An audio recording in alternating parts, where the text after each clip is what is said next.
کتاب با من بمان، نویسنده آیوبامی آدبایو، مترجم محمد جواد فیروزی، انتشارات آوای بوف، راوی افسانه والافر.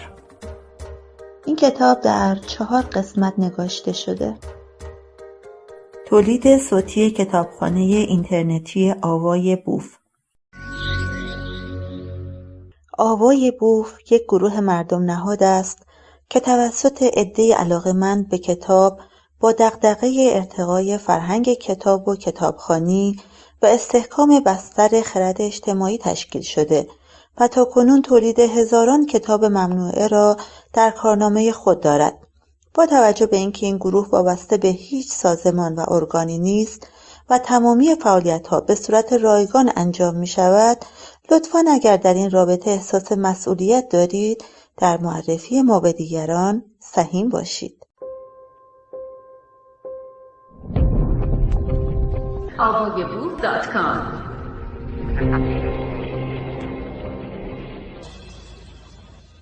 مارگارت اتوود درباره این کتاب نوشته: سوزان گیرا به غایت دلپذیر.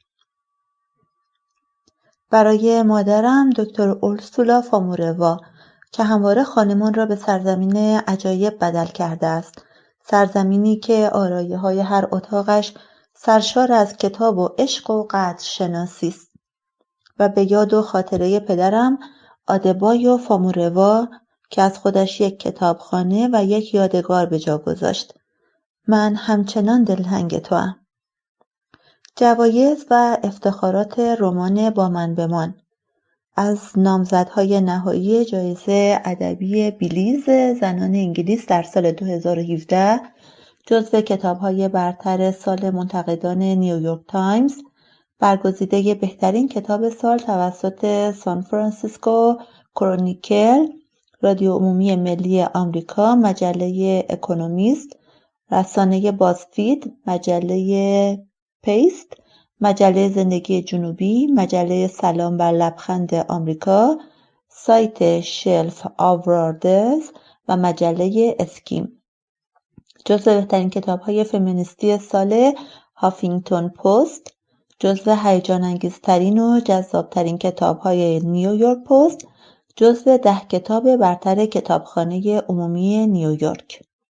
نویسنده آیوبامی آدبایو در سال 1988 در شهر لاگوس نیجریه متولد شده است. با من بمان اولین رمان وی می باشد که با استقبال زیادی روبرو گردید.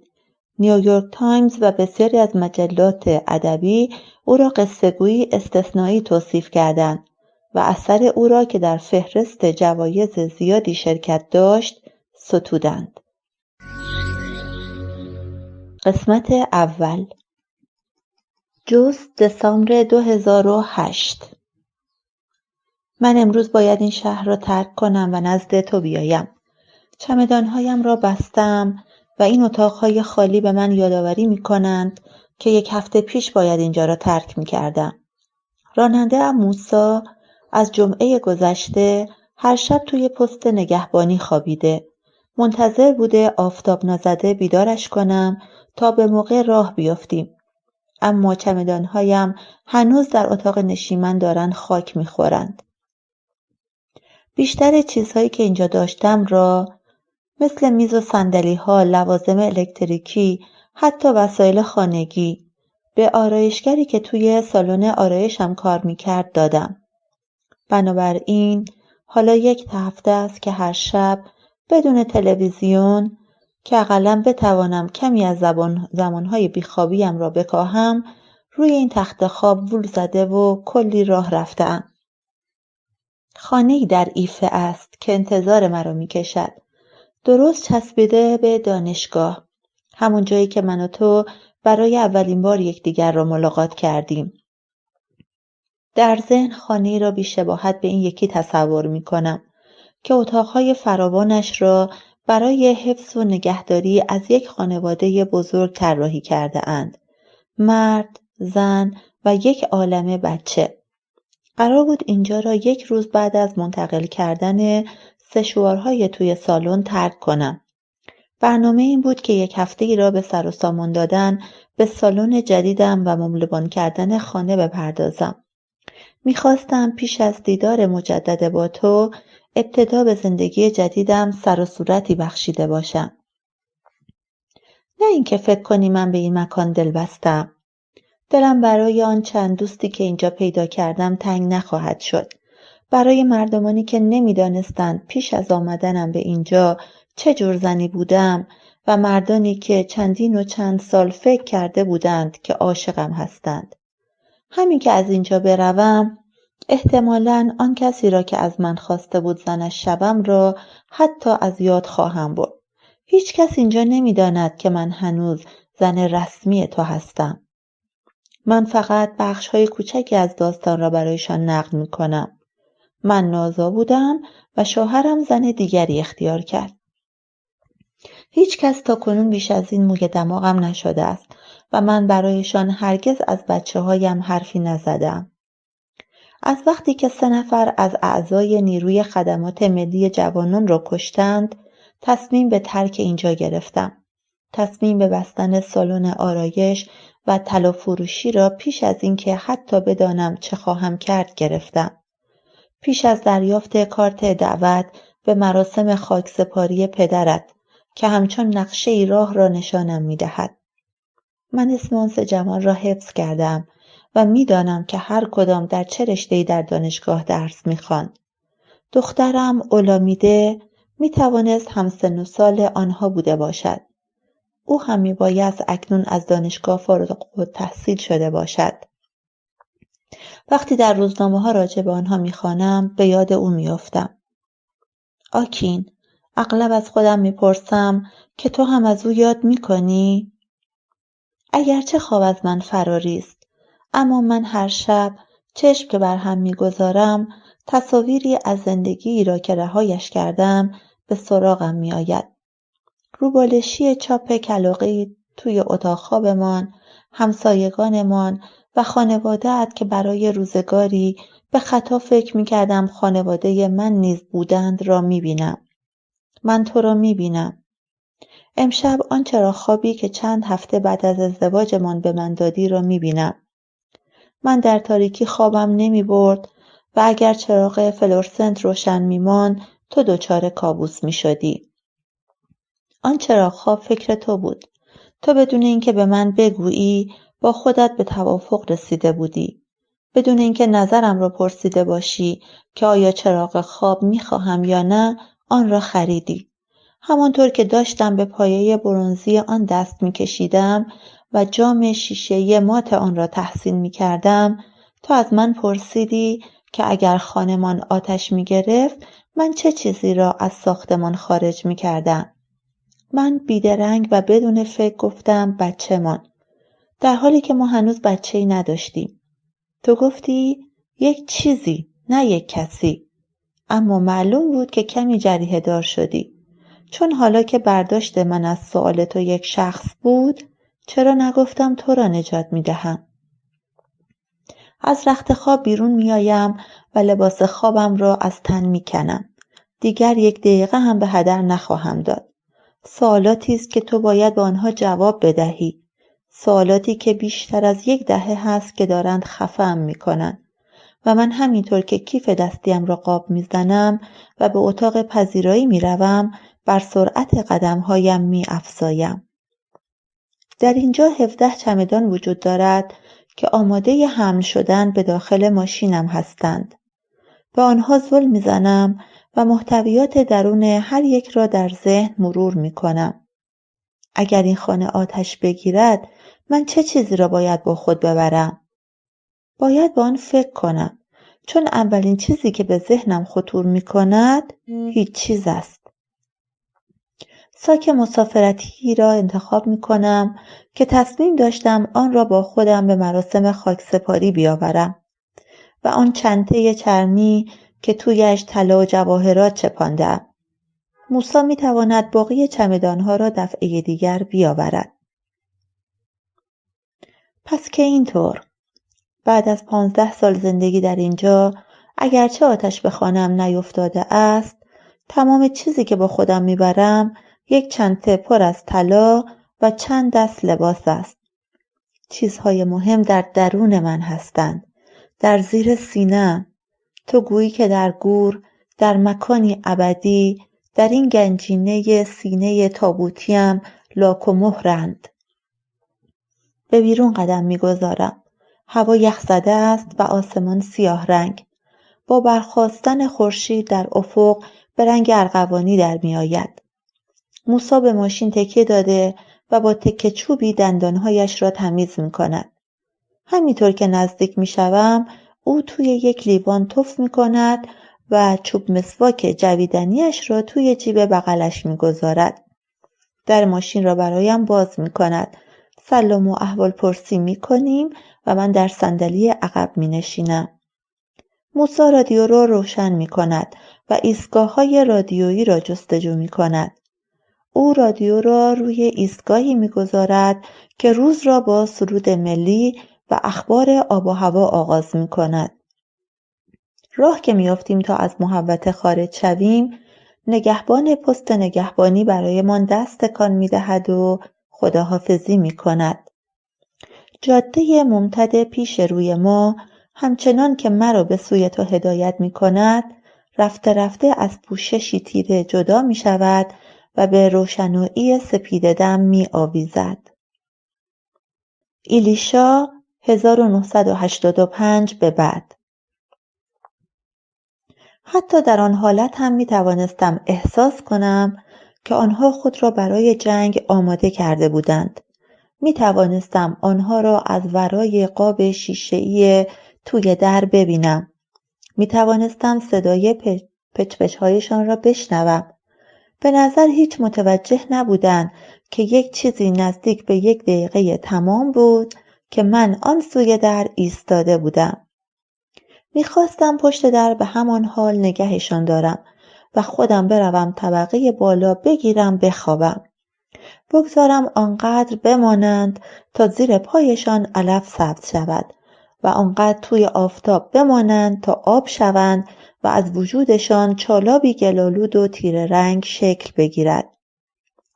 ما تحت ایامارتا آنقدر بزرگ بود که اگر آب میشد، کل فضای پلکان سیمانی‌ای که به درگاه خانه ما منتهی میشد را آب میگرفت.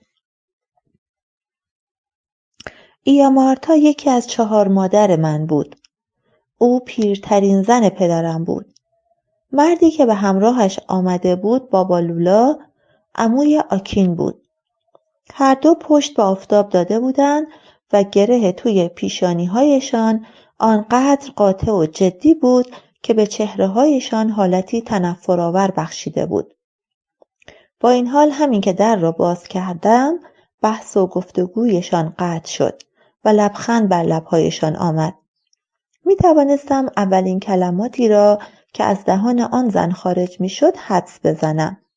می دانستم که این می توانست یکی از آن بازی‌های افراط‌آمیزی باشد که می خواست به مدد آن پیوندی را که هرگز بین ما وجود نداشت به نمایش بگذارد. ایامارتا تبسمی کرد و 2 دست مرطوب و فربهش را به حالتی فنجانی روی گونه‌هایم گذاشت و گفت: ایجیده، دختر دردونه من. تبسمش را با یک تبسم جواب دادم و جلویشان زانو زدم تا با آنها خوش آمد گفته باشم. گفتم: به به، خوش آمدید، قدم رنجه کردید. امروز لطف خداوند شامل حالم شده که شما به اینجا تشریف آوردید. و نیمچه زانوی دیگری جلویشان زدم و بعد تعارفشان کردم تا وارد شوند و بروند توی اتاق پذیرایی بنشینند. خندیدند. بابا لولا پرسید: شوهرت کجاست؟ خونه نیست؟ نمیاد ببینیمش؟ و ضمن پرسیدن طوری دور و بر اتاق را از نظر گذراند که انگار من آکین را زیر یک صندلی چیزی قایمش کرده باشم. بله جناب، طبقه بالاست. اول اجازه بدید یک نوشیدنی خدمتتون بیارم، بعد میرم صداش میکنم. برای نهار چی درست کنم؟ یام کوبیده خوبه؟ آن مرد نگاهی گذرا به مادرخوانده‌ام انداخت. چنانچه گویی در متن نمایشنامه‌ای که در ذهن تمرین و تکرار کرده و قرار بود نزد من آشکارش کند، این نکته از قلم افتاده بود. ایامارتا سرش را به این سو و آن سو چرخاند. وقت غذا خوردن نداریم. برو شوهرت را بیار. موضوع مهمیه که باید راجع بهش با شما دوتا صحبت کنیم. لبخند زدم. اتاق پذیرایی را ترک کردم و به سوی پلکان رفتم.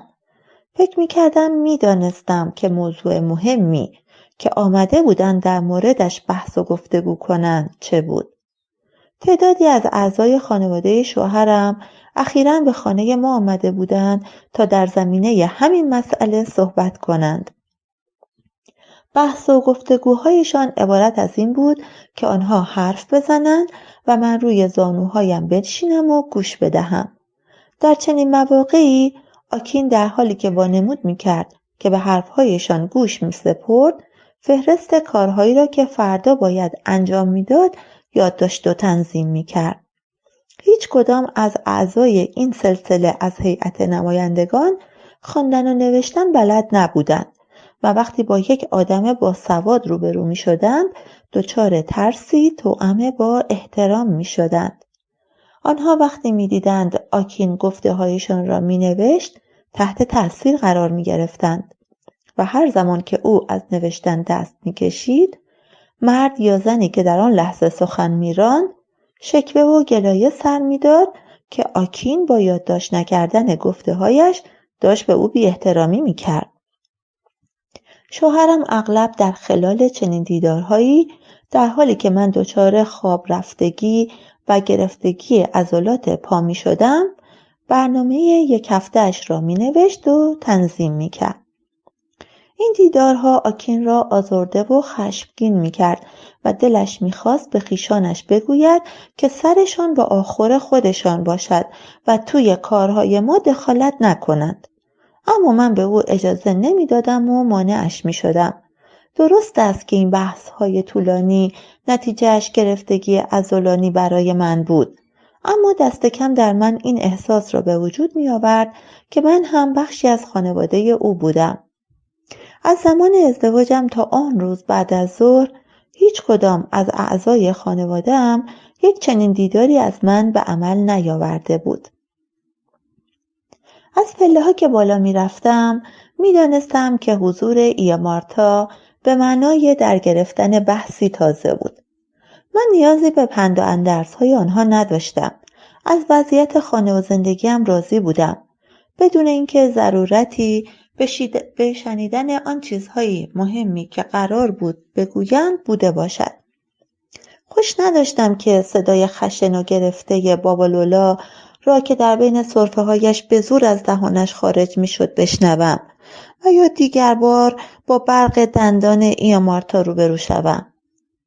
به هر جهت باور داشتم که تمام این حرفها را پیشتر شنیده بودم و اطمینان داشتم که شوهرم نیز همین احساس را داشت. از بیدار بودن آکین شگفت زده شدم. او 6 روز را در هفته کار می‌کرد و یک شنبه‌ها یک سر می‌خوابید. اما وقتی وارد اتاقمان شدم او را در حال قدم زدن در اتاق دیدم. تو خبر داشتی که امروز میان؟ به او دقیق شدم تا آن آمیزه خوف و آزردگی همیشگی را که در هر بار آمدن نماینده‌ای خاص به او دست میداد در سیمایش ببینم. آمدن؟ بی حرکت ایستاد و دستش را پشت سرش در هم قلاب کرد. نه خوفی نه آزردگی. احساس کردم که اتاق داشتم کرده و خفقان آور می شد. تو می دونستی که امروز میان؟ به من چیزی نگفتی؟ بیا حالا بریم پایین و خودش راه افتاد و از اتاق خارج شد. از پشت سر صدایش کردم. آکین؟ چی شده؟ چه خبر شده؟ روی تخت خواب نشستم، سرم را بین دستایم گرفتم و سعی کردم نفس بکشم. به همان حال نشستم تا اینکه صدای آکین را شنیدم. صدایم کرد. رفتم تا در طبقه پایین در اتاق پذیرایی به او ملحق شوم. لبخندی روی لبهایم نشاندم. نه از آن لبخندهای بزرگی که دندان را به نمایش می‌گذارد، از آن لبخندهای کوچکی که گوشه لبها کمی بالا می‌رود، از آن نمونه‌هایی که می‌گفت اگرچه شما جماعت پیر و کهنسال چیزی از زندگی من نمی‌دانید، با این حال با خرسندی، نه با وجد و سرمستی، به تمام صحبت‌های مهمی که قرار است بگویید گوش می‌دهم. هرچه باشد من همسر خوبی هستم. اول متوجه آن زن نشدم، با آنکه در گوشه‌ای از صندلی ایامارتا جا خوش کرده بود. پوست روشنی به رنگ زرد کمرنگ، مثل مغز انبه نارس داشت. روی لب‌های نازکش ماتیک سرخ خونین رنگی کشیده بود. به طرف شوهرم خم شدم و روی او لم دادم. بدنش سفت و کشیده بود و او دستش را مثل همیشه دور گردنم نینداخت و مرا به سمت خودش نکشید. سعی کردم سر در بیارم که این زن زردپوست از کجا پیدایش شده بود و برای لحظات دشواری شگفت زده به این اندیشیدم که نکند ایامارتا موقع وارد شدن به درون خانه او را زیر لنگیش پنهان کرده بود. بابا لولا گفت خانم جون، مردم میگن که وقتی مردی مال و منالی داره و همسری اختیار کرد دیگه عصبانی نمیشه، درسته؟ سر تکان دادم و لبخند زدم. بابا لولا گفت خب خانم جان، این خانم جدید خانه شماست. وقتی یک بچه به دنیا بیاد او بچه دیگه ای را به این دنیا فرا میخونه. خدا رو چه دیدی؟ شاید پادشاه آسمان ها به خاطر این زن جواب دعاهای تو رو هم بده. همین که او آبستن بشه و یک بچه گیرش اومد، ما مطمئنیم که تو هم صاحب یک بچه خواهی شد. ایامارتا به علامت تایید سر تکان داد. یجیده دخترم، من و کس و کارهای شوهرت و مادرهای دیگرت بارها در مورد این موضوع با هم اختلاط کردیم و بهش فکر کردیم. چشمانم را بستم. داشتم از یک خواب مصنوعی بیدار می شدم. وقتی که چشمانم را باز کردم، آن زن زردپوست هنوز آنجا بود. کمی تار و محو بود، اما هنوز آنجا بود. منگ و مدهوش بودم. انتظارشو داشتم که آنها از بی‌اولادی من حرف بزنند. خودم را به هزاران لبخند مسلح کرده بودم. انواع لبخندها را آماده کرده بودم. از لبخندهای اعتذاری گرفته تا لبخندهای تو رو به خدا به من رحم کنید. لبخند خدا بزرگ است و ده‌ها لبخند دروغین دیگری که لازم است تا بتوانی یک بعد از ظهر را با جماعتی سر کنی که ادعا می‌کنند خوبیت را می‌خواهند، در حالی که چوب لای زخمت می‌گذارند. آماده شده بودم تا به حرف‌هایشان راجع به اینکه من باید در مورد موقعیتم چاره بیندیشم گوش بدهم. انتظار داشتم از کشیش جدیدی برایم بگویند که بهتر بود بروم و دست به دامانش شوم.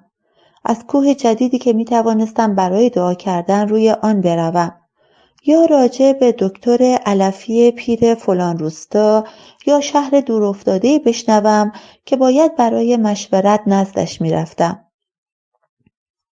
من لبهایم را به لبخند، چشمهایم را به مشک مناسبی از اشک و بینیم را به فین کردنهای پایان ناپذیر مجهز کرده بودم. مهیای این شده بودم تا تمام هفته‌ای را که در پیش رویمان بود سالن آرایشم را ببندم، مادر شوهرم را دنبال خودم راه بیاندازم و به جستجوی معجزه بروم، چیزی را که انتظارش نداشتم. چیزی که انتظارش را نداشتم زن خندان دیگری در آن اتاق بود، یک زن زردپوست که ماتیک سرخ خونین رنگی به لبهایش مالیده بود و نیشش مثل تازه عروسها باز بود. آرزو می‌کردم ای کاش مادر شوهرم آنجا بود. او تنها کسی بود که او را مامی صدا می‌کردم. من خیلی بیشتر از پسرش به او سر می‌زدم. او شاهد و ناظر بود که چگونه کشیشی که معتقد بود مادرم دقایقی بعد از تولدم مرا نفرین کرده بود موی تازه فرزاده‌ام را در جریان آب رودخانه شسته بود. مامی پیشم بود که من 3 روز تمام روی سجاده نشستم، کلماتی را که معنایشان را نمی‌دانستم آنقدر با آواز خواندم که در روز 3 بیهوش شدم و ناچار نذری که قرار بود 7 شبانه روز روزه‌داری و شب زنده‌داری باشد را در همانجا قطع کردم و از خیرش گذشتم. وقتی که توی بیمارستان وسلیگیلد به هوش آمدم، او دستم را گرفت و از من خواست برای استقامت و توانایی دعا کنم. او گفت که زندگی برای یک مادر شایسته دشوار است. یک زن میتواند همسر بدی باشد، اما نباید یک مادر بدی باشد. مامی به من گفت قبل از اینکه از خداوند بخواهم بچه‌ای به من بدهد، ابتدا باید برای لطف و رحمتش دعا کنم و از او بخواهم تا توان رنج کشیدن برای این بچه را به من عنایت کند. او به من گفت که من هنوز آمادگی مادر شدن را نداشتم اگر بعد از 3 روز روزه‌داری بیهوش شدم. آن وقت من متوجه شدم خود او در روز 3 بیهوش نشده بود، چون احتمالاً چندین بار تجربه روزه گرفتن را از سر گذرانده بود تا دل خداوند را در حق بچه‌هایش نرم کند و او را خوشنود سازد. در آن لحظه خطوطی که دور چشم‌ها و دهان مامی نقش انداخته بود فجیع و مصیبت بار شدند و معنایی والاتری تا علائم پیری برای من پیدا کردند. من چاک چاک و پاره پاره بودم. دلم میخواست آن چیزی باشم که هرگز نبودم. دلم میخواست یک مادر باشم. دلم میخواست چشمان من نیز مانند چشمان مامی با شادمانی و فرزانگی نهان بدرخشد. با این حال صحبتهایش در مورد رنج کشیدن همه ترسناک بودند. سنش از تو خیلی کمتره. مارتا توی صندلیاش به جلو خم شد. چون اونا قدردانت هستن ایجیده، خانواده شوهرت ارزش تو رو میدونن. اونا به من گفتن که تصدیق میکنن تو همسر خوبی برای شوهرت هستی. بابا لولا سینه صاف کرد. ایجیده، من شخصاً میخوام از تو تحسین و ستایش کنم. میخوام از تلاش‌هایی که به خرج دادی که تا قبل از مرگ پسرمون براش یک بچه بیاری قدردانی کنم. به همین خاطره که خیالمون تخته که تو روی این زن به عنوان یک رقیب حساب نخواهی کرد. اسمش فونمیلایوس و میدونیم و مطمئنیم که تو او را مثل خواهر کوچک خودت خواهی پذیرفت. مارتا گفت دوستت. بابا لولا گفت دخترت. مارتا دستی به پشت فونمی زد و گفت یالا بلند شو برو به ایاله‌ات سلام کن. وقتی مارتا به من نسبت ایاله فونمی داد تنم به لرزه افتاد. این واژه در گوشم شکست. ایاله، زن اول. این حکمی بود که نشان میداد من زن کاملی برای شوهرم نبودم. فونمی آمد و در کنارم روی کاناپه نشست. بابا لولا سر تکان داد. فونمی زانو بزن. اگر قطار 20 سال هم که سفر کنه باز هم جلوی روش زمین خواهد بود. ایجیده توی این خانه از همه نظر از تو جلوتره. فونمی زانو زد. سرش رو روی زانویم گذاشت و لبخند زد. دستم برای نواختن یک سیلی بر دهان خندانش میخارید و مورمور میکرد. نگاهم را به جانب چشمان آکین برگرداندم. امیدوار بودم که او شریک این دامی که گسترده بودن نبوده باشد. نگاهش در سکوتی تضرع‌آمیز به چشمان من دوخته شد. لبخند زورکیم از روی لبهایم لیز خورد و افتاد. خشم دستان شعله‌ورش را دور قلبم حلقه کرد. چیزی توی سرم شروع کرد به تپیدن، درست بین 2 چشمم. آکین، تو از این موضوع خبر داشتی؟ این را به انگلیسی گفتم. تا دهان آن دو ریش سفیدی که فقط به زبان یوروبایی حرف می‌زدند را ببندم. آکین چیزی نگفت. با اشاره انگشتش پل بینیش را خاراند. سرتاسر اتاق را از نظر گذراندم تا نگاهم را روی چیزی ثابت کنم. پرده‌های توری سفید با پیرایش‌های آبی رنگش، نیمکت خاکستری، فرشی که با آنها جور بود و یک لکه قهوه‌ای رویش داشت و بیشتر از 1 سال میشد که کوشیده بودم تا آن را پاک کنم. لکه قهوه از مرکز فرش خیلی فاصله داشت که بشود با میز رویش را پوشاند و آنقدر هم از لبه ها دور بود که نمیشد زیر مبلها پنهانش کرد. فونمی یک دست لباس بژ رنگ پوشیده بود، همرنگ همان لکه قهوه روی فرش، همرنگ بلوزی که من به تن داشتم. دستانش درست زیر زانوانم قرار داشت و دور پاهای برهنه‌ام پیچیده بود. نمی توانستم به بالاتر از دستهایش، به بالاتر از آستین باد کرده لباسش نگاه کنم. نمی توانستم به چهرش نگاه کنم. ایجیده، او را بکش به طرف خودت. مطمئن نبودم که چه کسی این را گفت. سرم داغ کرده بود و هی داغتر می شد و به نقطه جوش می رسید. هر کسی ممکن بود این جمله را گفته باشد. یا مارتا، بابا لولا، خدا، برام مهم نبود. بار دیگر به سمت شوهرم چرخیدم. آکین، تو از این موضوع خبر داشتی؟ تو میدونستی و نمیتونستی به من بگی؟ تو خبر داشتی؟ ولد زنای پست؟ بعد از این همه محبت؟ حرومزاده بیچاره؟ آکین دستم را قبل از اینکه روی گونه‌اش فرود بیاید در میانه راه گرفت. آنچه مانع ادامه حرفهایم شد جیغ خشمگینانه ایامارتا نبود، بلکه ضربه ظریف و مهربانانه آکین بود که به کف دستم خورد. چشم از نگاهش برگرفتم.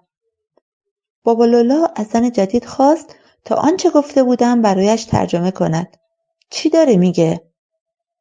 آکین دستم را فشرد. ایجیده، ازت خواهش میکنم. فونمی گفتم را به زمزمه آرامی دیلماجی کرد. طوری که انگار کلمات برای دهانش خیلی داغ و سنگین باشند. بهش میگه حرومزاده. ایامارتا جیغ کشید و صورتش را با دستها پوشاند. فریب بازیش را نخوردم. میدانستم که در درون سخت خوشحالی میکرد. اطمینان داشتم که هفته‌های متمادی آنچه را که دیده و شنیده بود برای دیگر زنهای پدرم تکرار میکرد. بچه جون، تو نباید به شوهرت توهین کنی. موضوع سر هر چی که میخواد باشه. باز او شوهرته. دیگه میخوای برات چیکار بکنه؟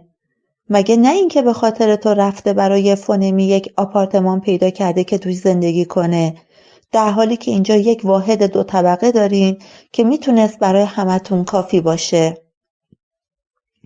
ایامارتا به اتاق پذیرایی نگاه کرد و کف دستش را دور تا دور اتاق چرخاند. اشاره او به خانه دوبلکس بزرگی بود که نباید فراموش میشد که نیمی از اجاره‌اش را هر ماه من میپرداختم. تو ایجیده خانوم باید خیلی هم سپاسگزار شوهرت باشی. ایامارتا از ادامه حرف دست کشید، اما دهانش همچنان باز بود. اگر کسی به اندازه کافی به او نزدیک میشد، بویی را که از دهانش بیرون میزد و مثل شاش مانده بود احساس میکرد. بابا لولا صندلی را انتخاب کرده بود که با او فاصله مطمئنی داشت. میدانستم که مثلا باید زانو میزدم، سرم را عین دختر مدرسه‌ای های مجازات شده پایین میانداختم و یک نفس از اهانتی که به شوهرم و مادرش روا داشته بودم پوزش میطلبیدم. آنها احتمالاً پوزشم را قبول میکردن. میتوانستم بگویم که شیطان بود که گولم زد، یا علتش آب و هوا بود، یا گیسوهام که خیلی سفت بافته بودم و به سرم فشار می آورد باعث شده بود در حضور آنها به شوهرم بی احترامی کنم. تمام بدنم همچون دستی که ورم مفاصل داشت در هم فشرده و گره خورده بود و نمیتوانستم با آنها فشار بیاورم تا شکلی را که دوست نداشت به خود بگیرد. بنابراین برای اولین بار رنجش کسب و کارهایم را نادیده گرفتم و برخلاف انتظارشان که میخواستند زانو بزنم ایستادم. هنگامی که برخاستم و قامت راست کردم احساس کردم که از همه بلندتر بودم. گفتم میرم غذا تهیه کنم و امتناع کردم دوباره از آنها جویا شوم که برای غذا چه میل داشتند. حالا که فونمی را معرفی کرده بودند، برای بابا لولا و ایامارتا خوردن غذا در اینجا قابل قبول بود. آمادگی پختن غذای جداگانه‌ای برای هر یک از آنها را نداشتم. از این رو با آنچه که خودم می‌خواستم از آنها پذیرایی کردم. به آنها آش لوبیا دادم. لوبیاهای 3 روز پیش را که تصمیم داشتم توی سطل آشغال خالی کنم با لوبیای تازه‌ای که پختم قاطی کردم. هرچند که اطمینان داشتم آنها متوجه آن شوربای درهم برهمی که طعم ناگواری میداد میشدند، اما میخواستم آنها را به خوردن آن غذا وادار کنم و روی احساس گناه و خشمی که از رفتار من مثل نقاب بر چهره بابا لولا می نشست و سروری را که ایامارتا در زیر دلسردیش پنهان می کرد حساب کردم.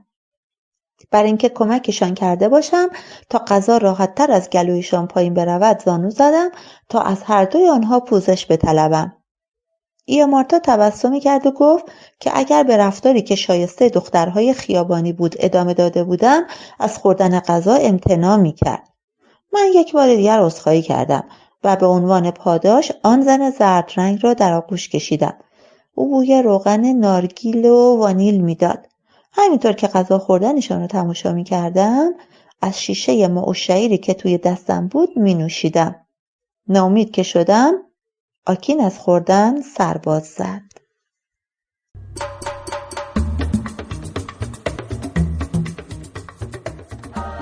کتاب با من بمان، نویسنده آیوبامی آدبایو، راوی افسانه والافر، تولید صوتی کتابخانه اینترنتی آوای بوف، قسمت دوم.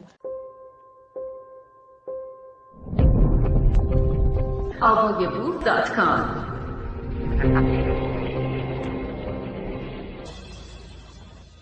وقتی که آنها شکوه کردند که ترجیح می‌دادند یام کوبیده با سبزی سرخ شده و ماهی دودی بخورند، من به نگاه آکین اهمیتی ندادم و آن را نادیده گرفتم. اگر موقعیت دیگری بود بلند می‌شدم و به آشپزخانه می‌رفتم و اقدام به کوبیدن یام می‌کردم. اما آن روز بعد از ظهر دلم می‌خواست با آنها بگویم که اگر واقعاً هوس یام کوبیده کرده بودند خودشان بلند شوند و به آشپزخانه بروند و یام بکوبند. کلماتی را که گلویم را می‌سوزاند با چند جرعه معشعیر پایین دادم و با آنها گفتم که نمی‌توانستم یام بکوبم چون دستم روز قبل ضرب دیده بود. اما اول که اومدیم تو اینو نگفتی. ایامارتا چانه‌اش را خاراند. خودت به ما یام کوبیده پیشنهاد کردی. آکین از دروغ نسبتاً آشکار من حمایت کرد و گفت حتما فراموش کرده بگه که دستش ضرب دیده. دیروز واقعا درد میکشید تا حدی که من حتی در نظر داشتم ببرمش بیمارستان.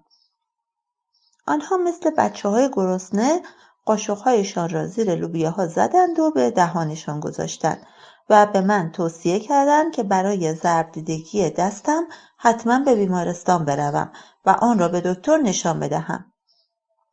فقط فونمی بود که دهانش را دور اولین لقمه لوبیا چرخاند و آن را در هم فشرد و نگاهی بدبینانه به من انداخت. نگاهمان به هم تلاقی کرد و او لبخندی که در قابی سرخ رنگ قرار داشت حواله‌ام کرد. بعد از اینکه ظرف‌های خالی را جمع کردم، بابا لولا توضیح داد که چون مطمئن نبوده که این دیدار تا کی طول می‌کشیده، پس با تاکسی که آنها را به آنجا آورده بوده، طی نکرده بود که در چه ساعتی بیاید آنها را ببرد. او نیز همان چیزی را مد نظر داشت که اغلب خویشان داشتند. که این وظیفه آکین بود که آنها را به خانه‌هایشان بازگرداند. طولی نکشید که آکین راه افتاد تا آنها را به خانه‌هایشان ببرد. همینطور که همگی توی ماشین می‌نشستند، آکین کلیدش را از جیب شلوار بیرون کشید و پرسید که آیا همگی با مسیری که تصمیم داشت در پیش بگیرد موافق بودند؟ او می‌خواست بابا لولا را در خیابان ایلاجه پیاده کند و بعد تمام راه را تا ایفه براند و ایامارتا را به خانه‌اش برساند. متوجه شدم که او هیچ چیزی راجع به اینکه فونمی کجا زندگی می‌کرد بر زبان نیاورد. پس از اینکه ایامارتا گفت که مسیری را که شوهرم برگزیده بود بهترین انتخاب بود، آکین در ماشین را باز کرد و پشت فرمان نشست. وقتی که فونمی رو صندلی جلو کنار شوهرم نشست و بالشتکی را که من همیشه در آن ماشین نگه می داشتم را از روی صندلی برداشت و جلوی پایش انداخت، میل شدیدی را که برای کشیدن موهای فرفری مدل جریش داشتم در خود کشتم. هنگامی که آکین ماشین را به راه انداخت و مرا در ابری از گرد و خاک تنها گذاشت و رفت، دستهایم را مشت کردم. آکین فریاد زد: این چی بود که به خوردشون دادی؟ گفتم: به به شدومات، خوش اومدید. من تازه شامم را به پایان رسانده بودم. بشقاب‌ها را برداشتم و به سوی آشپزخانه راه افتادم. او تا توی آشپزخانه دنبالم اومد و گفت: میدونی که الان همشون اسهال گرفتن؟ ماشین را کنار یک بوته نگه داشتم تا بروند دستشویی پشت یک بوته. فریاد زدم: این که حرف تازه‌ای نیست که میزنی. کدام یکی از قوم و خویش‌های تو توی خونشون مسترا دارن؟ مگه نه اینکه همیشه میرن پشت بوته‌ها و روی مزبله‌ها؟ بعد بشقاب رو محکم روی ظرفشویی فلزی کوبیدم. سکوتی از پی صدای ترک برداشتن آن ظرف چینی حکم فرما شد. یکی از بشقاب‌ها وسط ترک برداشته بود. انگشتم را روی سطح ترک خورده کشیدم. احساس کردم که چیزی توی انگشتم خلید. خونم حاشیه ناهموار و دندانه ترک را لکه کرد. او گفت: ایجیده، سعی کن بفهمی. میدونی که من دلم نمیخواد به تو صدمه‌ای وارد بشه. تو به چه زبونی حرف میزنی؟ هوزه یا چینی؟ من که نمیفهمم. شروع کن طوری حرف بزنی که من بفهمم آقای تازه داماد. منو اینجوری صدا نکن. چرخیدم و رو در رویش ایستادم. هر جوری دلم بخواد صدات میکنم. دست کم هنوز شوهرمی. اما شاید دیگه شوهرم هم نباشی. نکنه به خبرش دیر رسیدم. شاید باید رادیو تلویزیون روشن کنم یا توی روزنامه نگاه کنم که خبرش رو به من بدن. بشقاب شکسته را توی سطل آشغال کنار ظرفشویی انداختم. پیشانیش از دانه‌های عرقی که روی گونه‌هایش می‌غلتید و زیر چانه‌اش جمع می‌شد می‌درخشید. داشت به تپشی که توی سرش کوبیده می‌شد لگد می‌پراند.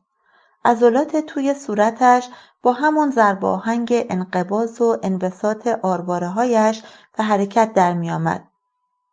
تو جلوی عموی من به من گفتی حرامزاده، تو به من بی‌احترامی کردی. خشمی که توی صدایش موج می‌زد مرا تکان داد. کفرم را بالا آورد. فکر کرده بودم که ارتعاش بدنش به معنی عصبی بودنش بود. معمولاً چنین بود. امیدوار بودم که این به معنای تأسف خوردنش یا احساس گناه کردنش باشه. تو یه زن تازه تو این خونه آوردی. عصبانی هم هستی؟ کی باهاش ازدواج کردی؟ پارسال؟ ماه گذشته؟ قصد داشتی کی اینو به من بگی ها؟ تو یک جلوی دهنتو بگیر زن. این کلمه رو به کار نبر. باید یه قفل در دهنت بزنم. خب حالا که نباید اونو بگم پس اینو میگم. تو یه ملعونه. با دستش جلو دهانم رو گرفت. بسیار خوب، معذرت میخوام. من در وضعیت دشواری قرار داشتم. ایجیده، میدونی که من سر تو کلک سوار نخواهم کرد. خودت میدونی که من نمیتونم یک چنین کاری بکنم. بهت قول میدم.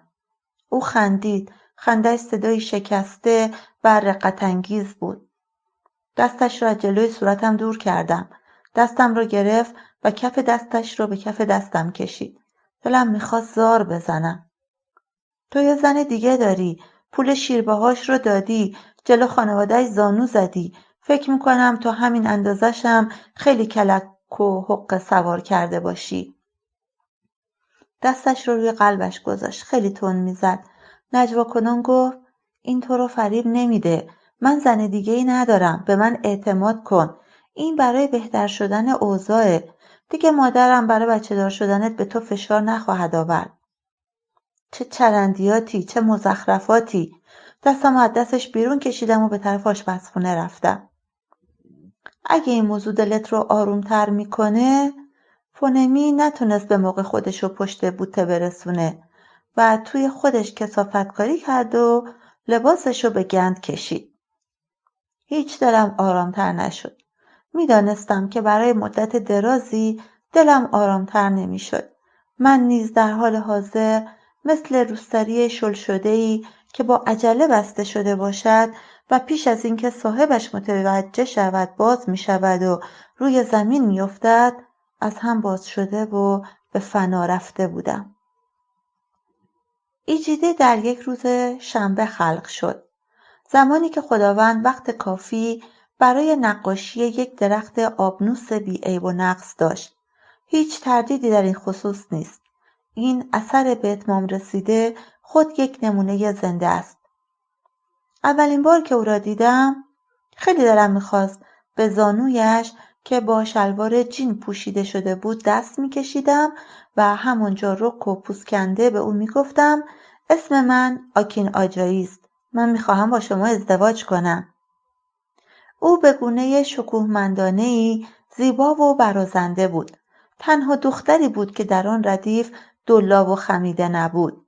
چانه‌اش را بالا گرفته بود، به چپ یا راست خم نشده بود و بر روی دسته‌های صندلی نارنجی رنگ لمیده بود. صاف و راست با شانه‌های چارگوش نشسته بود و دستهایش را به هم داده و جلوی شکم برهنه‌اش گرفته بود. باورم نمیشد که در طبقه پایین در صف خرید بلیط متوجهش نشده بودم. چند دقیقه پیش از خاموش شدن چراغ‌ها او به سمت چپش نگاهی انداخت. با هم چشم در چشم شدیم. همونطور که انتظار داشتم او نگاهش را از من بر نگرفت و من در مقابل نگاهش صاف و راست نشستم. بالا پایینم رو برانداز کرد و منو سبک و سنگین کرد. اینکه بعد از که برگرداندن صورتش به سوی پرده بزرگ سینما به من لبخند زد برایم کافی نبود. من طالب بیشتر از این بودم. او ظاهراً متوجه تأثیری که روی من گذاشته بود نبود. به نظر از اینکه داشتم احمقانه او را با نگاه می‌خوردم کاملاً بی‌توجه بود و من شیفته و مفتون هنوز هیچ نشده بود به جملاتی که باید به او میگفتم تا قانعش کنم که با من قرار بگذارد میاندیشیدم. بدبختانه نمیتوانستم بلافاصله با او از در صحبت درآیم. چراغ‌ها درست در لحظه‌ای که جمله مناسب را پیدا کردم خاموش شدند و دختری هم که در آن زمان آویزانم بود و با من بیرون میآمد بین من و ایجیده نشسته بود. با آن دختر همون شب به هم زدم، درست بعد از فیلم. سر و ته این کار را هنگامی که با هم در اودو داوآهال شهر ایفه ایستاده بودیم و جماعت برای دیدن فیلم می آمدند و از کنارمان می گذشتند به هم رساندم. به او گفتم لطفاً خودت تنهایی به خوابگاهت برگرد. فردا میام میبینمت. دستهایم را به علامت عذرخواهی به هم آوردم. هرچند اصلا متاسف نبودم. بعد از آن هم مطمئن بودم که هرگز تأسف نمیخورم. او را در حالی که دهانش نیمه باز بود همانجا رهایش کردم و رفتم. به میان ازدحام جمعیت زدم و راهم را از میانشان به زور باز کردم. دنبال زیبارویی با شلوار جین آبی، صندل کف کلفت و یک تیشرت سفید کوتاه که نافش را در معرض نمایش قرار میداد گشتم. پیدایش کردم. من و ایجیده سال به پایان نرسید با هم ازدواج کردیم. من از همان نگاه اول دلباخته ایجیده شدم، بدون کوچکترین شک و تردیدی. اما چیزهایی وجود دارند که عشق نمیتواند کمکی به آنها بکند. پیش از اینکه ازدواج کنم باور داشتم که عشق قادر به انجام هر کاری بود. خیلی زود فهمیدم که عشق توانایی تحمل بار سنگین 4 سال زندگی بدون فرزند را نداشت. اگر این بار غصه وزن پیدا کند و بسیار طول بکشد، حتی عشق هم در زیر بارش کمر خم می کند. ترک بر می دارد، به مرحله شکستن می رسد و چه بسا می شکند. اما اگر آن عشق هزاران تکه شود و پیش پایتان بریزد، این بدان معنا نیست که دیگر عشق نیست. پس از 4 سال هیچ کس دیگری برای این عشق تره هم خرد نمی کرد. مثلا مادرم. او در مورد مسئولیت من به عنوان فرزند اول صحبت می کرد. حرف از آن 9 ماهی می زد که من تنها دنیایی را که می شناختم درون وجود او بود. اینکه چقدر توی تخت خواب احساس ناراحتی می کرد و مجبور بود شبهایش را روی یک مبل دسته‌دار سر کند. طولی نکشید که مامی شروع کرد به صحبت کردن از برادر ناتنیم جون که پسر اول از زن دوم پدرم بود. سالها می شد که مامی از او برای ما مثال می آورد. وقتی خیلی جوانتر بودم مامی همواره از او می گفت جون هیچ وقت با لباسهای فرم کثیف به خانه نمی آید. تو چرا پیراهنت را کثیف کردی؟ جون هیچ وقت صندل‌هایش را گم نکرده. این 3مین جفتی است که در این نیم سال گم می‌کنی. جون همیشه سر ساعت 3 توی خانه است. تو بعد از مدرسه کجا میری؟ چطوره که جون با جایزه به خانه آمده اما تو نه؟ تو اولین پسر این خانواده ای. میدانی معنی این چیست؟ اصلا میدانی معنیش چیست؟ نکنه میخوای اون جای تو رو بگیره. از آنجا که مادر جون از عهده مخارج دانشگاه پسرش بر نمی آمد، جون تصمیم گرفت که بعد از گرفتن مدرک دوره متوسطه حرفه‌ای را پیشه کند و مامی دیگر از او صحبتی به میان نیاورد. حدسش آسان بود، چون مامی پسری را که دوره نجاری میدید را هرگز نمیتوانست با بچه‌های خودش که دوره دانشگاهی میدیدند مورد سنجش قرار دهد. او چندین سال بود که از جون هیچ نقلی بر زبان نرانده بود و به نظر می رسید که دیگر علاقه‌ای به زندگی او نداشت تا اینکه از من خواست زن دیگری اختیار کنم. او آن وقت طوری که گویی خودم حالیم نبود به من گفت که جون در حال حاضر 4 تا بچه داشت. همه پسر. او این بار به جون تنها بسنده نکرد و به من یادآور شد که تمام برادران ناتنیم اکنون صاحب فرزند بودند. 2 سالی میشد که با ایجیده ازدواج کرده بودم که پای مادرم به اداره من باز شد و اولین دوشنبه هر ماه سر و کله‌اش آنجا پیدا میشد. تنها نمی آمد. هر بار دست یک زن جدید را می گرفت و با خود می آورد که فی نفسه ویژگی تبدیل شدن به زن دوم را داشت. مادرم نمیشد که حتی یکی از دوشنبه ها را از دست بدهد ولو اینکه مریض بود. ما با هم به یک توافق رسیده بودیم. تا زمانی که من به او اجازه میدادم که زنها را به ادارم بیاورد، او هرگز نمیبایست هیچ داوطلبی را به خانمان آورد تا مبادا زنم سرافکنده و شرمسار شود. او هرگز نمیبایست از تلاشهایش نزد ایجیده حرفی میزد. وقتی که مادرم تهدید کرد که اگر در ظرف 1 ماه یکی را انتخاب نکنم، هر هفته دست یک زن را میگیرد و به دیدار زنم میآید، ناچار رکاب دادم و تصمیمم را گرفتم. میدانستم که تهدیدهای مادرم باد هوا نبود. این را نیز میدانستم که ایجیده تاب و تحمل چنین فشاری را نداشت. این کار میتوانست او را در هم بشکند. از آن همه دختری که مادرم توی دفتر کار من وادار به رژه رفتن میکرد، فونمی تنها کسی بود که اصرار نداشت که حتما بیاید و با من و ایجیده زندگی کند. مسلماً انتخاب من فونمی بود، زیرا او چیز زیادی از من نمیخواست. البته در ابتدا. او زن سازگاری بود، به اقامت در آپارتمانی که چندین کیلومتر از من و ایجیده دورتر بود رضایت داد. با یک دیدار پایان هفته در هر ماه و یک مستمری ماهیانه معقول هم موافقت کرد. پذیرفت که هرگز از من نخواهد خواست که با او در جشن‌ها و مراسم عمومی شرکت کنم. من فونمی را بعد از بله دادن برای چندین ماه ندیدم. به او گفتم که گرفتاری کاری دارم و مدتی نمیتوانم او را ببینم. کسی احتمالاً توی گوشش فوت کرده بود که شکیبایی کلید فتح قلب شوهر است که گویند سنگ لعل شود در مقام صبر. او با من هیچ جر و بحثی نکرد، نشست و منتظر ماند تا زمانی که من به این نتیجه رسیدم که او حالا دیگر بخشی از زندگیم بود. در مورد ایجیده این موضوع بیدرنگ صورت گرفت. 1 ماه اول بعد از آشناییمان هر روز 1-2 ساعت راه را یک نفس می‌کوبیدم و می‌راندم تا پیش او باشم. ساعت 5 عصر اداره را ترک می‌کردم و نیم ساعت راه را تا ایفه می‌راندم. آن وقت 15 دقیقه دیگر باید تا رسیدن به دروازه‌های دانشگاه طی می‌کردم. معمولاً حدود 1 ساعت بعد از ترک ایلیشا وارد واحد دانشجویی شماره F101 مرمی هال می شدم.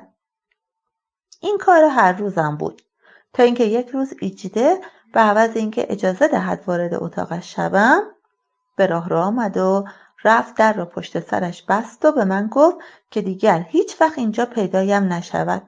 گفت که دیگر نمیخواهد ریختم را ببیند. اما من ولکن نبودم. 11 روز تمام در واحد شماره F1 را زدم و در آنجا خیمه زدم و به هم اتاقی هایش لبخند زدم و سعی کردم متقاعدشان کنم تا اجازه دهند داخل شوم. روز 12 اون نرم شد و در را به رویم باز کرد. بیرون آمد و توی راهرو ایستاد. شانه به شانه هم ایستادیم و من التماسش کردم تا بگوید که مگر من چه غلطی کرده بودم. بوی مخلوط تهوع‌آوری از آشپزخانه کوچک و مستراح توی راهرو در مسیر ما شناور بود.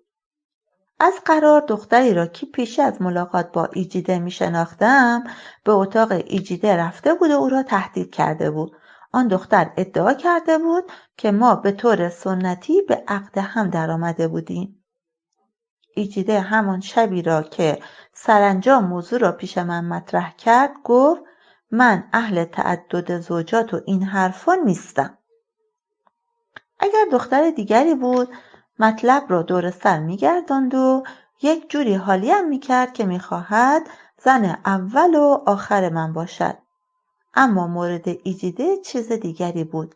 او رک و پوسکنده و بدون مقدمه چینی سر اصل مطلب می‌رفت. گفتم خب منم موافق نیستم. ببین آکین، بذار همینجا تمومش کنیم.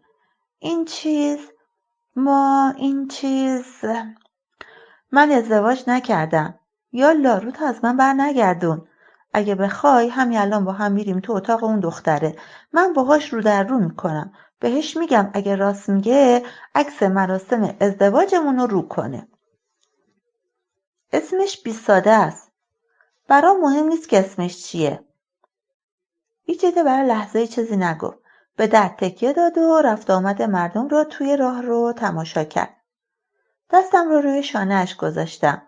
خودش را عقب نکشید. گفت پس من ساده لوح بودم. گفتم یک عذرخواهی به من بدهکاری. واقعا منظورم این نبود. رابطه ما هنوز به مرحله حق با چه کسی بود و با چه کسی نبود نرسیده بود. ما هنوز در جایگاهی بودیم که تصمیم بر سر این که چه کسی باید از چه کسی پوزش خواهی کند میتونست منجر به یک دعوای دیگه بشه. عذر میخوام. میدونی آدما همه جور. عذر میخوام. جلو آمد و به من تکیه زد.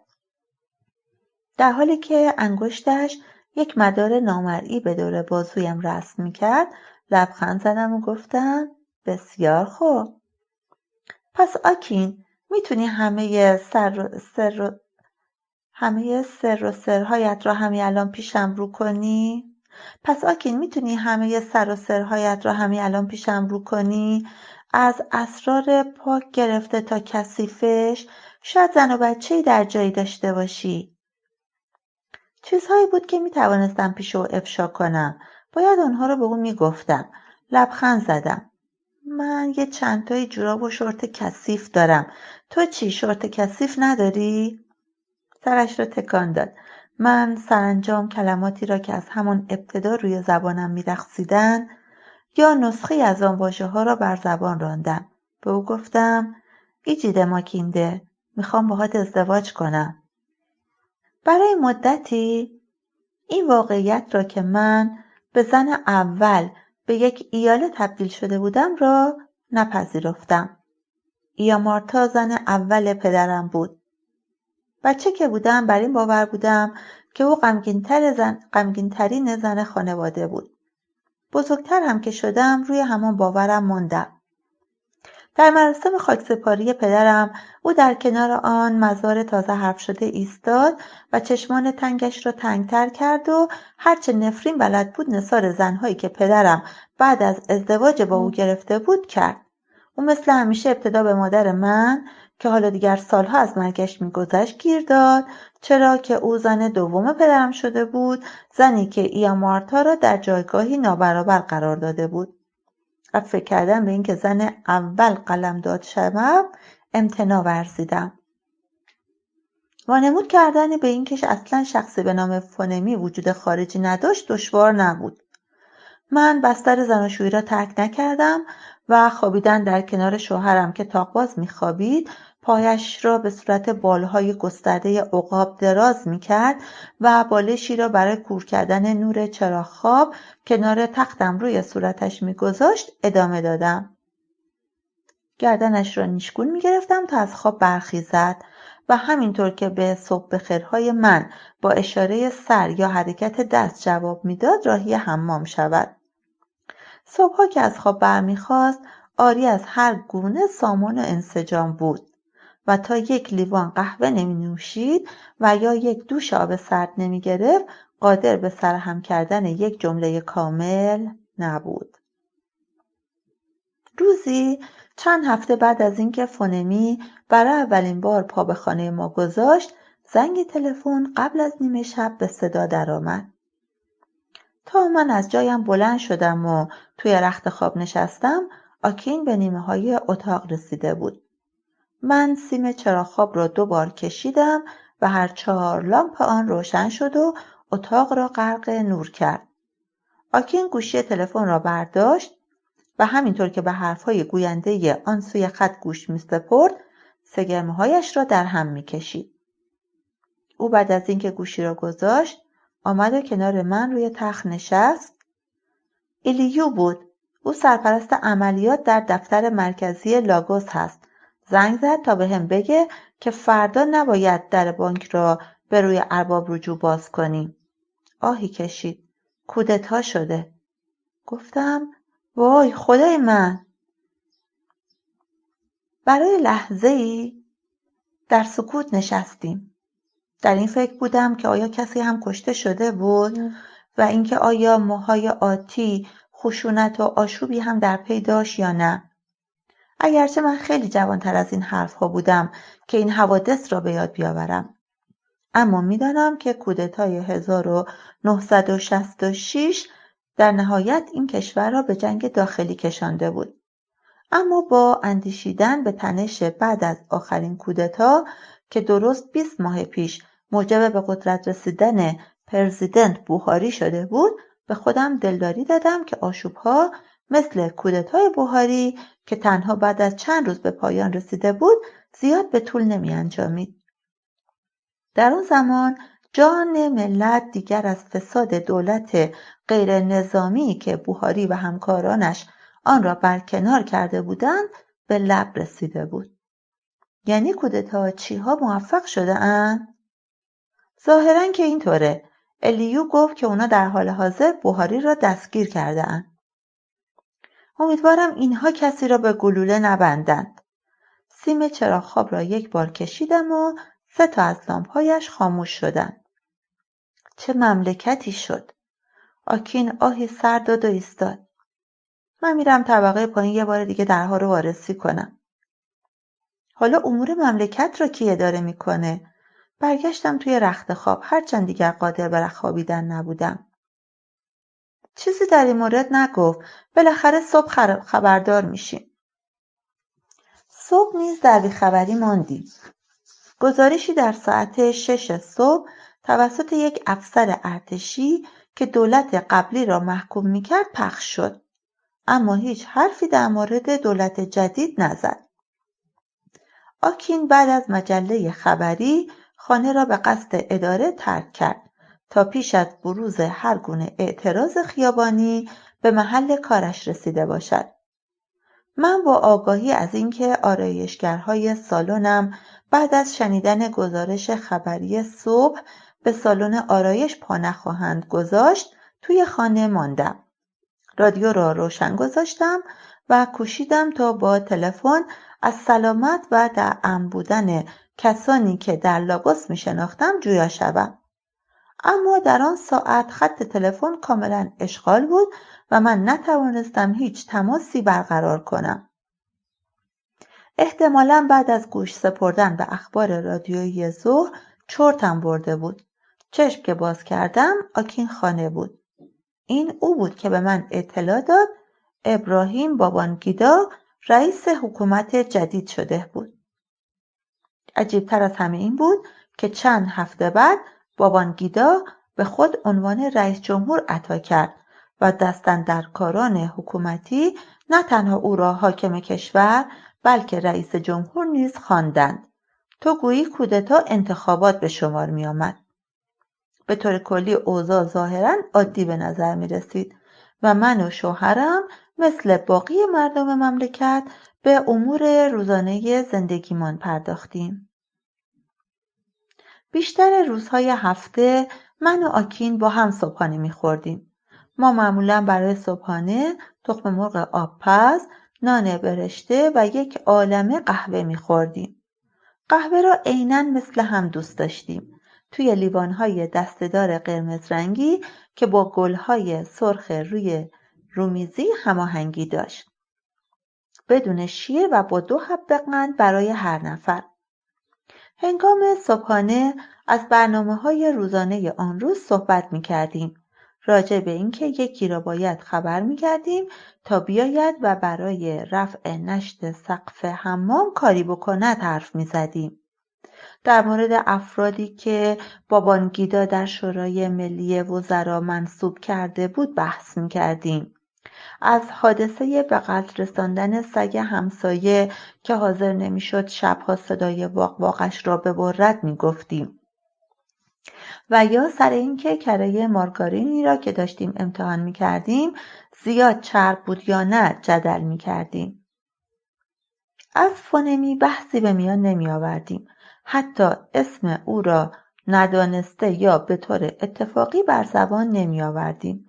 بعد از غذا بشقاب‌هایمان را با هم به آشپزخانه می‌بردیم و در ظرفشویی می‌گذاشتیم تا سر فرصت بشوییم. بعد دست‌هایمان را می‌شستیم، بوسه‌ای رد و بدل می‌کردیم و به اتاق پذیرایی برمیگشتیم. آنجا آکین بلوزش را برمی‌داشت، حمایل شانه می‌کرد و راهی محل کارش می‌شد. من هم به طبقه بالا می‌رفتم تا دوش بگیرم و روانه سالن آرایشم شوم.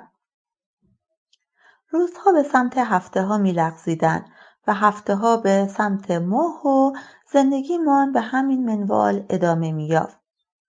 گویی هیچ شخص دیگری شریک این ازدواج نبود و این پیمان هنوز مابین ما 2 نفر تنها بسته شده بود.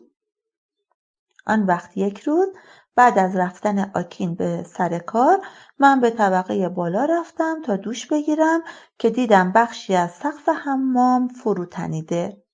آن روز صبح باران می‌بارید و فشار تجمع آب باران احتمالاً به درون پنبه‌های نسوز بین مصالح سقف نفوذ کرده و میدان نشتی را که در آن آب رخنه کرده بود از وسط از هم شکافته و سبب شده بود که آب باران از میان آن به درون وان حمام سرازیر شود.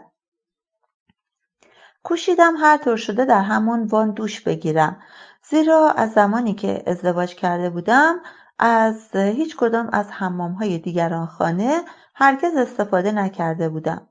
اما باران سر بند آمدن نداشت و شکاف پنبه‌های نسوز درست در محلی قرار داشت که در هر گوشه از وان حمامم که می ایستادم آب باران یا تکه‌های چوب و تکه پاره‌های از فلز که به همراه آب راهشان را به درون وان می‌گشودند روی سر و بدنم می‌ریختند.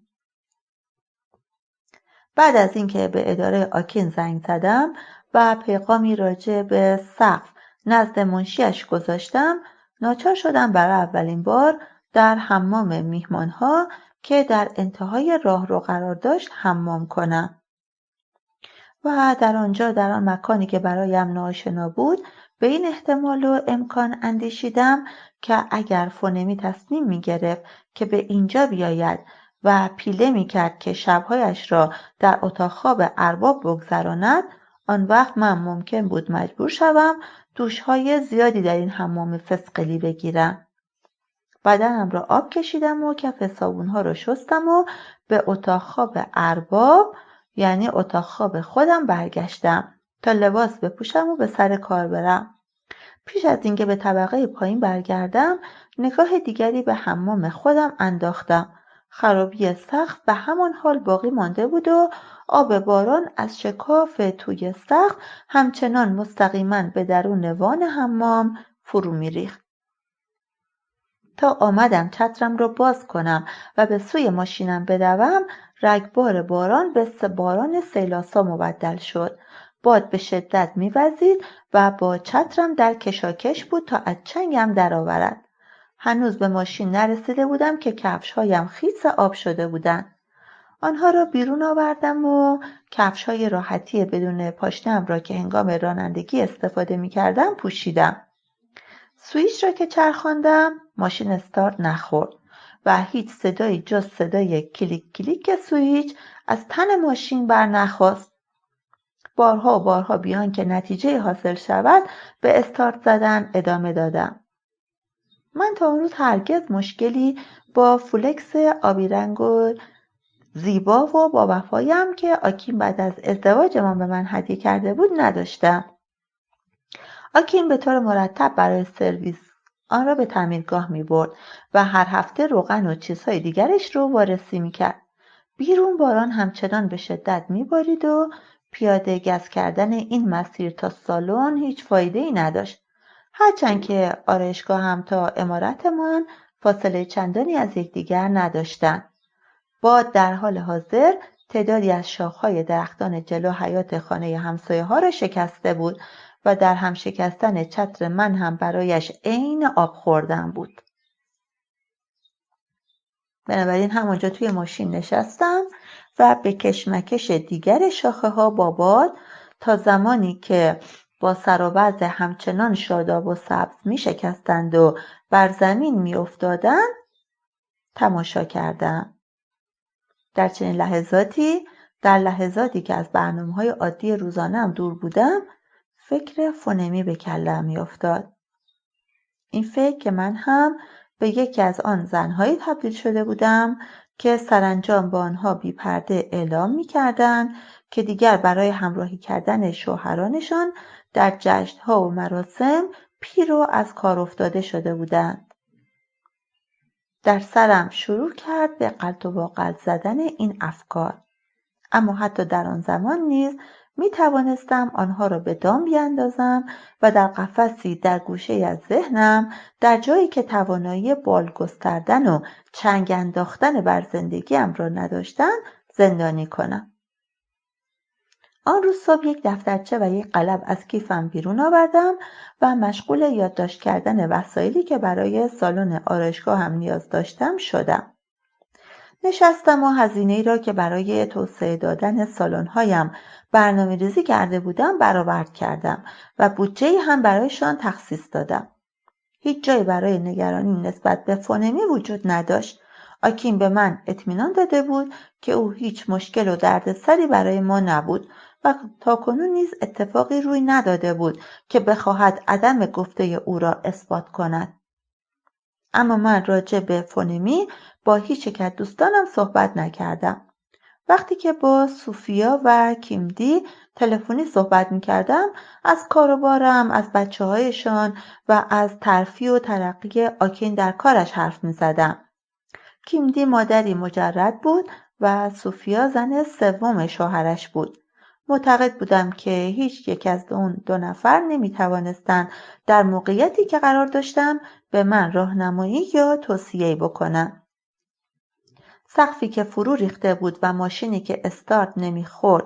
اگر این دو اتفاق با هم برای ایامارتا میافتاد، او به اتاقش پناه میبرد و در و پنجره ها را به روی خودش چارقفله میبست، زیرا کائنات در صدد این بود که چیزی به سمع او برساند. همیشه کائنات مترصد این بود که چیزی به گوش این زن برساند.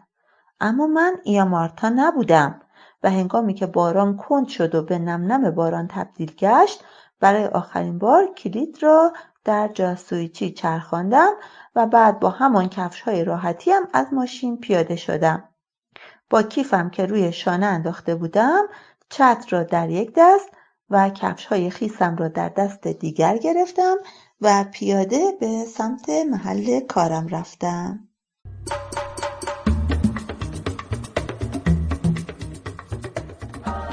کتاب با من بمان، نویسنده آیوبامی آدبایو، راوی افسانه والافر، تولید صوتی کتابخانه اینترنتی آوای بوف.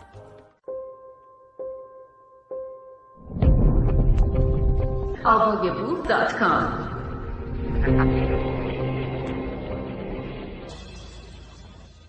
قسمت سوم.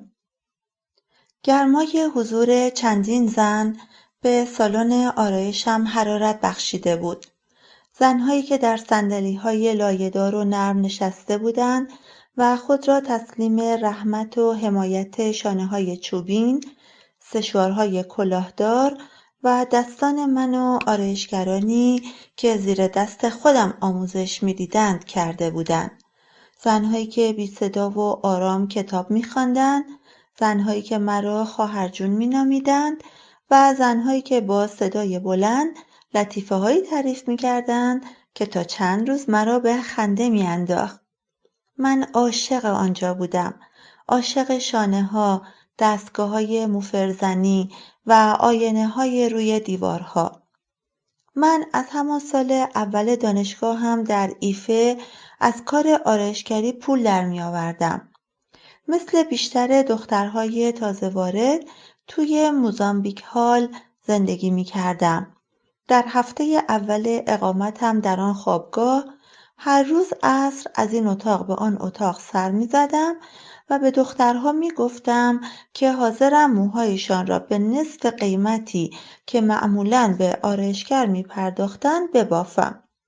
تنها چیزی که داشتم یک شانه چوبی کوچک بود و تا مدتی هم که در دانشگاه زندگی می کردم، تنها هزینه دیگرم خرید یک صندلی پلاستیکی بود تا مشتریهایم را روی آن بنشانم.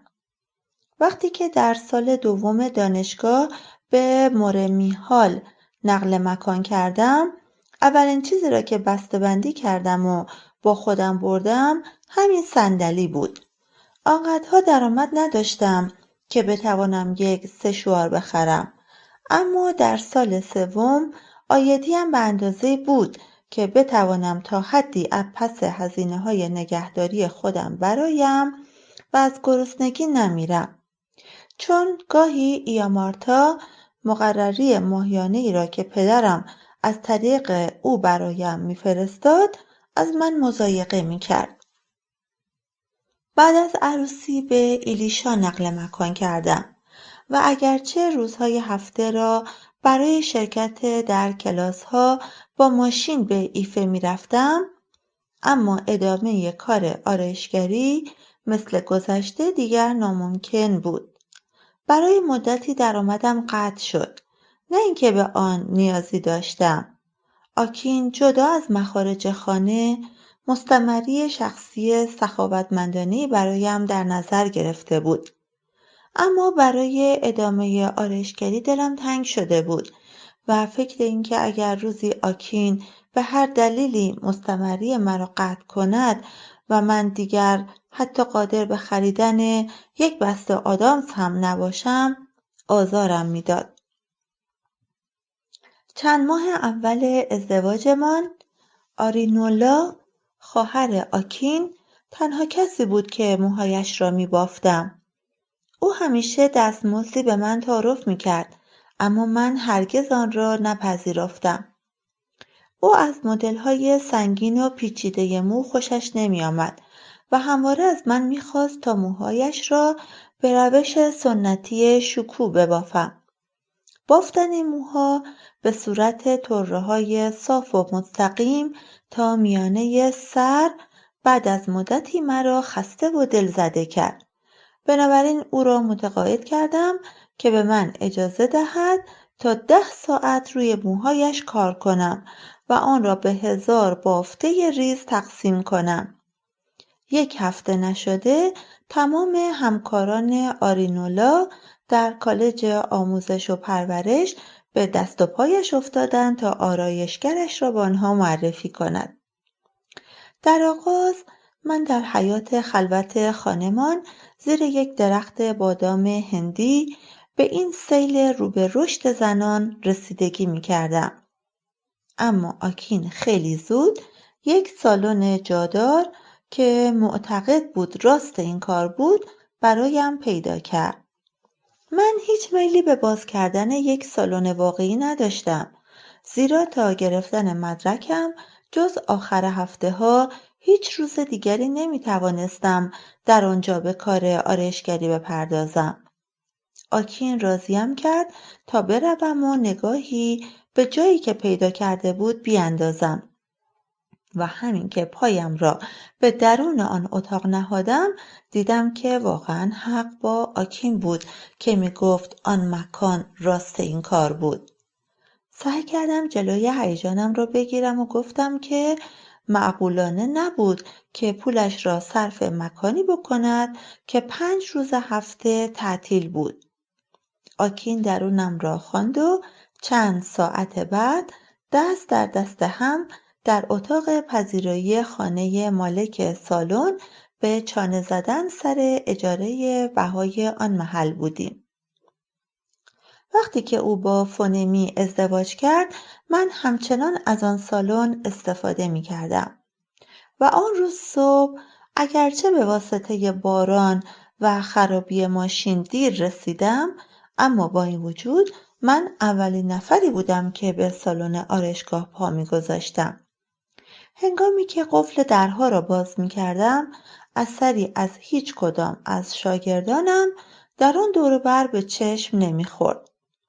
آنها معمولاً زودتر می آمدن تا برای آن روز دستی به سر و روی سالن بکشند و وسایل را آماده کنند. اما همین که چراغ‌ها را روشن کردم باران شدت گرفت و صدای برخورد قطرات باران چنان بالا گرفت که انگار صدها حیوان با سم‌هایشان بر پشت بام می‌کوبیدند. شانس کمی وجود داشت که باران بگذارد دخترها شهر را طی کنند و خودشان را به سالن برسانند. رادیویی را که پدرم هنگام راه یافتن به دانشگاه به من داده بود روشن کردم. حالا دیگر چند جایش شکسته بود، اما من آن را با چسب نواری مخصوص لوله کشی دوباره چسبانده و سر پا کرده بودم. آنقدر پیچ رادیو را چرخاندم تا به یک ایستگاه رادیویی که موسیقی ناآشنایی پخش می‌کرد رسیدم. بعد رفتم و شروع کردم به جفت و جور کردن شامپوها، پمادها، ژل‌های فرم دادن مو، دستگاه‌های فرزنی، پیاله‌های مخصوص مواد نرم کننده مو و اسپری‌ها. به خودم زحمت ندادم تا نگاهی به خودم در آینه بیاندازم تا ببینم که قدم زدن در زیر باران به رغم داشتن چتر بافته‌های مویم را خراب کرده یا نه. اگر به خودم توی آینه نگاه می‌کردم، مجبور می‌شدم فرم صورتم، چشم‌های کوچکم، بینی درشتم و هر چیزی را که با شیب چانه و لب‌هایم همخوانی نداشت را مورد معاینه قرار دهم و بر روی تمام موارد متفاوتی که هر مردی به خصوص آکین ممکن بود فونمی را جذاب‌تر بیابد تأمل کنم. من وقت دلسوزی و ترحم کردن به حال خودم را نداشتم. بنابراین به سر و سامان بخشیدن به وسایل و دستکاری آنها ادامه دادم، زیرا این امر سبب میشد تا بتوانم ذهنم را بیشتر روی موها متمرکز سازم. بعد از اینکه باران متوقف شد، سر و کله دخترها یکی بعد از دیگری در سالن پیدا شد. آخرین نفرشان درست پیش از اینکه اولین مشتری وارد شود رسید. من یک شانه چوبی قاب زدم و موهای آن زن را از وسط باز کردم و 2 انگشتم را توی پماد چسبناک فرو کردم و کار روزانه‌ام را آغاز کردم.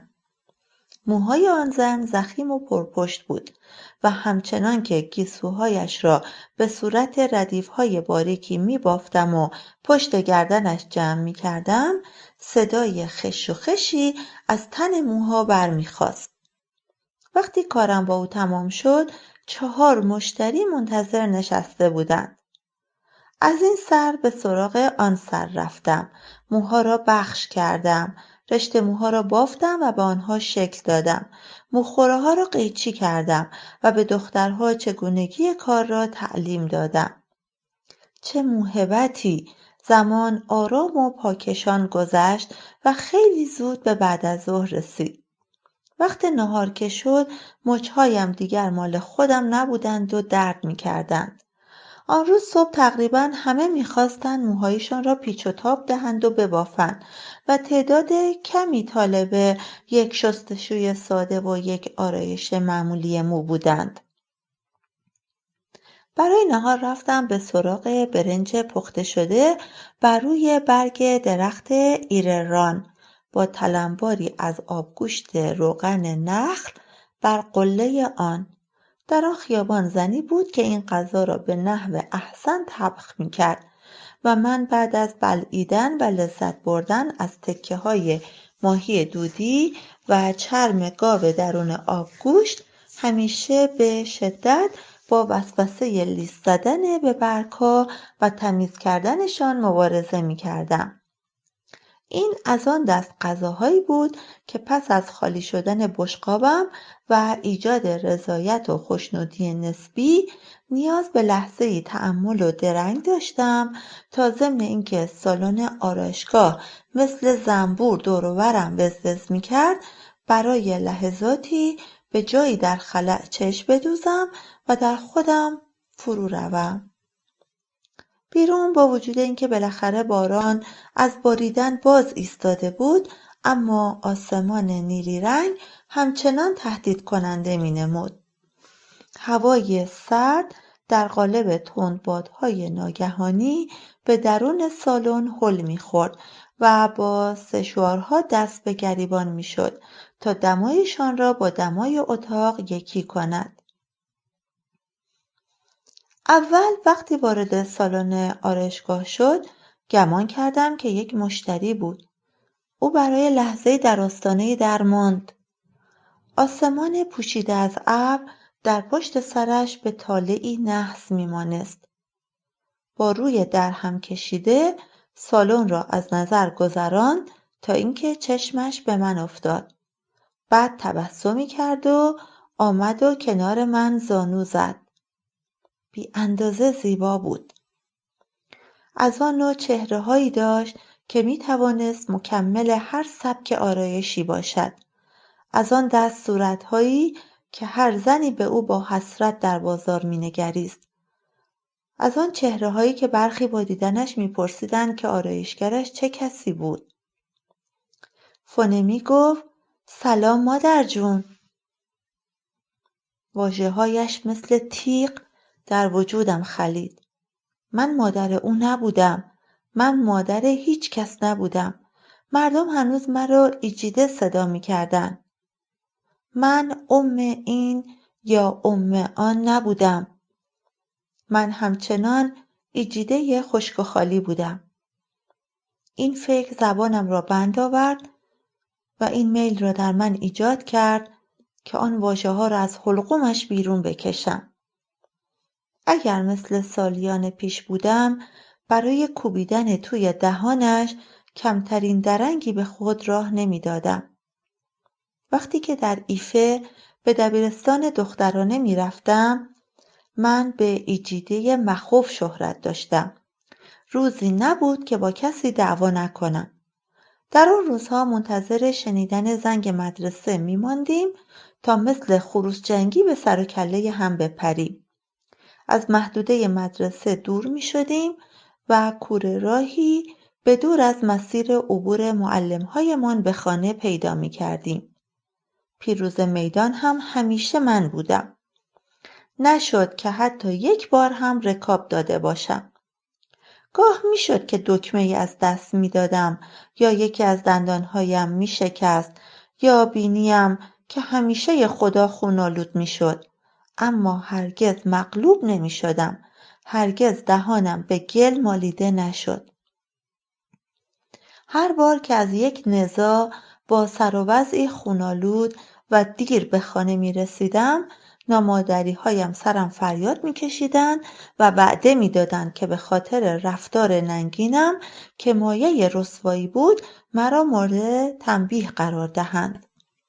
آنها شبها پچ پچ کنان در حالی که لنگی‌های آب رفته‌شان را دور پستان‌های شل و وارفته‌شان می‌بستند، در گوش بچه‌هایشان می‌خواندند که نباید مثل من شوند.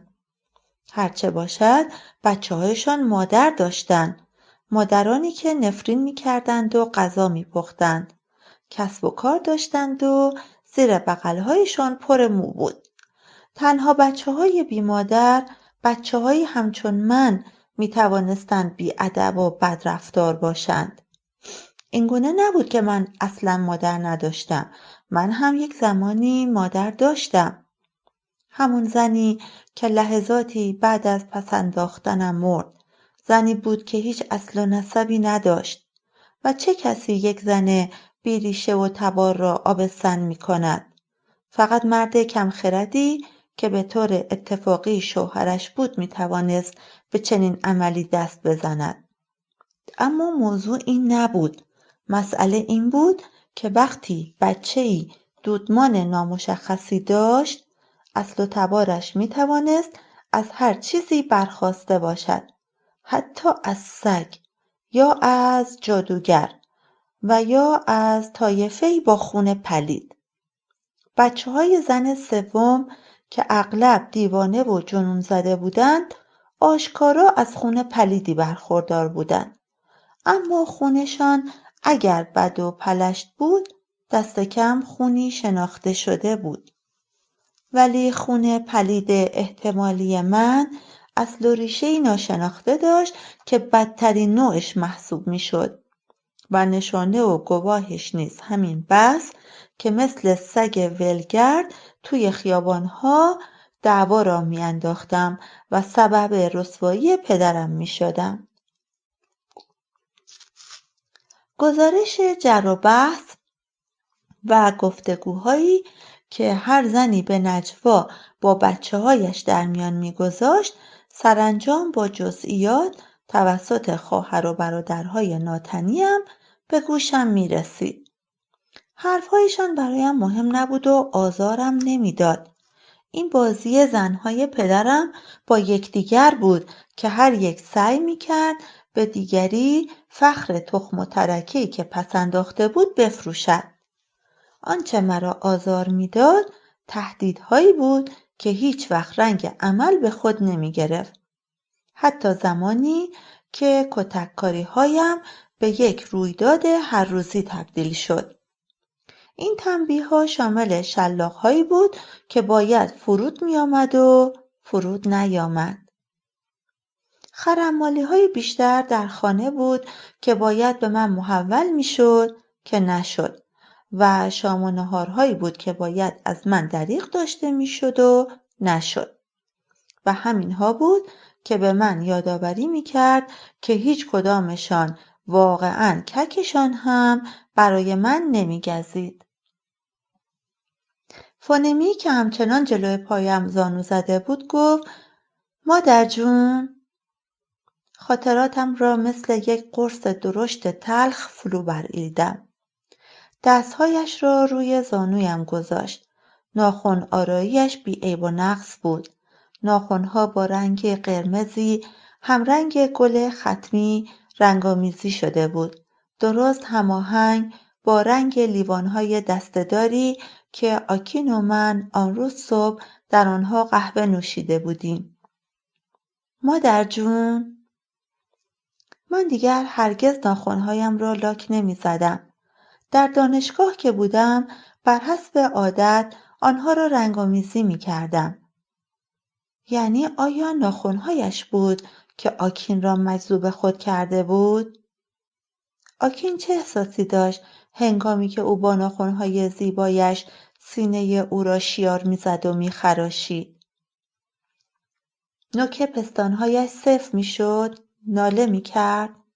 می‌خواستم؟ نه، برایم ضرورت داشت که بیدرنگ این را با جزئیاتش بشنوم.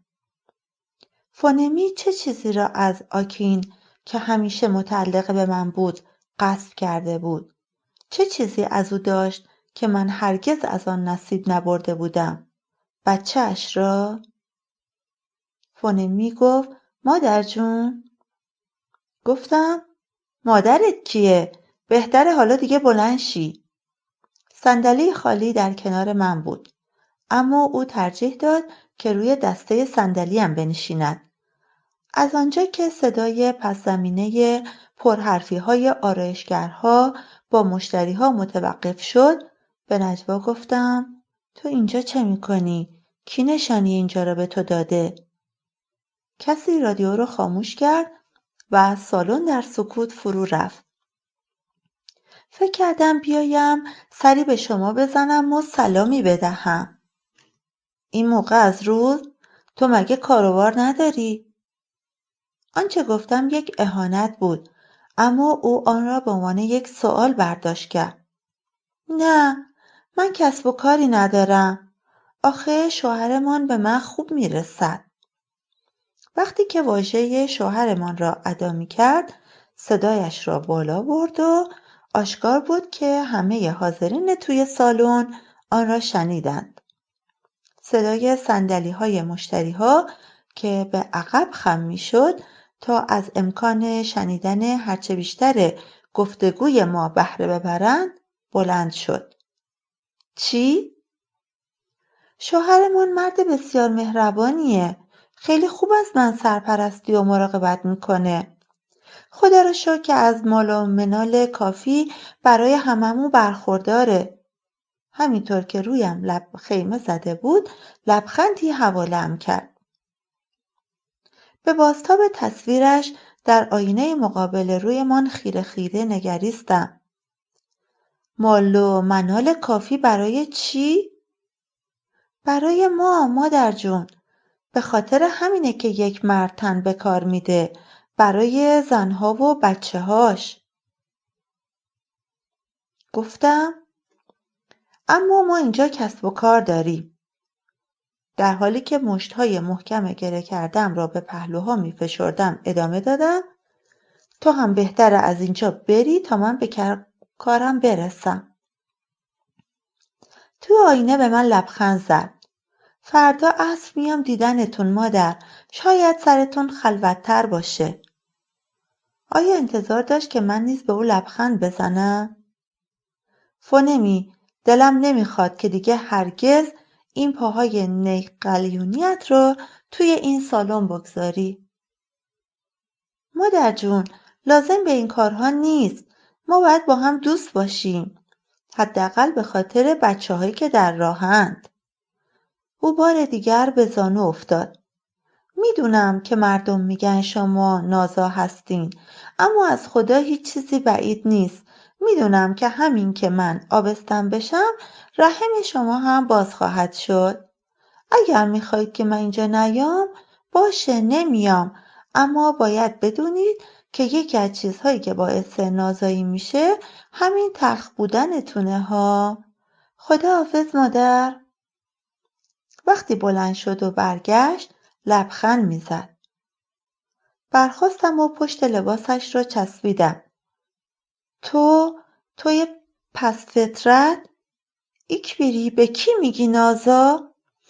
آماده رویارویی با او نبودم. حتی اهانتی هم که به او کرده بودم هیچ جایگاهی نداشت. او هیچ نسبتی با اسطوره ایکبیر نداشت. او کوتاه قامت نبود. هیچ حصیری نیز با خود نداشت و بیوقفه هم نمیگریست. در واقع وقتی که برگشت و به من نگاه کرد لبخند میزد.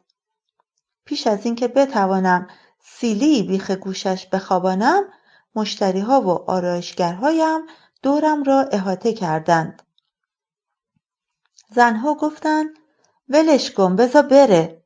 آنها دستم را که چنگ زده بود و لباس فونمی را چسبیده بود باز کردند و مرا تا روی صندلیم کشاندند.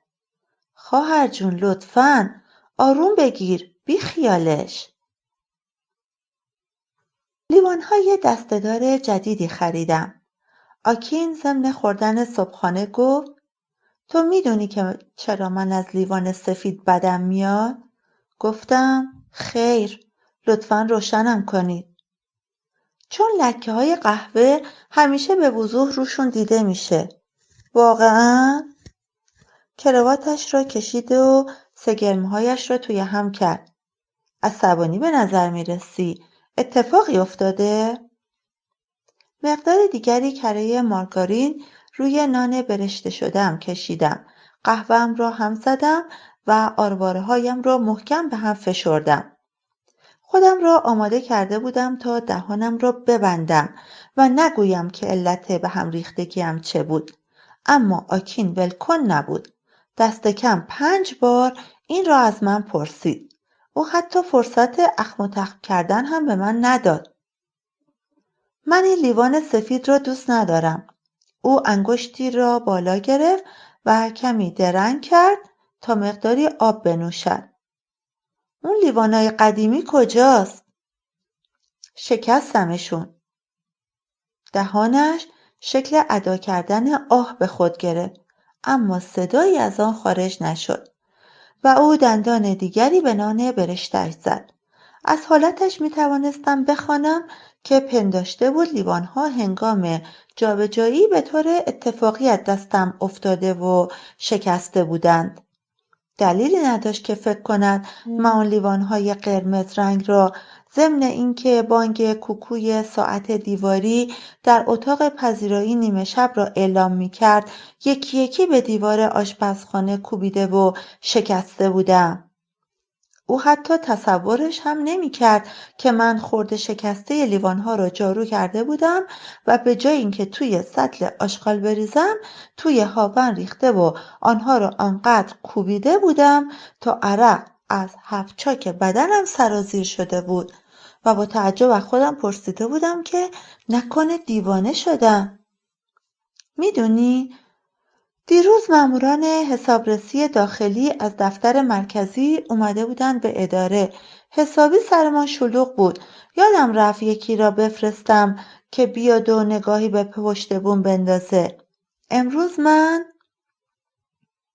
زن دیروز اومد تو سالنم.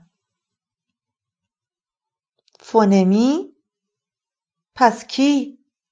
از روی صندلی‌ام به سمت جلو خم شدم. ببینم شایدم زن دیگه‌ای داری که من از وجودش خبر ندارم. از ساعتی که فونمی سالن آرایشگرم را ترک کرده بود این فکر مثل خوره به جانم افتاده بود و رهایم نمی‌کرد. اینکه آکین ممکن بود زنان دیگری در ایلیشا یا هر شهر دیگری می داشت. زنانی که او دلدادشان بود، زنانی که سبب شده بودند که او کمتر به من تعلق داشته باشد. آکین نیمی از صورتش را با یک دست پوشاند. ایجیده، من که برایت از قراری که با فونمی گذاشتم توضیح دادم. تو نباید بگذاری که او مزاحمتی برات ایجاد کنه. او گفت که تو ازش خوب مراقبت میکنی.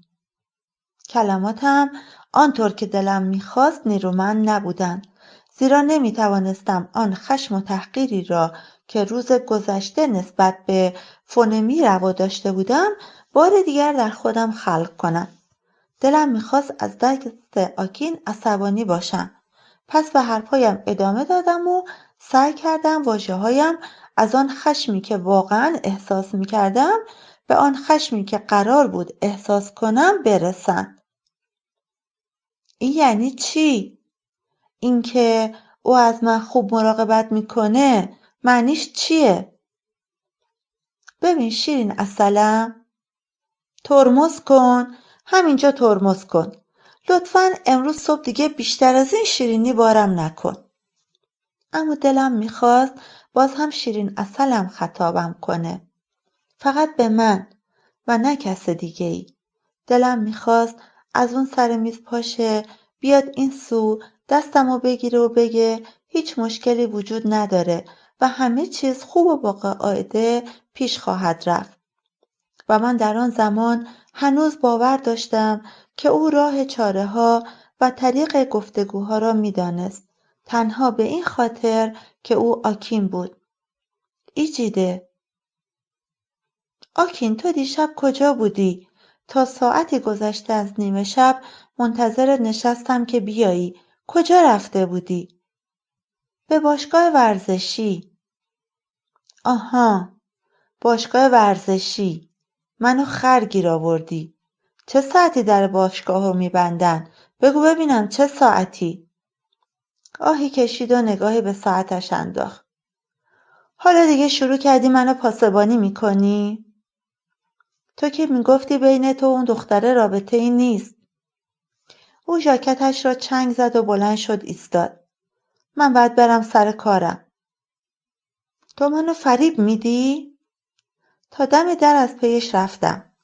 واژه‌هایی را می‌جستم تا به مدد آنها به او بفهمانم که واقعاً قصد جر و بحث و دعوا با او را نداشتم، تا برایش شرح دهم که می‌ترسیدم رهایم کند و یک بار دیگر در این دنیا تک و تنها بمانم. آکین، خدا فریبت خواهد داد، این را بهت قول میدم. خدا هم به همون صورتی که تو منو فریبم میدی فریبت خواهد داد. او در را پشت سر خود بست و من از ورای قاب‌های شیشه‌ای تماشایش کردم. هیچ چیزش درست و به قاعده نبود. به جای اینکه کیف اسناد و مدارکش را در دست گرفته باشد، زیر بازو به پهلوی چپش چسبانده بود. بنابراین بدنش کمی به سمت چپ متمایل شده بود و حالتی پیدا کرده بود که انگار داشت به خودش میپیچید. ژاکتش را مثل همیشه روی شانه‌اش نینداخته بود، بلکه توی مشتش فشرده بود و همینطور که داشت به جانب ماشین پژوی سیاه رنگش میرفت، لبه یکی از آستین‌هایش روی زمین و بر سطح پله‌های هشتی و علف‌های توی باغچه کشیده میشد. هنگامی که دنده عقب گرفت تا سر و ته کند، برگشتم و رفتم. لیوان قهوه‌اش همچنان پر بود. حتی یک قطره هم از سرش خالی نشده بود. روی صندلی او نشستم. نان برشته او و مال خودم را خوردم و قهوه‌اش را نوشیدم. آن وقت میز غذاخوری را تمیز کردم و ظرف‌های کثیف را به آشپزخانه بردم. لیوان‌ها را به دقت شستم تا مطمئن شوم که لکه قهوه رویشان نمانده باشد. هیچ دلم نمیخواست به سر کار برم، چرا که اصلاً آمادگی برخورد مجدد با فونمی را نداشتم. پر واضح بود که او وقعی به خواسته من نمیگذاشت و چون از او خواسته بودم که دیگر پایش را آنجا نگذارد، او هم اطاعت می‌کرد و هرگز سر و کله‌اش آنجا پیدا نمی‌شد. من می‌دانستم که زن‌های نظیر فونمی، همان زن‌هایی که انتخابشان زن دوم یا سوم یا هفتم شدن بود، هیچ وقت به راحتی جا نمی‌زدند و عقب نمی‌نشستند. هرگز. من شاهد بودم که چگونه آنها به خانه پدرم راه می‌یافتند و به تدریج همه چیز را قبضه می‌کردند. تمام آنها مادرهای جور و جوری که هیچ کدامشان مادر من نبودند، همیشه با تدبیری که در زیر لنگیشان پنهان بود می‌آمدند و هرگز به آن اندازه‌ای که در ابتدا به نظر ساده‌لوح و پسندیده می‌رسیدند نبودند. و از میان آنها تنها ایامارتا بود که خیلی راحت غافلگیر و شگفت زده میشد و هرگز تدبیر و نقشه‌ای از خودش نداشت.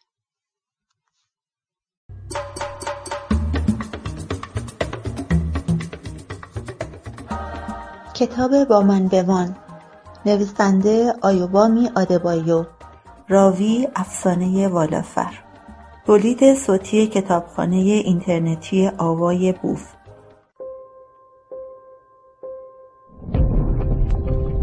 avayaboof.com.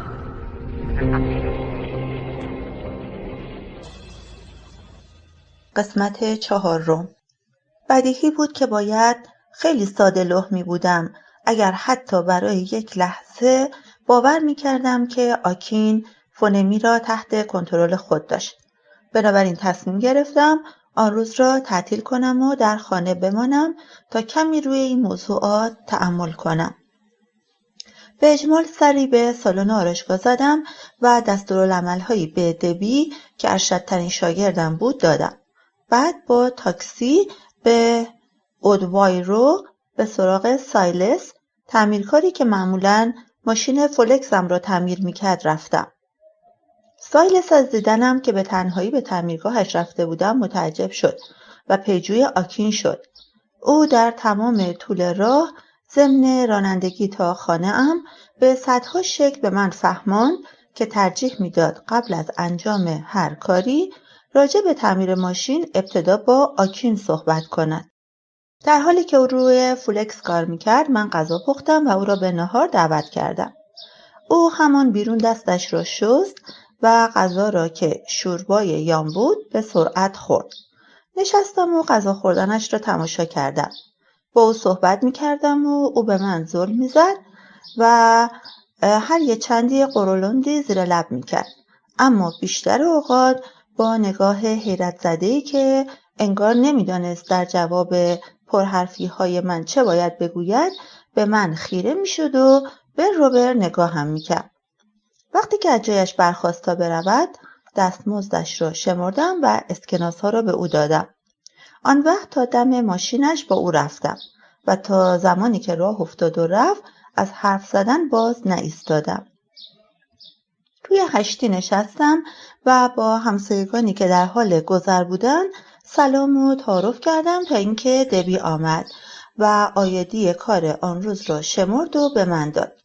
تعارفش کردم بیاید و کمی غذا بخورد، اما او تعارفم را رد کرد و گفت که گرسنه نیست. بنابراین به او اصرار کردم تا اقلاً 1 لیوان ماه و شعیر بنوشد. بعد از رفتن او دیگر کاری برای انجام دادن نداشتم. ماشین تعمیر شده بود، ظرف‌ها شسته شده بود و شام هم آماده بود. هرچند اکنون برایم کاملا روشن بود که آکین تا نیمه شب سر و کله‌اش پیدا نمی‌شد. حالا دیگر فکر فونمی مثل خوره به جانم افتاده بود. نشستم و به چندین امکان فکر کردم. دفعه دیگر که او به سالنم پا گذاشت خورد و خمیرش کنم، یا اینکه از او بخواهم که بیاید و پیش خودمان زندگی کند تا بدین وسیله بتوانم از نزدیک تمام وقت زیر نظرش داشته باشم.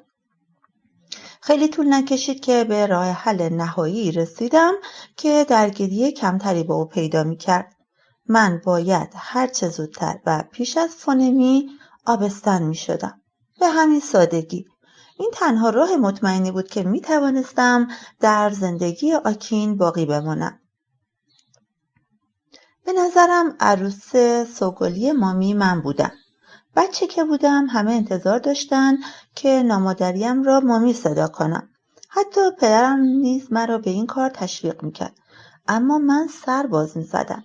من گیر میدادم و اونها را ماما صدا میکردم. و بعضی از آن زنها هر وقت چشم پدرم را دور میدیدند از اینکه بی احترامی کرده و آنها را مادر من خطاب نکرده بودم، سیلی جانانه‌ای بیخ گوشم میخواباندند. اینکه امتناع میکردم به خاطر این نبود که یک دنده و لجوج بودم و یا به باور برخی از آنها با این کارم میخواستم آنها را به مبارزه بطلبم. نسبت به مادرم وسواس عجیبی داشتم. او مذهب من بود و فکر اینکه شخص دیگری را به جای او مادر خطاب کنم توهین به مقدسات و خیانت به زنی بود که جانش را برای زندگی بخشیدن به من فدا کرده بود. 1 سال با اهل خانواده با تشریفات خاصی در مراسم یکشنبه مادر در کلیسای آنگلیکان که خانواده‌ام پایبست آن بودند شرکت کرده بودیم. کشیش موعظه‌اش را به پایان رساند و همه کسانی را که زیر 18 سال سن داشتند به جلوی کلیسا فراخواند تا سرودی به افتخار مادران بخوانند. گمانم در آن زمان من 12 سال بیشتر نداشتم، اما از برخاستن امتناع کردم تا اینکه یکی از راهنماهای کلیسا سقلمه‌ای به کمرم زد. ما سرودی را خواندیم که همه آن را از پیش می شناختند. سرودی مردمی که قلب‌های بسیاری را تسخیر کرده بود. من فقط توانستم خط اول سرود را بخوانم و پیش از اینکه اشکم سرازیر شود زبانم را به دندان گرفتم. تنین واژه‌های مادر طلاست، مادر چنان طلای گرانبهایی است که با هیچ پولی خریده نمی شود، در وجود من از هر روزه و وعظی که تاکنون شنیده بودم نیرومندتر بود. حالا دیگر به سنی رسیده بودم که بفهمم نه پول، نه نامادری و نه هیچ چیز دیگری را نمیشد جایگزین مادرم کرد. و این را خوب می دانستم که هرگز حاضر نمی شدم هیچ زنی را مامی صدا کنم. با این حال هر بار که مادر آکین مرا در آغوش فربه و گوشتالود خود می فشرد و هر زمان که او را با این عنوان احترام‌آمیز صدا می کردم، قلب من واژه مامی را به آواز می خواند و در میانه راه گلویم متوقف نمی شد و به راحتی بالا می آمد. درست به عکس وقتی که نامادری هایم می خواستن با سیلی و کتک آن را از حلقومم بیرون بکشم. او برازنده این نام بود و به آن وفادار بود. اگر متوجه مسئله بین من و آکین می شد پشت مرا می گرفت، به من دلداری می داد و می گفت که برای آبستن شدن از پسرم به زمان نیاز داشتم. اصرار داشت که معجزه برای من زمانی به وقوع می پیوست که پیچ مناسب را دور زده باشم. وقتی که مشتری پا به ما هم خانم آداولو برایم راجع به کوهستان جو دراپینگ ویکتوری حرف زد، همون روز نزد مامی رفتم تا موضوع را با او در میان بگذارم. لازم بود که او بر این اطلاعات صحه بگذارد و تاییدشان کند. او گنجینه از آگاهی در این خصوص از موارد بود. حتی اگر از این کنام معجزه شناختی نداشت، معمولاً می‌دانست برای کسب اطلاعات سراغ چه کسی برود و همین که به صحت و درستیشان واقف می‌شد، همیشه آماده بود که برای یافتن راه حل تازه مرا تا آن سر دنیا هم که بود همراهی کند. یک زمانی بود که من گفته‌های خانم آداولو را نادیده می‌گرفتم. زمانی که هیچ اعتقادی به رسولانی که در کوه‌ها می‌زیستند یا به کشیشانی که در کنار رودخانه به عبادت و نیایش مشغول بودند نداشتم. این موضوع مربوط به دوره‌ای میشد که من آزمایش‌های بسیاری در بیمارستان انجام داده بودم و همه این آزمایشات نشان میداد که هیچ مانعی برای بارداری من وجود نداشت. یک وقتی امیدوار بودم که دکترها مشکلی چیزی بیابند، هر چیزی که بتواند تصریح کند که چرا من هنوز با وجود گذشته چند سال از ازدواجم هرگز خونروش‌های ماهیانه‌ام قطع نمی‌شد. آرزو می‌کردم که آنها چیزی را بیابند که بتوانند آن را معالجه کنند و یا جلویش را بگیرند. هیچ موردی نیافتند. آکین هم رفت و آزمایش داد و آمد و گفت که دکترها گفته بودند که او هم هیچ مشکلی نداشت. آن وقت بود که من از مقاومت در برابر پیشنهادات مادر شوهرم دست کشیدم و فکر اینکه زنانی مانند او بی فرهنگ و تا حدی شوریده حال و مجنونند از سرم بیرون کردم. سختگیری ها و لجاجت هایم را برای چاره ها و شقهای دیگر حل این معضل کنار گذاشتم و آدمی شدم باز و گشاده. اگر من نمیتوانستم گم شدم را در جایی بیابم، چه ایرادی داشت که در جاهای دیگر جستجویش نکنم؟ خانواده شوهرم در آبیسو زندگی میکرد.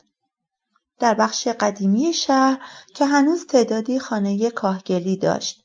خانه آنها یک بنای آجری بود با یک حیاط جلویی که نرده‌های سیمانی کم ارتفاعی آن را محصور کرده بود. وقتی به آن خانه رسیدم، مامی را دیدم که توی حیاط روی چارپایه کوتاه نشسته بود و سینی زنگ زده بر دامن داشت و توی آن بادام زمینی ها را از پوست جدا می‌کرد. همینطور که نزدیک می‌شدم سرش را بلند کرد و مجدداً پایین انداخت. یکه خوردم و قدمهایم را سست کردم. اتفاقی رخ داده بود.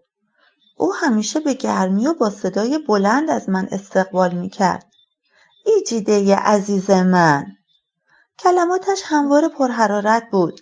عین در آغوش کشیدن‌هایش که از پی آن کلمات می‌آمد. عصرتون بخیر مامی.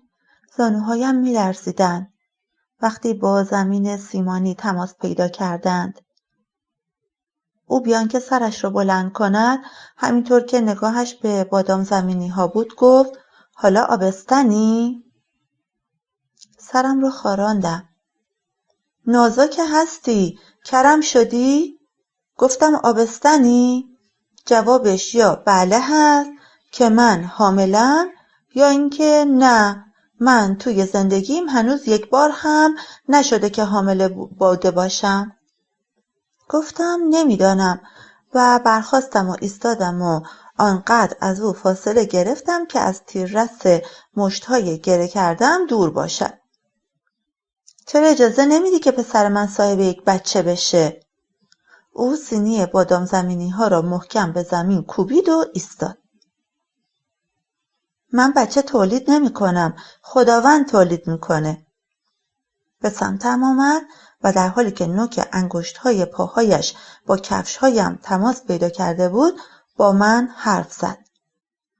هیچ وقت خدا رو توی زایشگاه دیدی که بچه بزاد؟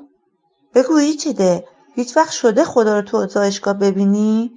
تولید کردن بچه کار زناست و اگه نمیتونی پس تو هم یه مردی. هیچ کسی نباید اسم زن روی تو بگذاره. مچ دستام گرفت و صداشو تا حد نجوا پایین آورد. این زندگی خیلی دشوار نیست ایجیده. اگه تو نمیتونی بچه بزای پس بذار پسرم از فونمی صاحب بچه بشه. میبینی ما که حتی نمیخوایم بلند شی و جا تو به یکی دیگه بدی. ما فقط میگیم یکم کنارتر برو تا یکی دیگه هم بتونه بشینه. گفتم مامی من که جلوشو نگرفتم و اون دختره رو پذیرفتم. او حالا حتی آخر هفتهشو توی خونه ما میگذرونه. او دستها را به کمر ستبر خود زد و خندید. منم یه زنم. فکر میکنی از پشت کو اومدم؟ بگو ببینم چرا آکین هیچ وقت دست به فونمی نمیزنه؟ میگه نه اینکه الان 2 ماهی که با فونمی عروسی کرده. پس چرا تا حالا لنگیشو برای فونمی باز نکرده؟ حرف بزن ایجیده. جلوی لبخندمو گرفتم. به من ربطی نداره که با زنش چه میکنه یا نمیکنه. او ژاکتم را بالا زد و کف دست چروکیده‌اش را روی شکمم گذاشت. گفت عین یه دیوار صاف و یه دسته. الان 2 ماهه که پسر من لای پای توه و بازم این شکم تو عین تخته صافه. خواهشاً این سوراخ زهرماری تو جلو روش نذار، درشو تخته کن. ما که همه میدونیم او چه احساسی به تو داره. اگه تو اونو از خودت دور نکنی، اونم به طرف فونمی نمیره.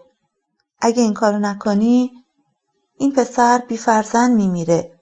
بهت التماس میکنم، زندگی منو نابود نکن. او اولین پسر منه. ایجیده، به خاطر خدا بهت التماس میکنم. چشمانم را بستم، اما اشک از بین پلکایم به زور راه خود را میگشود و بر گونه‌هایم سرازیر میشد. مامی آهی کشید. من همیشه با تو خوب تا کردم. به خاطر خدا بهت التماس میکنم. ایجیده، به من رحم کن. به من رحم کن. او سپس مرا به سمت خود کشید و در آغوشم گرفت و کلماتی دلگرم کننده در گوشم نجوا کرد. آغوشش مرا گرم کرد. حرفهایش در دل سرد و سفت من که باید جایگاه بچه می بود نشست. همچنان که از کوهستان جیوتراپینگ معجزه‌گر بالا می رفتم، ترس مچ پاهایم را چسبیده بود و رها نمی‌کرد. مرد ریشویی که ریش پرپشتی صورتش را پوشانده بود و مرا دنبال می‌کرد، کوچکترین اهمیتی به نگرانی من نمی‌داد. او محافظی بود که از قله کوه برایم فرستاده بودند، یعنی از جایی که باد صدای مناجات پیروان و مریدان مؤمن را با خود می‌آورد و به گوشمان می‌رساند و باز دوباره از ما دور می‌کرد. می‌توانستم حدود 100 نفر از آنها که ملبس به قبای سبز و کلاه سرآشپزی یک دست بودند را ببینم. محافظم گفت توقف ممنوع. احتمالاً متوجه سست شدن گام‌هایم شده بود. کوه شیب تندی داشت. لخت و برهنه بود. هیچ درختی نداشت تا بتوان در سایه‌اش از گزند آفتاب لحظه‌ای درنگ کرد. تشنه بودم. گلوام خشک شده بود و آب دهانم خشکیده بود. هیچ مهلت استراحتی برایم وجود نداشت. از من خواسته شده بود برای روزه گرفتن به آنجا بروم. نه غذایی، نه آبی. و همونطور که محافظم در پایین کوه به من هشدار داده بود، اگر ضمن صعود از کوه برای استراحت توقف می‌کردم، او مرا بدون برخورداری از نیایش و ملاقات موبد و رسول اعظم دست از پا درازتر به خانه می‌فرستاد. خانم آدابلو به من اطمینان بخشیده بود که رهبر این گروه، رسول جوسایه، کارش معجزه کردن بود. شکم برآمده خودش شاهد این مدعا بود.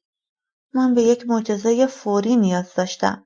تنها راه نجاتم از شر پولیگامی این بود که پیش از فونمی آبستن شوم. در این صورت بود که شاید آکین دست از سر این دختر برمی داشت. اما در آن لحظه همچنان که بزی را پشت سر خودم بالا می کشیدم، تنها معجزه‌ای که واقعاً می خواستم این بود که آب از دل یکی از سنگ‌ها بیرون بجوشه تا من دل سیری آب بنوشم و آتشمو فرو بنشانم. محافظم جوری به سینم ظلم می‌زد و نگاه می‌کرد که احساس خطر می‌کردم.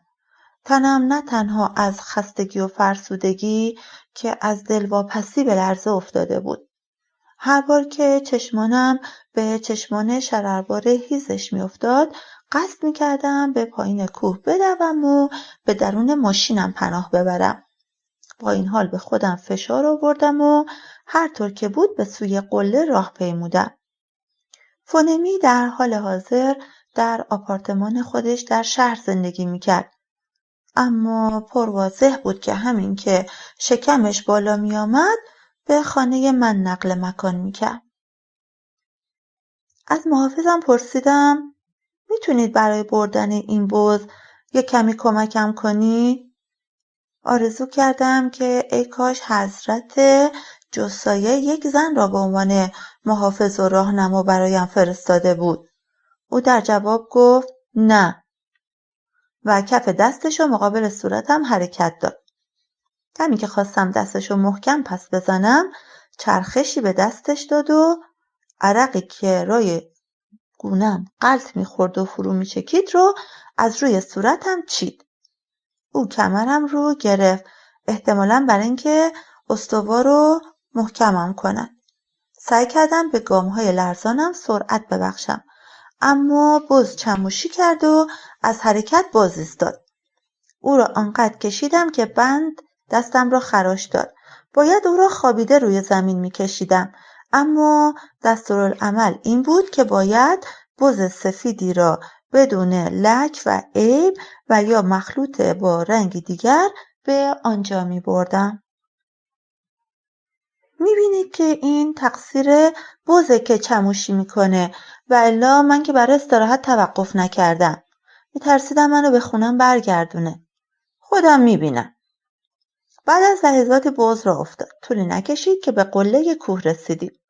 مریدان وفادار حلقه بزرگی تشکیل داده بودند و با چشمان بسته نشسته بودند. محافظم گفت برو توی حلقه. سپس خودش در کنار دیگران نشست و چشمانش رو بست. مردی در وسط حلقه ایستاد. ریش او حتی از ریش محافظ هم بلندتر بود و بخش بزرگی از صورتش رو پوشونده بود. کلاه سرآشپزیش از همه بزرگتر بود و به جای اینکه به سمت عقب افتاده باشه چیزی توی آن چپانده بودن تا سیخ و عمود نگهش دارن. او گفت برای خواهرمان راه باز کنید. 2 نفر از مریدانی که جلوی من بودن ایستادند و بی آنکه چشمهایشان را بگشایند به درون حلقه پیش رفتند. من بز را به داخل حلقه کشیدم و رفتم کنار مردی که کلاهش از همه بزرگتر بود ایستادم. دور تا دورم به تمام چهره ها نگاه کردم و متوجه شدم که همه ریشو و مرد هستن. به یاد نگاه‌های هرزه و خیره محافظم افتادم و احساس ضعف کردم، طوری که انگار اشارتی بوده باشد همه مردا با هم شروع کردن به نالیدن و لرزیدن، انگار که یه چیز نامرئی اونا رو تحریک کرده بود. به آکین و به اینکه چه بچه‌های زیبایی میتونستیم داشته باشیم اندیشیدم. مردی که کنارم ایستاده بود فریاد زد تو صاحب یک بچه خواهی شد. ناله ها خاموش شد و او چشمهایش رو گشود. به بز اشاره کرد و گفت بچت رو در آغوش بگیر. از بز به چشمان رقصنده مرد نگاهی انداختم. به فکرم زد که از این مرد دیوانه بگریزم، اما در ذهن دیدم که آنها چگونه در حالی که رده های سبزشان در باد بال میزد مثل سگ‌های هار دیوانه که آب از دهانشان سرازیر بود دنبالم می‌کردند. توانستم خودم در حالی تصور کنم که از اون کوه پرشیب به جانب مرگ فرو می‌غلتیدم. تو فکر می‌کنی که من دیوانه‌ام؟ رسول جثایه دیوانه است؟ او پشت کلم رو چسبید و خنده کوتاهی مثل قدقد مغز سر داد. تا زمانی که کار ما با تو تمام نشده نمیتونی از دستمون فرار کنی. کار که تمام شد تو با بچه از اینجا خواهی رفت. چند بار سرم را تکان دادم تا اینکه سرم رو رها کرد. ناله ها از سر گرفته شد. مرد در کنار بز خم شد و بند را از گردنش باز کرد. بعد بز را لای پارچه‌ای سبز قنداق پیچ کرد تا جایی که فقط پوزش پیدا بود. آن وقت او را به سمت من دراز کرد. بچت. من آن چیز بقچه پیش شده را گرفتم.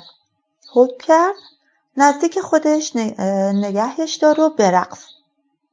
ناله ها متوقف شد و مردها آوازی را دم گرفتند. بقچه را که وزنش آزارم میداد به سینم چسباندم و به رقص در آمدم. آواز به شعاری تند و سریع بدل شد و من بر سرعت گامهایم افزودم. دم گرفتم و با آنها خواندم. رقصیدیم تا جایی که گلویم خشک و تفدیده شد و آب دهانم به سختی فرو داده شد. هر بار که پلک می زدم تلالوهایی از نور و رنگ مانند قطعات شکسته یک رنگین کمان پیش چشمم برق می زد. به رقص تا زمانی که احساس کردم به تجربه‌ای رحمانی نزدیک شده بودم ادامه دادیم. آنگاه آن بز در زیر آفتاب درخشان صورت یک نوزاد پیدا کرد و من باورش کردم. ما رقصیدیم و آواز خواندیم تا اینکه مچ پاهایم به درد آمد و میل به زانو در افتادن در من قوت گرفت. احتمالاً ساعتها سپری شده بود که رسول جوسایه به حرف آمد. گفت کودک را تغذیه کن. صدایش مثل کنترل از راه دوری بود که دکمه‌اش را بزنی و مردانی را که در اطراف بودند فعال کنی. این بار که به حرف آمد آوازها قطع شد. به دستش نگاه کردم. انتظار داشتم که مقداری علوفه توی دستم بگذارد. دست انداخت و جلوی بلوزم را به زور کشید. به این بچه شیر بده. هنگامی که این کلمات را به نجوا ادا کرد برایم طبیعی بود که دست به پشت کمرم ببرم و قزن پستانبند توری آجی رنگی را که پوشیده بودم باز کنم، بلوزم را بالا بزنم و کاسه پستانبند را به سمت بالا بلغزانم، روی زمین بنشینم و پاهایم را دراز کنم، پستانم را بفشارم و آن را در دهان باز شده‌ای که در بین بازوانم بود بفرستم. به آکین و به اینکه اگر مرا در این وضعیت میدید انگ دیوانگی بر من میزد نیندیشیدم. به مامی فکر نکردم که احتمالاً به من یادآور میشد که پاهایم در خانه بی‌فرزند چقدر لرزان و لغزان بود. حتی به فونمی هم فکر نکردم که حتما تا حالا دیگر باردار شده بود. سرم را پایین انداختم و به آن بقچه‌ای که در بین بازوانم بود نگاه کردم و چهره ظریف کودکم را دیدم و بوی تازه پودر بچه را احساس کردم و باورم شد. هنگامی که رسول جوسایه بقچه را از بین دستانم بیرون کشید، آنها را خالی احساس کردم. گفت حالا برو. این ماه حتی اگر مردی هم به سراغت نیامد تو باردار خواهی شد. کلماتش را در آغوش کشیدم. آغوشم را پر کردند و آرامشم دادند. تبسم کنان از آن کوه به تنهایی پایین آمدم. هنوز هم می توانستم رطوبت روی سینه‌ام و قلبم را که از ایمانی نومیدانه به تپیدن افتاده بود احساس کنم. ایجیده در یک روز یکشنبه به من خبر داد که باردار است. ساعت 7 صبح مرا از خواب بیدار کرد تا بگوید که روز پیش معجزه‌ای رخ داده. هیچ کجا هم نه، روی یک کوه. معجزه‌ای روی یک کوه. از او خواستم که محبت کند و چراغ خوابش را خاموش کند. صبح‌ها نور چشمانم را آزار می‌داد. آن روزها او هنوز از یک حس شوخ طبعی برخوردار بود. حتما این هم از آن شوخی‌های گاه و بیگاهش بود. با خودم فکر کردم که احتمالاً در حال شکل دادن به یکی از همان شوخی‌های عملیش بود. شاید هم یکی از آن اغراق‌هایش بود تا به من بفهماند که می‌توانست در مورد باردار بودن هم مزاح کند. وقتی که چراغ را خاموش کرد بلند شدم و نشستم. منتظر ماندم تا بخش نهایی و بامزه شوخیش را ایراد کند تا برگردم زیر پتو و مجددا بخوابم. اما او فقط کنار تخت خواب ایستاد و پوزخند زد. این کارش هیچ نشاطی در من ایجاد نکرد. او خط مشی روز یکشنبه مرا نقض میکرد. روز استراحتم برام بسیار اهمیت داشت و آن را به طور جدی رعایت میکردم و هرگز خواسته و دانسته تا ظهر چشم نمیگشودم. ایجیده از این موضوع به خوبی آگاه بود. میرم برات یه فنجان قهوه درست کنم. او پرده را کمی کشید و باریکه‌ای از نور آفتاب به درون اتاق تابید. اتاق را که ترک کرد از جایم برخاستم. به حمام رفتم، آب سرد را باز کردم و سرم را برای 1-2 دقیقه زیر دوش گرفتم. بدون حوله به اتاق خواب برگشتم. گذاشتم تا قطرات آب روی سینه و پشتم جاری بشه و کش شورتم رو کمی تر کنه. وقتی برگشتم دیدم که او پیشتر از من وارد اتاق شده. روی تخت خواب نشسته و زانوهاش رو در حد فاصله قوزک‌ها روی هم انداخته بود. در این هنگام بود که متوجه شدم لباس خواب به تن نداشت. یک شورت و یک تیشرت آبی رنگ پوشیده بود. به نظر می رسید که زمان درازی بود که بیدار شده بود. در کنارش یک سینی بود. روی سینی یک بشقاب یام سرخ شده و یک کاسه آبگوشت ماهی و 2 فنجان قهوه قرار داشت. زنی که اگه من ساندویچم رو توی تخت خواب می‌خوردم تا هفته‌ها سرم نق می‌زد، خودش یک کاسه آبگوشت ماهی به اون اتاق آورده بود. متوجه شدم که باید پیشامدی رخ داده باشد. روی رخت خواب نشستم و جرعه قهوه نوشیدم.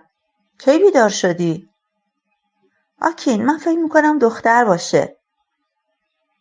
به هیچ وجه آمادگی رویارویی با ایجیده را که فکر می‌کرد بر بالای یک کوه باردار شده نداشتم. نمی‌دونستم که چه باید به او میگفتم. صبحانه‌مو خوردم و با دقت نگاهش کردم و به حرفاش گوش دادم. آخرین قطعه یام که خورده شد به روشنی میشد دید که او فکر نمی‌کرد که بر بالای آن کوه لعنتی آبستن شده، بلکه باور داشت و متقاعد شده بود که آبستنه. سینی را روی میز کنار تخت خواب گذاشتم، ایجیده را به طرف خودم کشیدم و گفتم ببین، لازمه کمی استراحت کنی، بگی یکم دیگه بخواب. حرفمو باور نمی کنی؟ من اینو نگفتم. بولزنان خود را از میان بازوانم بیرون کشید. اینم نگفتی که باور میکنی. تو فقط تمام مدت داشتی میخوردی. حتی هیجان زده یا خوشحالم نشدی. یه تبریک خشک و خالی هم هنوز به من نگفتی. فقط نشستی قهوه‌تو نوشیدی. پس کشک میگی. از من خواست که بهش تبریک بگم. تبریک برای اینکه بالای یک کوهستان آبستن شده بود. آکین، دستمو محکم چسبید. ناخن‌هاش توی کف دستم فرو رفت. حرفمو باور میکنی؟ به من بگو، حرفمو باور میکنی؟ یک چنین چیزهایی هیچ وقت اتفاق نمیافته. نباید مامی رو دنبال خودت را بندازی و به یه همچین جاهایی بری. قبلا هم اینو بهت گفتم. اینا همه دروغگو و حقه‌بازن. یه مش آدمای احمقن. دستمو رها کرد. مادرت با هم نیومد. چی؟ حالا دیگه خودت تک و تنها میری سراغ این کلاهبردارا؟ تو باید حرفمو باور کنی. روی در هم کشید. سرشو تکان داد. بعضی وقتا برات خیلی تأسف میخورم. چی؟ آخه تو به هیچی اعتقاد نداری. که چی؟ این که مرد سبز پوشی ترکه یا تکون داد و تو حامله شدی؟ آهی سر تکان، آهی سر داد. اصلا هم ترکه تکان نداد.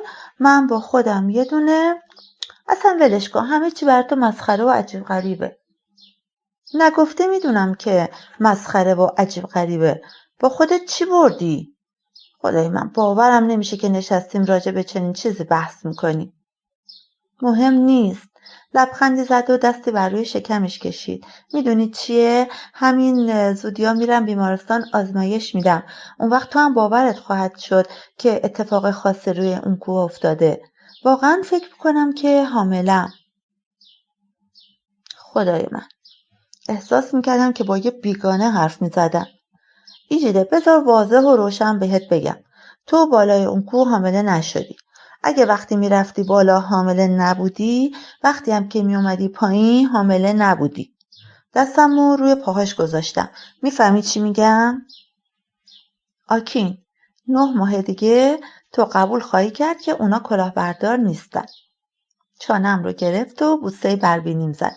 خواهی دید. حالا اجازه بده راجع به موضوع دیگه ای حرف بزنیم. بوسه بربینیم کار خودشو کرد. چشمانم را بر این واقعیت گشود که باید هرچه زودتر پیش از اینکه او مشاعرش را از دست بدهد کاری انجام دهم. به ناگاه در آن روز صبح یکشنبه تصمیم گرفتم که هر طور بود باید او را باردار کنم. حالا دیگه وقتش رسیده بود. باید به این دیدارها از این کشیش و آن کشیش، این رسول و آن رسول یک بار برای همیشه خاتمه میدادم. اما ابتدا باید منتظر آمادگی او میماندم. گفتم شاید هفته دیگه برم لاگوس. چه کاری در لاگوس داری؟ باید برم دوتون رو ببینم. قراره در جایی با هم سرمایه گذاری کنیم. دوتون رو سرمایه گذاری؟ مواظب این برادرت باش. گاهی فکر میکنم که اون جز دردسر چیزی نداره. ایچیده راجع به بارداریش در اشتباه بود، اما راجع به دوتون کاملا حق داشت. دوره قاعدگی من طبق برنامه باید 1 هفته بعد از دیدارم از کوهستان رخ میداد. عادت ماهیانم پدیدار نشد. سینه‌هایم چنان حساس و دردناک شدند که بستن سینه‌بند آزارم میداد. هر روز صبح سر ساعت 7 به طور منظم و دقیق استفراغ می‌کردم. مطمئن بودم که باردار بودم و جسمم به من نشانه‌هایی میداد که آزمایش به زودی آن را تایید می‌کرد. می‌دانستم که قبل از هر نوع جشن و سرور واقعی ابتدا باید آزمایش می‌دادم. اما من برای لحظه شگفت‌انگیزی که دکترها بارداریم را تایید می‌کردند سخت هیجان زده و بیقرار بودم. به آکین در مورد دگرگونی‌های جسمیم هیچ حرفی نزدم، زیرا دلم نمی‌خواست که امیدهایم را پنچر کند. ما تقریبا با هم حرفی نمی‌زدیم. او اغلب عصرها را در آپارتمان فونمی می‌گذراند و من برخی از عصرها را در حمام به تماشای شکمم در آینه از زوایای گوناگون. چند هفته از بارداریم گذشته بود که آکین در حالی که غافلگیرم کرده بود پرسید داری چی کار میکنی؟ ندیده بودمش که وارد حمام شده بود. بلوزم رو پایین کشیدم و گفتم حال زنت چطوره؟ نزدیک شد و پیرهنم رو بالا زد. چت شده؟ بلوزم رو به سرعت پایین کشیدم. مگه قرار بود چیزیم بشه؟ آخه نگران شدم. چرا داشتی؟ بهت گفتم که من حاملم. آکین طوری که گویی با مشت توی دهانش کوبیده باشم عقب رفت. جوری نگام کرد که انگار روی پل بینیم یک شاخ رویده بود. بعد زد زیر خنده. خنده‌اش صدای کوتاهی بود که میتوانست خوابم را پاتوق خودش کند و پیوسته به سراغم بیاید. با مرد دیگری؟ خنده‌اش بعد از صدای خرخری که در گلویش پیچید فرو خورد. نزدیکی کردی؟ من نمیفهمم که تو چی میگی. سیب آدمش به حالت خشمگینانه بالا و پایین شد. چیزی نمانده بود بترکد و از میان پوست بیرون بزند و بر سرتاسر کاشی‌های سفید حمام خون بپا شد. هر دومون میدونیم که تو باردار نمیشی. من ماها میشه که به تو حتی دستم نزدم. مگه اینکه تو دهانش باز ماند، اما کلامی از آن خارج نشد. از حمام خارج شدم. به سرعت از پله‌ها پایین رفتم. پیش از اینکه بتونه دنبالم کنه از خونه خارج شدم. به هوای تازه شب برای تهی کردن کلم از تشویش و به ماه آسمان برای تجدید پیمان نیاز داشتم. فردای آن روز آکین جواب سلامم را نداد. همینطور که قند توی قهوه‌اش را هم میزد دستش میلرزید. گفتم بیارهای من از امروز شروع شده. لیوان قهوه در نیمه راه دهانش بود. لیوان روی میز افتاد و رومیزی سفید مایه قهوه‌ای رنگ درون آن را به خود جذب کرد. تو چطور تونستی به من خیانت کنی ایجیده؟ من که نمیفهمم تو از چی حرف میزنی و دندانی به نان برشتم زدم.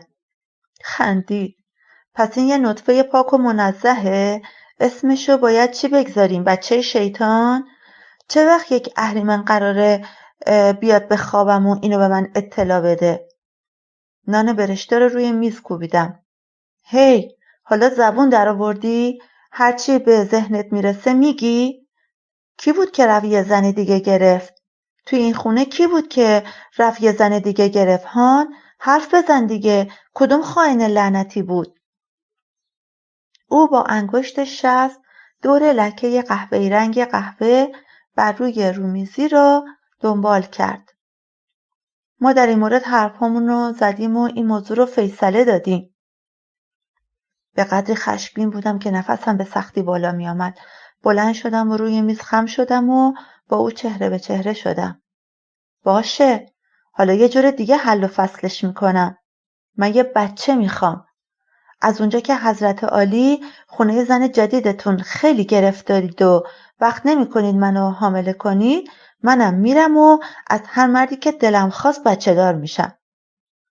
از جا برخاست. درست بالای آرنجم و چسبید.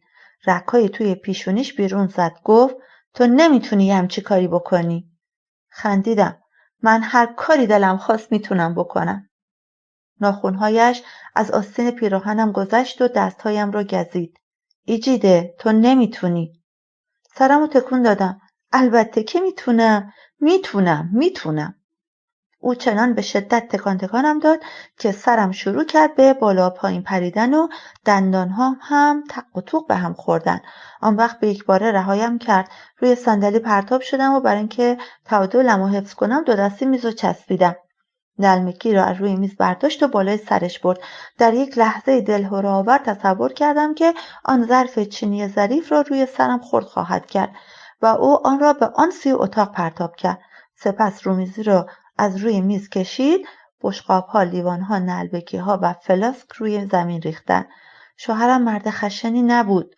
آن مردی که صندلی را برداشت و آنقدر به میز غذاخوری کوبید تا تکه شد را من اصلاً نمی‌شناختم.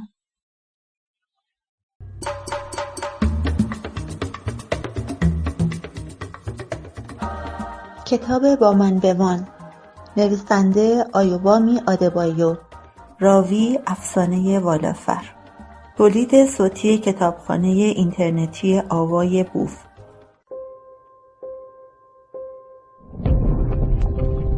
avayaboof.com.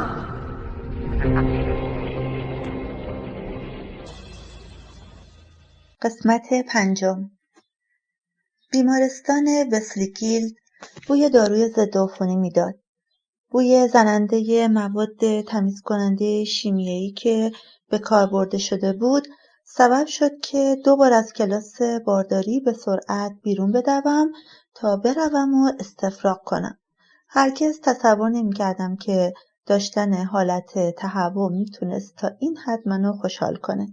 به این گندی که در آبراه زده بودم لبخند میزدم و دلم میخواست دست عابدین رو بگیرم و ببرمشون بالای سر آن تا نشونشون بدم. ناتوانی در حفظ مواد غذایی در معده، حساسیت شدید پوست از تماس با چیزی، ناراحتی و بیقراری عمومی را که احساس می‌کردم از تشریفات پاگوشایی به دوران مادر شدن بود. آغاز رتبه و منزلتی که من همیشه آرزوی دستیابی به آن را داشتم. سرانجام من یک زن شده بودم. پرستاری برایمان شرح داد که در این دوران چه بر سر جسممان می آمد. به ما آوازی برای شیر دادن آموخت و برایمان از رژیم غذایی و تمرینات ضروری حرف زد. پرستار بعد از اختتام کلاس نزد من آمد و گفت تبریک میگم خانم، شرایط جسمی چطوره؟ متشکرم خانم جان. خودتون بهتر میدونین که در این دوران با آدم چی میگذره. خنده کوتاهی کردم. هرچی بخورم بالا میارم و چیز زیادی هم نمیتونم بخورم. از هفته گذشته تا امروز فقط آناناس و لوبیا خوردم. فقط به ترکیب این دوتا با هم فکر کنین. خواهر من، آناناس توی روغن پالم و لوبیا. هرچی سعی میکنم یه چیز دیگه بخورم نمیشه. هیچی تو معدم گیر نمیکنه. خب همینه دیگه. در واقع من سر بچه اولم جز ابا هیچ چیز دیگه نمیتونستم توی دهن کنم. نه آبگوشت، نه سبزیجاتی که مناسبش باشه، هیچ چیزی مگه ابا با آب. فقط تصورشو بکن اگه هر چیز دیگه امتحان میکردم از دماغم در میومد. ابا غذایی که در نیجریه از آرد مانیوک تهیه میشه و به عنوان غذای اصلی مصرف میشه. هر دو زیر خنده زدیم. گفتم خوابم هم همینطور. من فقط میتونم روی یه دنده بخوابم. هر وقت که مجبور بشم بچرخم از خواب بیدار میشم. پرستار نگاهی به شکمم انداخت. شکمت که هنوز خیلی جلو نیومده. سگرمه‌هایش رو توی هم کرد. تو این مرحله که تو نباید مشکل خوابیدن داشته باشی. امیدوارم که چیزی نباشه. نه، من هیچ مشکلی ندارم. همه چیز عادیه. چه مدته که این مشکل رو داری؟ همین احساس ناراحتی چه مدته؟ خاله پرستار چرا اینقدر خودتون رو اذیت میدین؟ من که گفتم که چیزی نیست. احتمالاً این مشکل از خود منه. آها، حالا دیگه من خاله پرستار صدا میکنی؟ منو نمیشناسی؟ من حالا مدتیه که میام به سالن خودت برای آرایش، هر 2 هفته یه بار. آها، بله بله. خیلی سعی کردم تا چهرش رو به یاد بیارم. پرسید حالا یادت اومد؟ لبخند زدم و سر تکان دادم. گفتم البته، اما هنوز نمیتونستم چهرش رو به یاد بیارم. تبریک میگم خواهر جون. این مردا هیچی حالیشون نیست. اما خدا رو شکر که دشمنات شرمنده شدن. اونا همیشه تقصیر رو به گردن زن میندازن، در حالی که گاهی مشکل از بدن خودشونه. اون مرا تنگ در آغوش گرفت و گویی هر دو عضو یک تیم ناشناخته بودیم و من گل پیروزی را به دروازه حریف زده بودم. وقتی که من از بیمارستان برگشتم، فونمی بیرون آرایشگاه منتظرم ایستاده بود. بعد از آخرین دیدارش به آرایشگرهام اکیداً دستور داده بودم که هرگز اجازه ندن که او وارد آرایشگاه بشه. اما آن رو بعد از ظهر از دیدن او خوشحال شده بودم. اون روز اگه تمام نامادری هامم در مقابل سالن صف میکشیدن، باز شادمان میشدم. کلاس آموزش بارداری وجودم را سرشار از عشق و محبتی بی قید و شرط نسبت به تمام موجودات ساخته بود. گفتم بیا تو عزیزم. وقتی یه بطری کوکاکولا براش باز کردم، تا خودم یه جرعه از آن ننوشیدم تا مطمئن شود که زهر تویش نریختم، به آن دست نزد. گفت اومدم بهتون التماس کنم. اما ماهیچه‌های در هم فشرده آواره‌هاش به من میگفت که برای دعوا آمده، نه برای تضرع و التماس کردن. امروز شوهرمون به خاطر شما با من دعوا کرد. گفت به خاطر شما دیگه پیش من نمیاد. لطفاً بگذارین بیاد، چون من برای شما از خودگذشتگی کردم. من از خودگذشتگی کردم و بیرون از زندگی شما موندم، در حالی که جام تو خونه شما بود. خواهش میکنم. او اینها را با صدای ملایمی گفت تا این خیال را جا بیندازد که نمیخواست کسی شاهد حرفهایش باشد. اما لحن صدایش آنقدرها بلند و رسا بود تا آرایشگرها و مشتریهایی که به طور غیرعادی سکوت کرده بودند بتونن حرفاشو بشنون. در اینجا بود که فهمیدم این زن، همین فونمی، تا چه حد خطرناک بود. او از آن دست زنهایی بود که تو را تحریک میکرد تا دست روش بلند کنی و او را تا حد مرگ بزنی تا سر و کارت به زندان کشیده بشه. من آن روز عصر با گذشت و سخاوتمند بودم. حاضر بودم دار و ندار توی سالنم و به همه ببخشم. من بالاخره آبستن شده بودم. در یک جلسه زنان باردار شرکت کرده بودم و دستاندرکاران این دایره با من بسیار خوشرفتاری کرده بودند. از من خواسته بودند میوه بخورم، استراحت کنم و به ورزش رو بیارم. حالا دیگه چیزی جز این برام اهمیت نداشت. خداوند به من کرم کرده بود و دلیلی نداشت که من شوهرم رو احتکار کنم. از اون گذشته یک شوهر در مقایسه با کودکی که همه چیزش مال خودم بود چه ارزش و اهمیتی داشت؟ یک مرد میتونه چندین زن و معشوقه داشته باشه، اما یک کودک تنها میتونه یک مادر داشته باشه. گفتم با او در این مورد صحبت میکنم. آخر هفته نشده او را خواهی دید. دهان فونمی از آنچه که من آن را شگفت زده تلقی کردم آویزان ماند. او برای درگیری آمده بود، برای خلق قصه‌ای که بتواند به مدد آن بارها و بارها مرا به شرارت محکوم کند، اما اکنون بدون هیچ دستاویزی از آنجا میرفت. نومیدیش را پنهان ساخت و از جایش برخاست و خداحافظی کرد. وقتی که میخواست سالن رو ترک کنه گفتم عزیزم، تو هم در بین اولین کسانی باش که این خبر رو میشنوه. از امروز بیارم شروع شده. خواست خدا بود. چرخید و به من خیره شد. در چشمانش آنچه را که او درک کرده بود خواندم. اینکه اکنون من برای او یک تهدید محسوب می شدم تا او برای من. پیشانیش را چسبید. او که قادر نبود حتی وانمود به شادی کند، راهش را کشید و رفت. آرایشگرهایم دیوانه شدند، مرا در آغوش کشیدند، خندیدند و آوازهایی در ستایشم خواندند. حتی مشتری‌ها نیز به آنها پیوستند. من یک معجزه محسوب می‌شدم.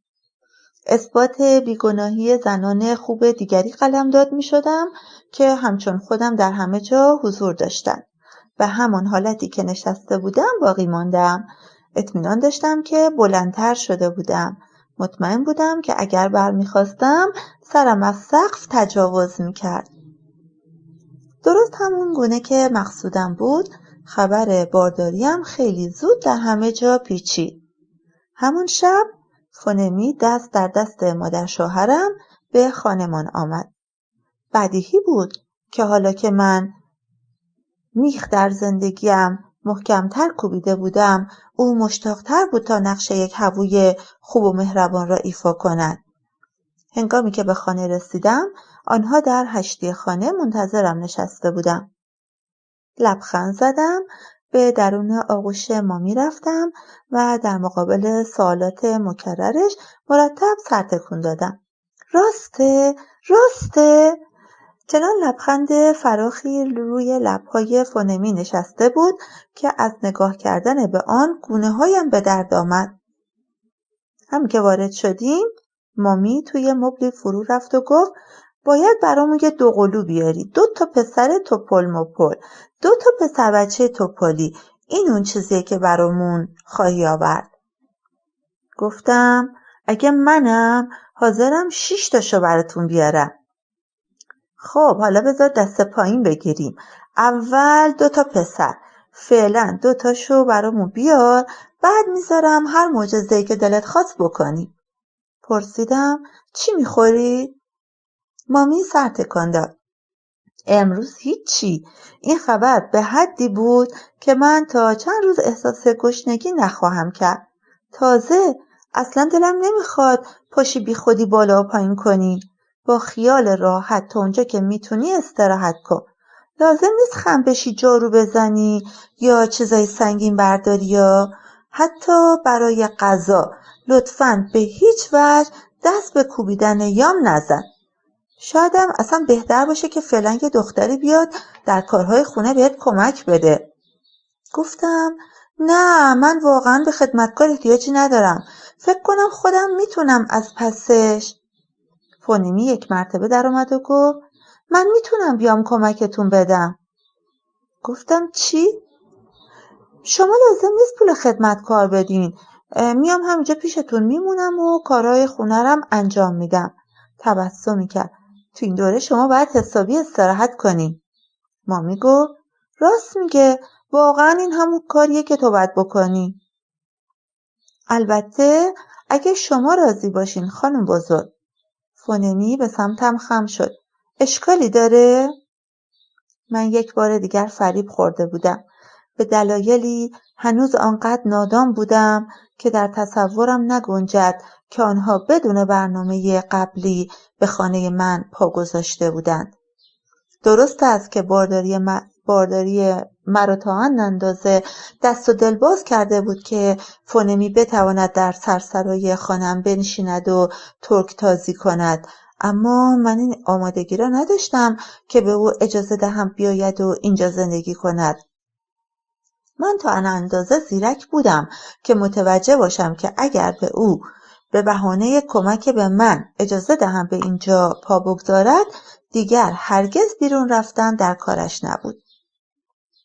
نمی توانستم به عذر و بهانه‌ای برای نگفتن به فونمی بیاندیشم. دست کم هیچ دستاویزی بر این که به تریچ قوای مامی بر نخورد و نگوید که به او بی حرمتی کرده ام. به رغم همه اینا دلم میخواست که خانواده آکین دوستم داشته باشن. دلم نمیخواست که کودکم زیر سایه غیظ و خشم اونها زندگی کنه، همونطور که من زندگی کرده بودم.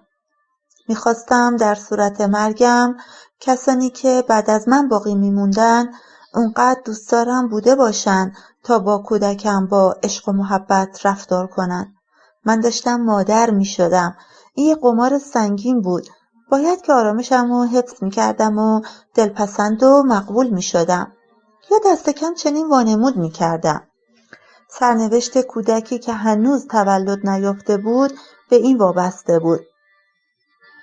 بنابراین در حالی که در درون قلقل می جوشیدم تبسمی کردم و گفتم که باید از آکین بپرسم. مامی لبخندی حاکی از رضایت و خوشنودی زد. فونمی لبخندی حاکی از وقوع یک پیروزی.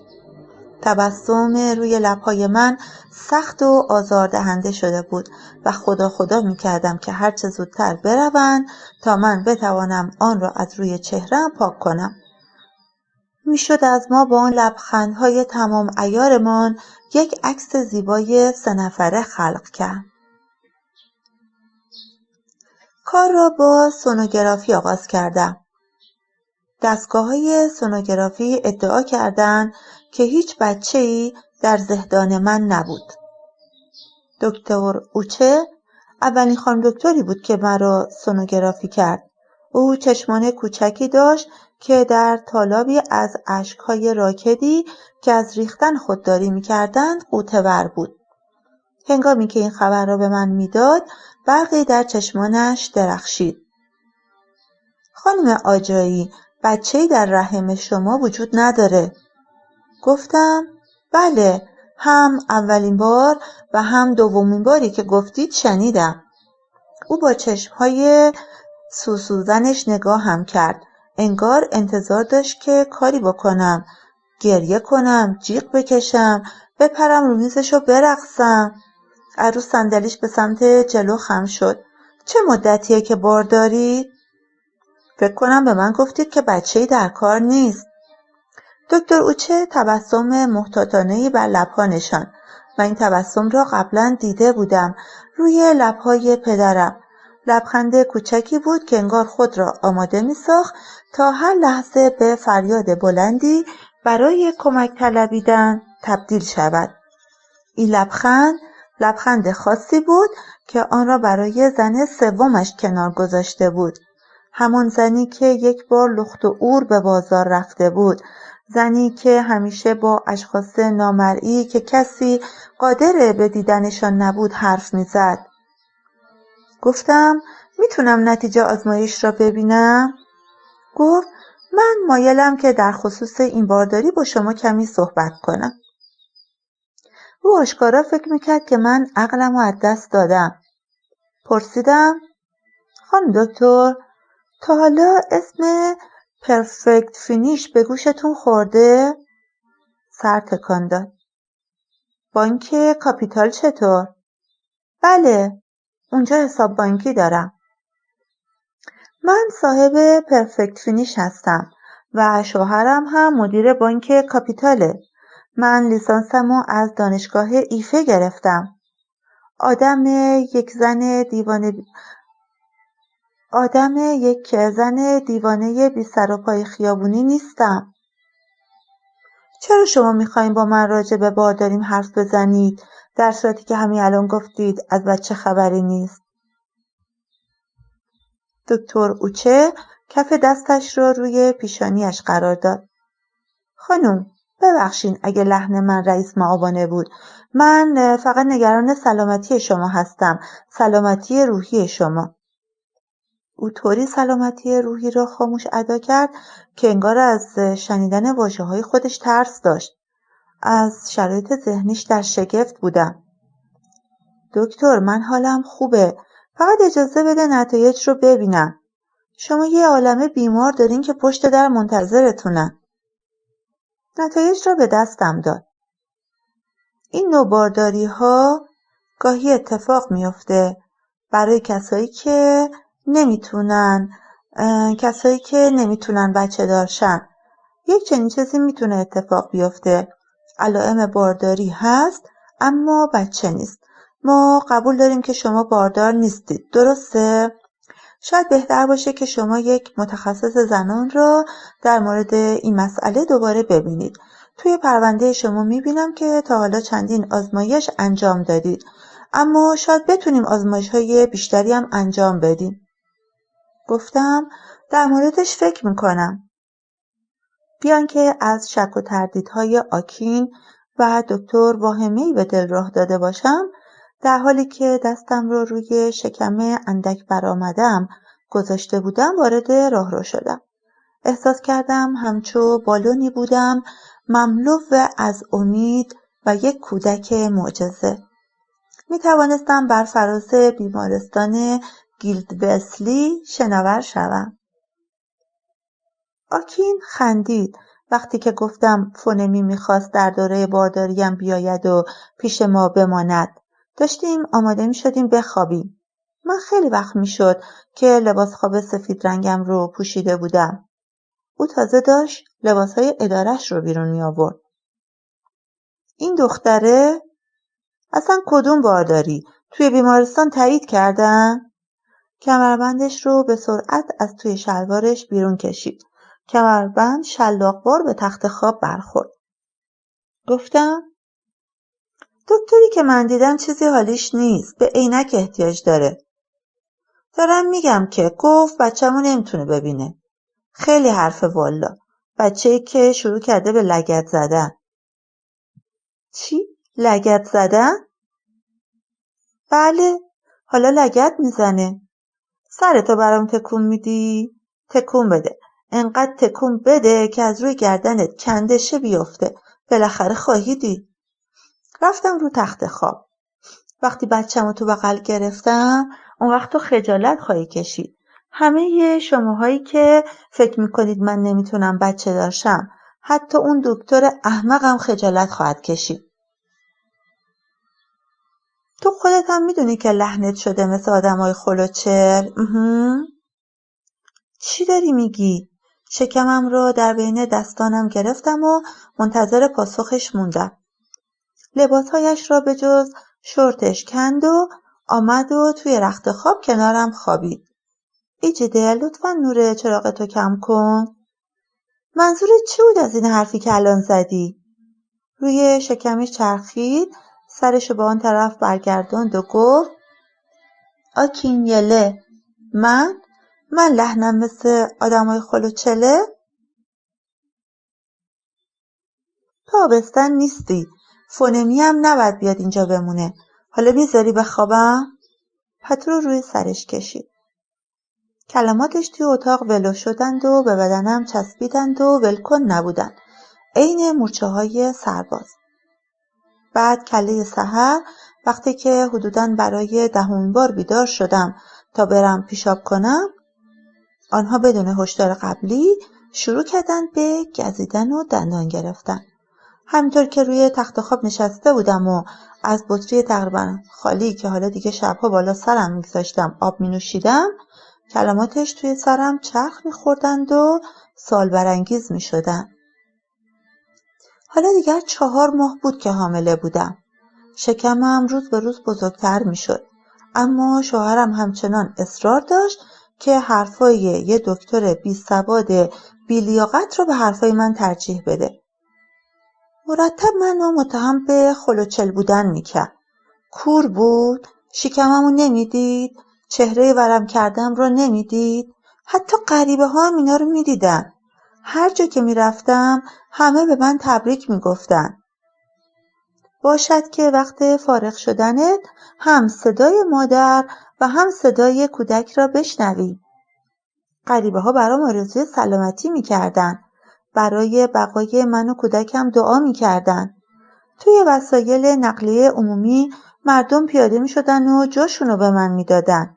دیگه مجبور نبودم تو صف بانک وایستم. همان مردمی که توی صف بودن اصرار میکردن که برم اول صف وایستم. یعنی آیا آکین فکر میکرد که من دیوونه شده بودم و توی خیابون جلوی مردمو میگرفتم و با آنها میگفتم که بیاین ببینین من حاملم؟ از وقتی ازدواج کردیم هرگز به اون نگفته بودم که حاملم.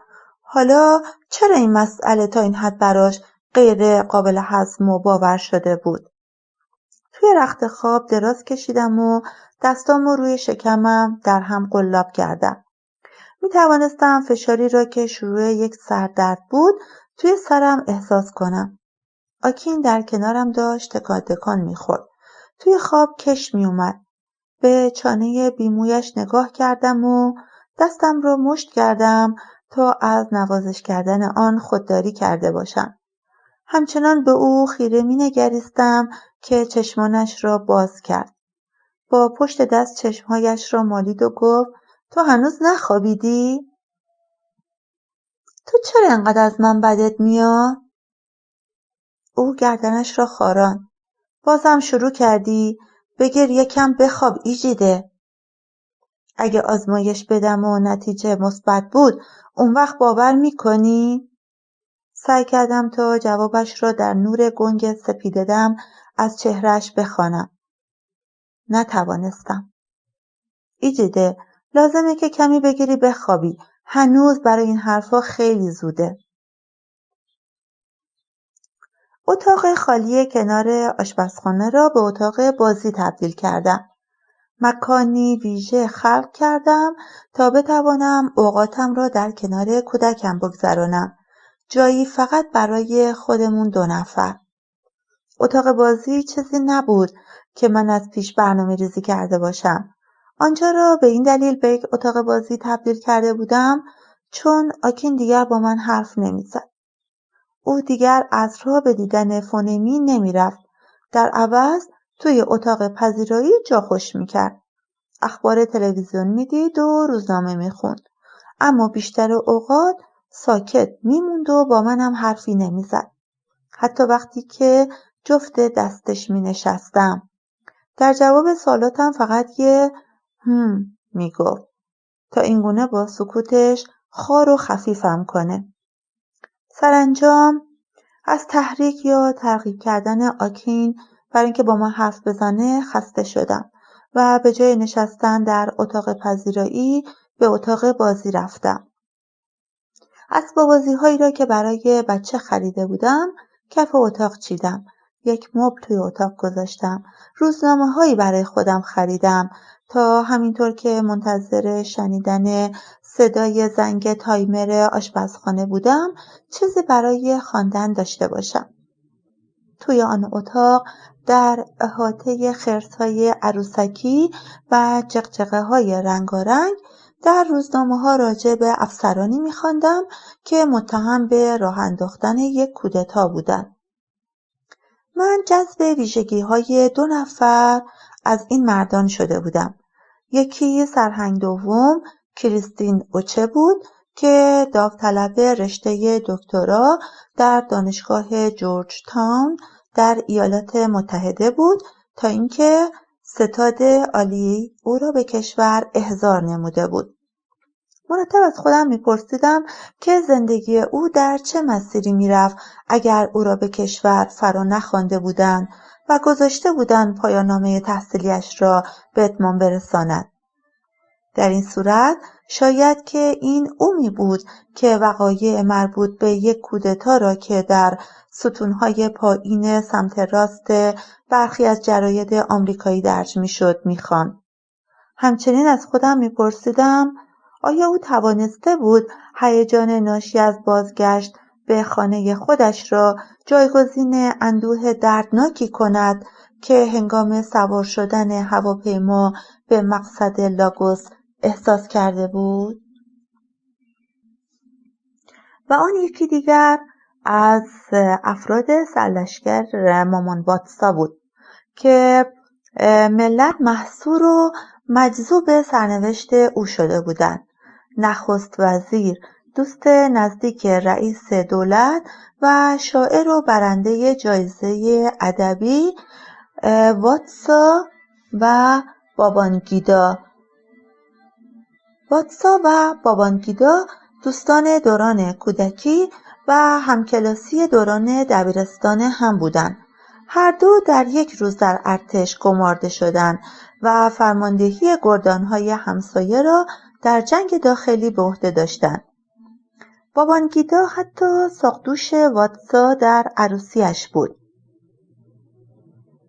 من در آن روزها بیشترین اوقاتم را در اتاق بازی کودکم سپری می کردم تا در اتاقهای دیگر خانه.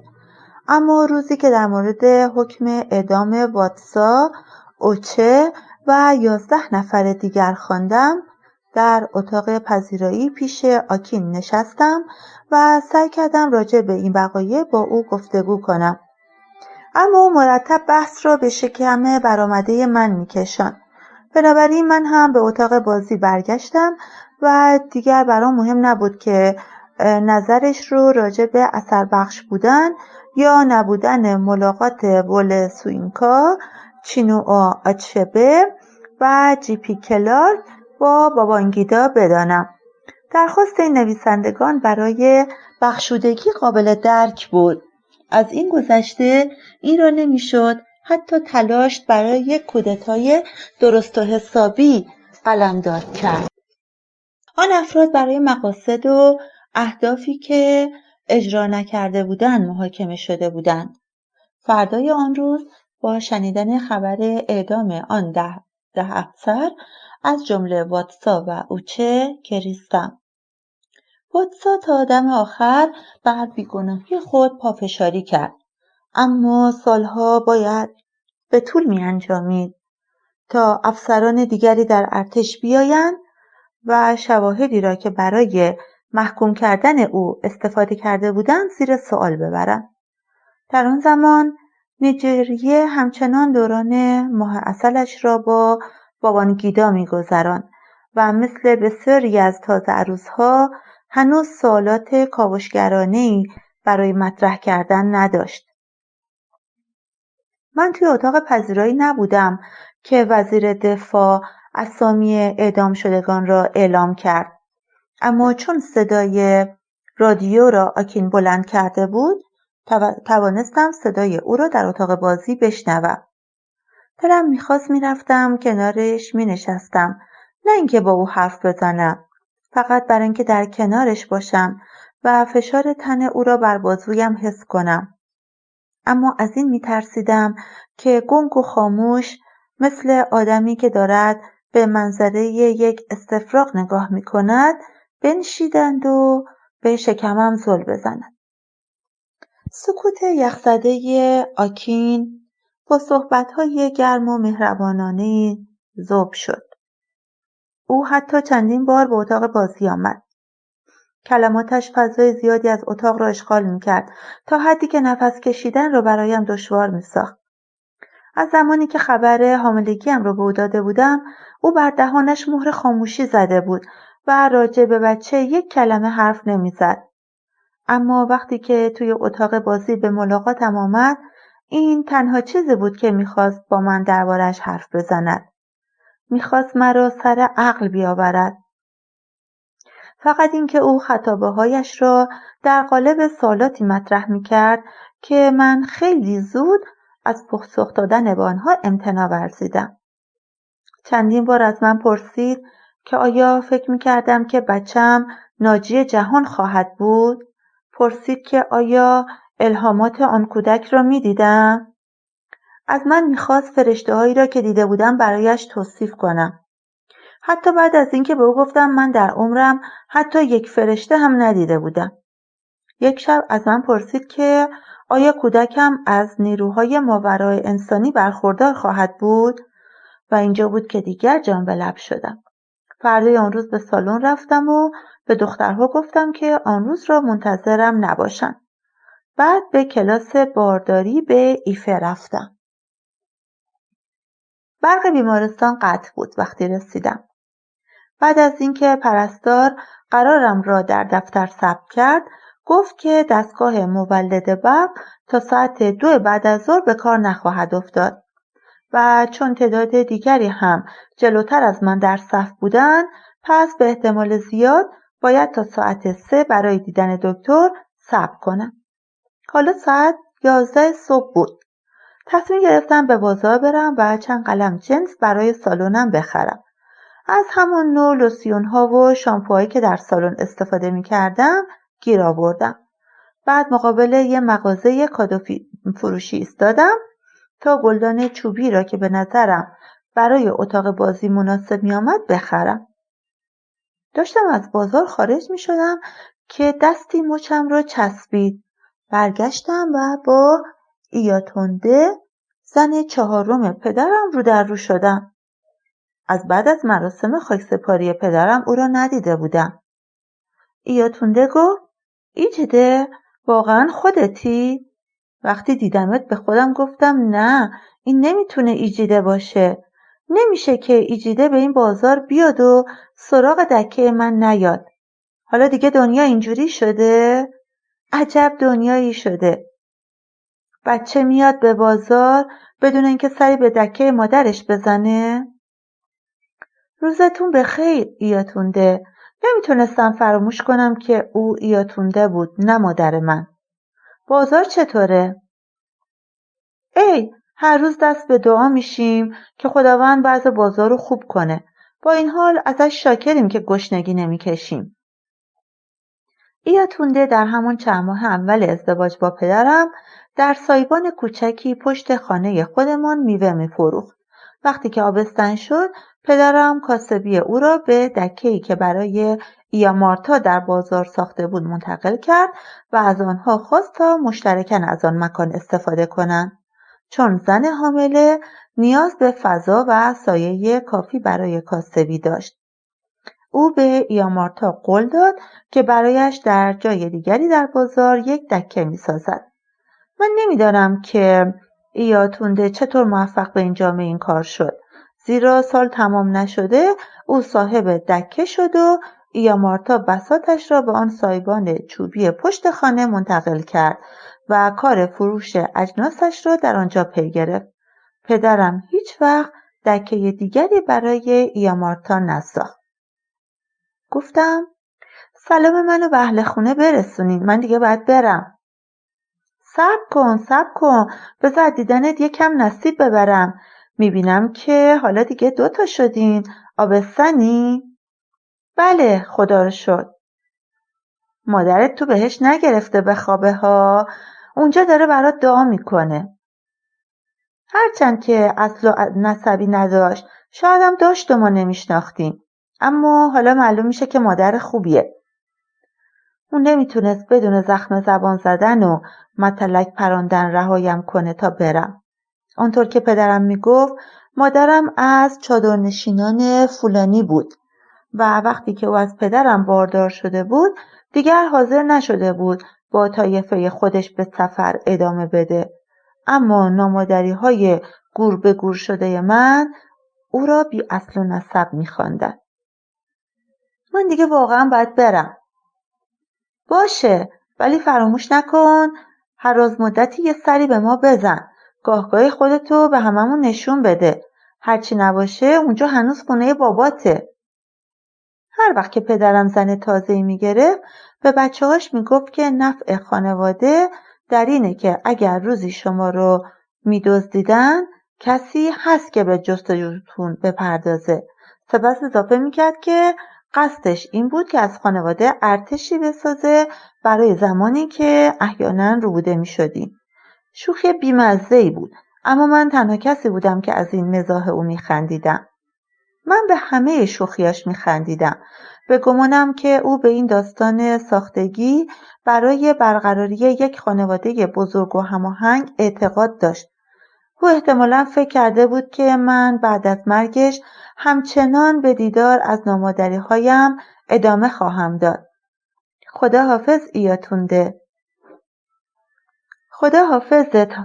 ها، از طرف من سلام شوهرت برسون. ساک پلاستیکی که با خودم حمل کردم یک مرتبه به نظرم سنگین شد. از راننده اتوبوسی که هنگام سوار شدن ساک را از دستم گرفت سپاسگزاری کردم. ماشینم رو توی بیمارستان گذاشته بودم تا زیاد روی موتور خسته و کهنش فشار نیاورده باشم.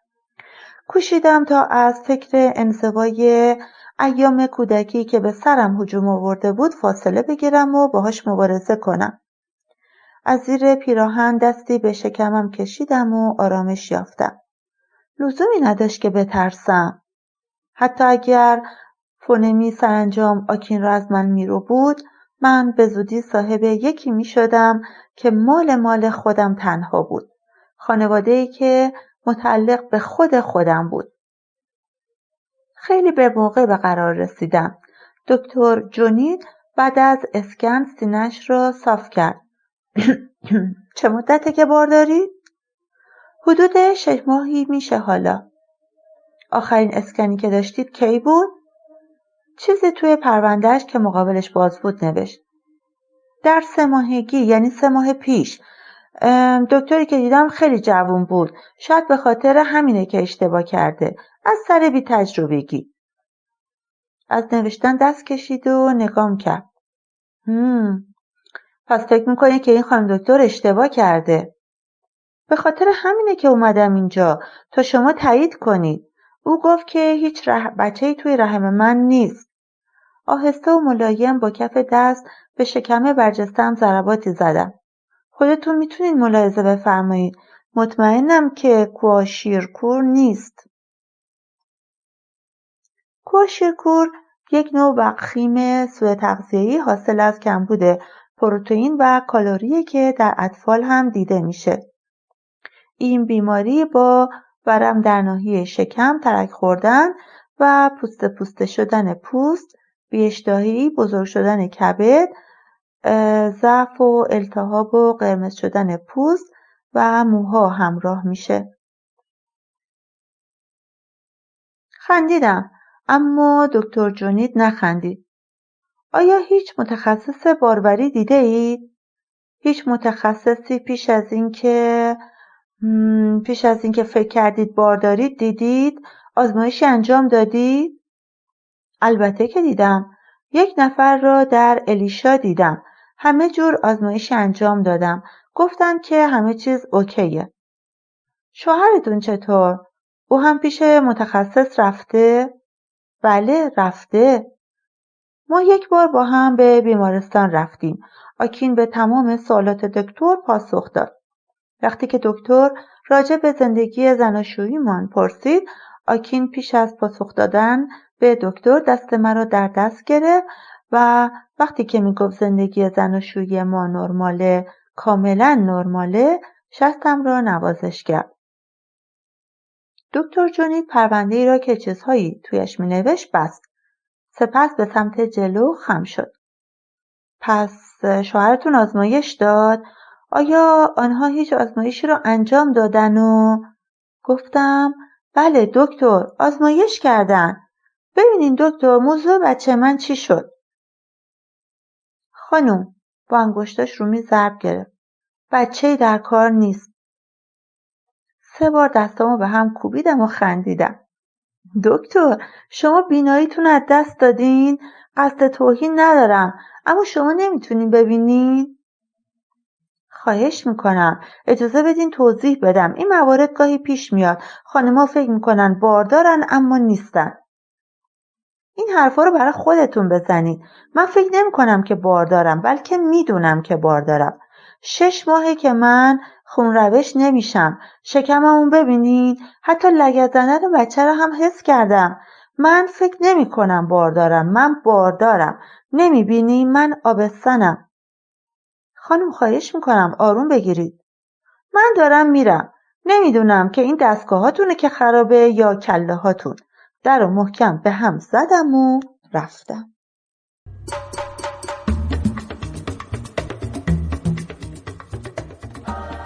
کتاب با من بمان، نویسنده آیوبامی آدبایو، راوی افسانه والافر، تولید صوتی کتابخانه اینترنتی آوای بوف.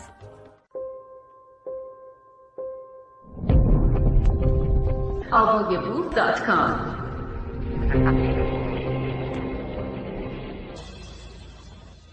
قسمت 6. هنگامی که بارداریم به 11 ماهگی کشیده شد، تصمیم گرفتم که دوباره سری به کوهستان جو دراپینگ ویکتوری بزنم. روزی که به آنجا رفتم، آکین با ماشین رسمی اداره و به همراه همکارانش برای یک جلسه به لاگوس سفر کرده بود. با ماشین او تا زمین عریض مسطحی در پای آن کوه رفتم. وقتی به آنجا رسیدم، تنها یک ماشین در آنجا بود، یک ماشین ولوو که در سایه یک درخت بادام پارک شده بود. شماره ماشین را شناختم، مال خانم آدابلو بود. از کوه که بالا می رفتم، همه جا و همه چیز ساکت و آرام بود. بیش از 2 ساعت طول کشید تا به قله کوه رسیدم، زیرا گاه و بیگاه روی سنگی می نشستم و از بطری که با خود برده بودم آب می نوشیدم. خورشید بیرحمانه و به شدت می تابید. عرق از کمرم به درون شکاف بین سرینهایم سرازیر بود. یقه قبایم را عقب جلو می دادم تا اندکی هوا روی پوست تنم جریان یابد. وقتی که به قله کوه رسیدم، اثری از موجود زنده نیافتم. سرگردان کمی این سو آن سو رفتم تا اینکه تکه چوبی را یافتم که کسی رویش با خط خرچنگ قورباغه‌ای نوشته بود: حضرت جوسایه در سفر لفتا 7 برای معجزه ماه دیگر بیایید. دستی به دسته اسکناس‌های نایرای 7 توی جیبم زدم و با خود گفتم: حیف شد، ضرر کردی جناب جوسایه. میخواستم مقداری پول به او بدهم. بار اولی که آمدم طلب پول نکرده بود، اما با خودم فکر کرده بودم که دادن اندکی هدیه به او صدمه‌ای نمیرساند. آب درون بطری تموم شده بود و من از شدت گرما چنان برشته شده بودم که احساس ضعف میکردم. از ترس اینکه مبادا هنگام پایین رفتن از کوه از پا درآیم و سقوط کنم، دور تا دور قله را به امید یافتن بطری آب فراموش شده‌ای گشتم. دعا میکردم که آنچه را که میافتم باعث بروز وبا نشود.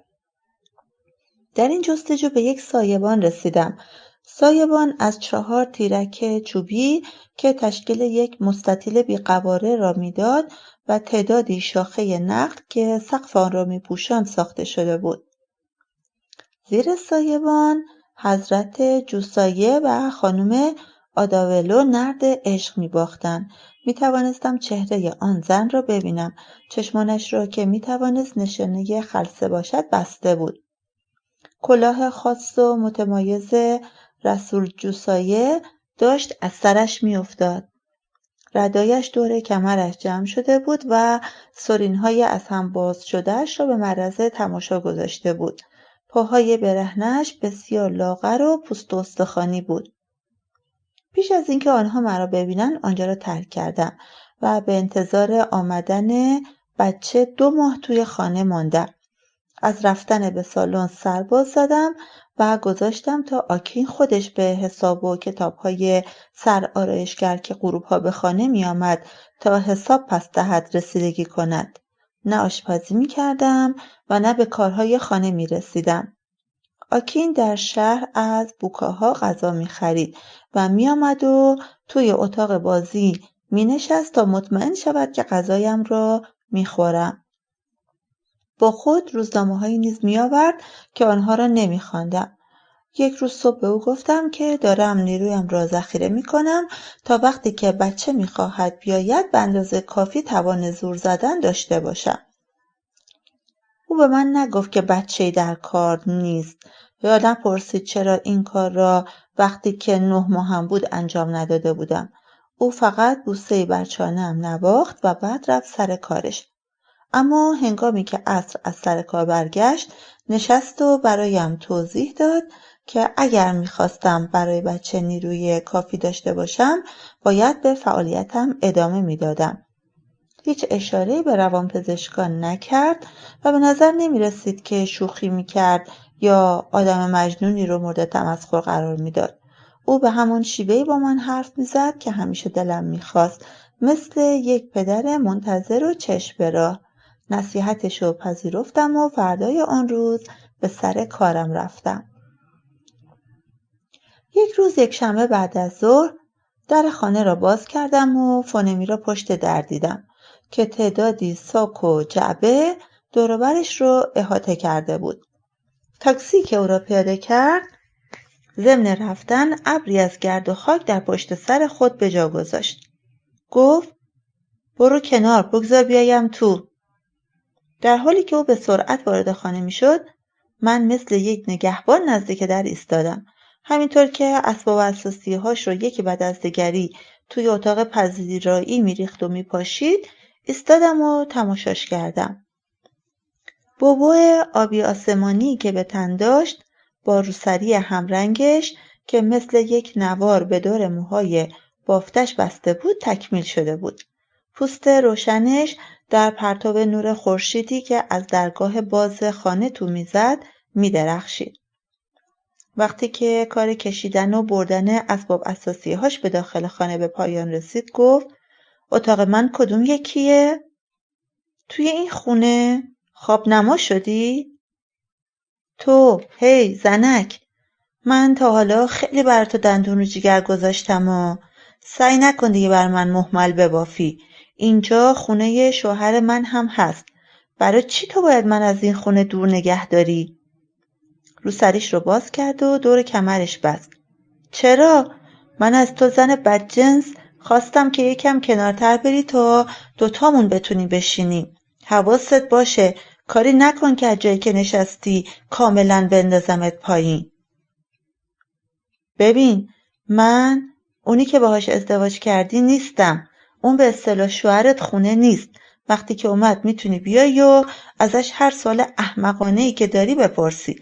به سمت در اشاره کردم. حالا از خونم برو بیرون. میدونی چیه؟ من فقط لبای تو رو میبینم که حرکت میکنن. حتی یک کلمش هم نمیتونم بشنوم. بذار بهت بگم فقط یه چیزه که میتونه من از این خونه بیرون کنه. یه چیز. گفتم برو بیرون. با ضرباهنگ هر کلمه‌ای که ادا میکردم یک بار با کف دست به رانم ضربه میزدم. تنها چیزی که میتونه باعث بشه که من جار و جنجال از اینجا برم اینه که پیرهن تو بالا بزنی تا من شکم تو ببینم. این آبستنی تو الان 1 ساله که طول کشیده. خب بذار ببینم چی تو شکمته. آخه تو شهر پر شده که تو یه کدو قلیونی زیر پیرهنت گذاشتی. بله جونم، دستت برای همه رو شده. خندید. بیا ثابت کن که اونا اشتباه میکنن. ثابت کن این آدمای بدجنس خبیث اشتباه میکنن. بذار من با چشمای خودم ببینم. اون وقت بی دردسر میذارم و میرم. قسم میخورم. با یک دست چانه‌ام را گرفتم و با دست دیگر شکم باد کردم را. خب چی شد؟ هیچی نمیگی؟ چه میتوانستم بگویم؟ که بارداریم واقعی بود؟ من هنوز خون ندیده بودم و اگر قبایم را بالا میزدم و لنگیم را باز میکردم هیچ کدو قلیانی تالاپی روی زمین نمیافتاد. هیچ بالشی پیش پایم فرود نمیآمد. او میتونست شکم سفت و کشیدم رو با اون علامتهای چلیپایی و بست یافته روی پوستش ببینه. میتونستم به اون بگم که این یک بارداری واقعی نبود که سونوگرافی یکی بعد از دیگری نشان داده بود که هیچ چیزی در آن نبود، حتی با وجودی که لگدهای بچه شبها مرا از خواب میپراند، که بعضی از آرایشگرهایم فکر میکردن که من دیوانه شده بودم و آخرین دکتری که دیدم نشانی یک روانپزشک به من داد. هیچ یک از اینها را نمیتوانستم بگویم. تنها یک چیز برای گفتن باقی میماند. تنها چیزی که او انتظار شنیدنش را از من نداشت. در را بستم و به او گفتم دنبالم بیا، بذار اتاقتو نشونت بدم. او را به اتاق بازی راهنمایی کردم. من احمق نبودم می‌دانستم که طولی نمی‌کشید که سر و کله مامی پیدا می‌شد تا مطمئن شود که فونمی اینجا مستقر شده. اگه با فونمی در می‌افتادم فقط کارا رو خرابتر کرده بودم. مامی می‌توانست از من بخواهد که از آنجا بروم و با وجودی که آکین مرتب به من اظهار عشق می‌کرد ولی دیگه باورش نمی‌کردم. اما دلم می‌خواست باورش کنم. من پدر نداشتم، مادر نداشتم، خواهر و برادری هم نداشتم. آکین تنها کسی در این دنیا بود که اگر گم و گور می‌شدم واقعاً متوجه می‌شد. این روزها به خودم میگویم که اگر به هر حقارت و خواری تازه‌ای تن در می‌دادم فقط به این خاطر بود که اگر گم و گور می‌شدم یکی بود که به جستجوم بپردازه.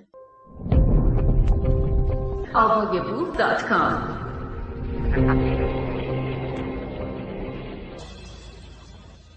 الیشا، دسامبر 2008. دارم قبر پدرم رو میکنم. خیلی بیشتر از اون که باید مجبور باشم به این کار تن در میدهم. زیرا شوهر خواهرم هنگامی که وعده کمک به من میداد در مورد توانایی‌هایش بیش از اندازه غلو کرد. به عنوان اولین فرزند پدرم برای حفظ امانتداری من قرار است اولین و آخرین توده شن و ماسه را با بیل از درون قبر بیرون بریزم. داماد پدرم قول داده است که باقی کار را او انجام دهد یا کسی را برای این کار اجیر کند. فکر می‌کردم که هنری چندتای کارگر را برای این کار استخدام می‌کند، مثل همون کاری که همه این روزها انجام می‌دهند. ایجیده، حتما به یاد داری که سالها پیش به تو گفته بودم که این رسم به زودی برچیده می شود. اگر یادت باشد بعد از درگذشت پدرت بود. در حالی که خانواده‌ات ترتیب مراسم تدفین را می دادن، تو به آنها گفتی که من باید در حفر کردن گور شرکت کنم. هرچند که ما هنوز با هم ازدواج نکرده بودیم. مسلماً نامادری‌هایت اجازه چنین کاری را نمی دادن. و تو آنقدر گریه کردی که سفیدی چشمهایت صورتی شدن. سعی کردم تسلیت بدهم. به تو گفتم که مهم نبود، چون دیری نمی پایید که مردم برای حفر قبر نزدیکانشان کارگر اجیر می کردن. مطمئن نیستم که حرفهایم را شنیده باشی یا به آن اهمیتی داده باشی. آن شب تو با گریه به خواب رفتی. این حرف را آن زمان نمی توانستم به تو بزنم. اما از اینکه مجبور نشدم در مراسم حفر قبر پدرت شرکت کنم احساس آرامش می کردم. در آن ایام من به روح اعتقاد داشتم و از گورستان می هراسیدم. با تمام این احوال اگر نامادری‌هایت اجازه داده بودند من برای رضای خاطر تو آستین بالا می زدم.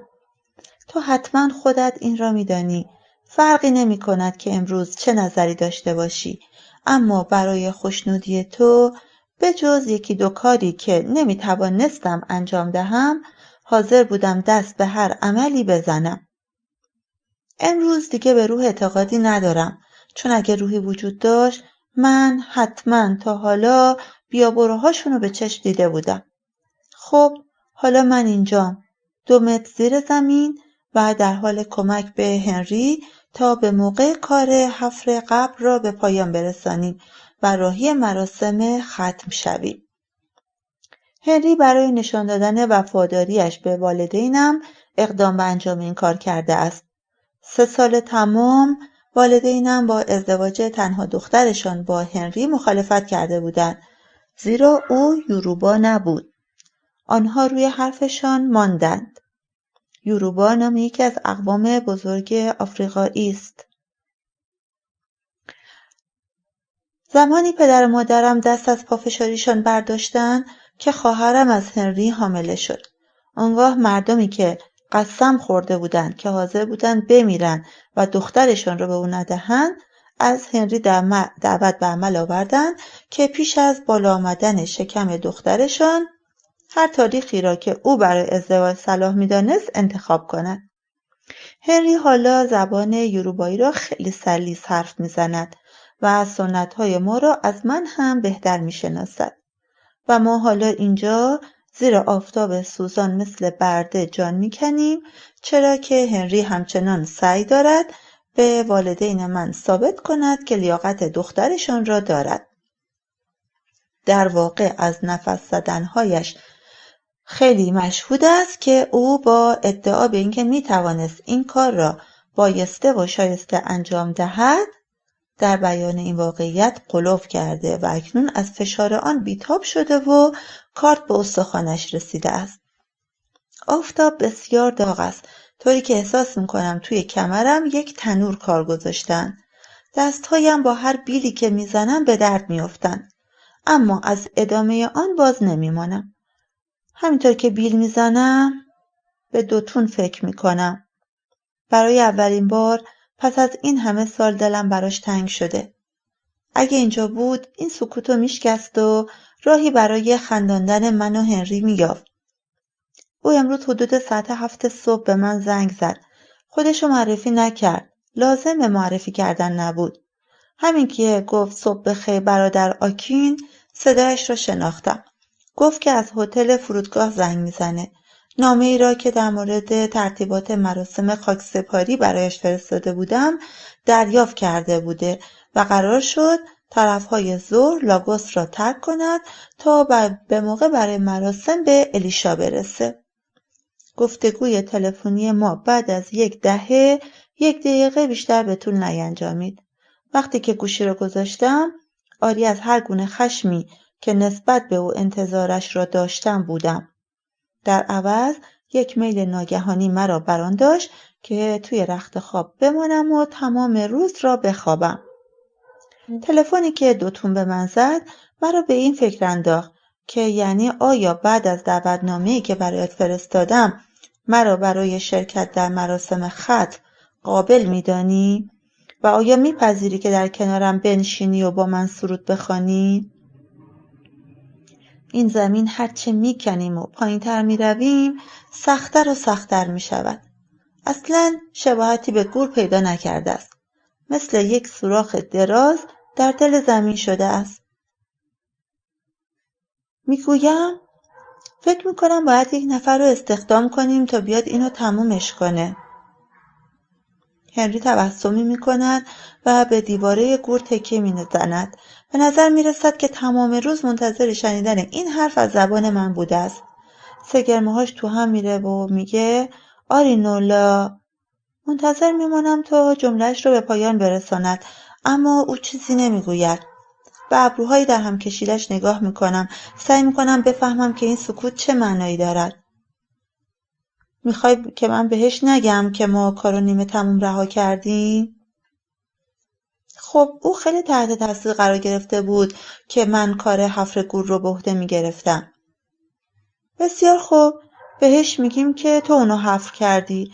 واقعیت هم داره. شاید قلوف باشه، با این حال واقعیت داره. تازه بدون این واقعیات قلوف شده‌ای که فراتر از محدوده‌های عشقه و بدون ارائه دادن نسخه‌های قابل قبول از خودمون و به عنوان بهترین موجودات، دیگه از عشق چی میمونه؟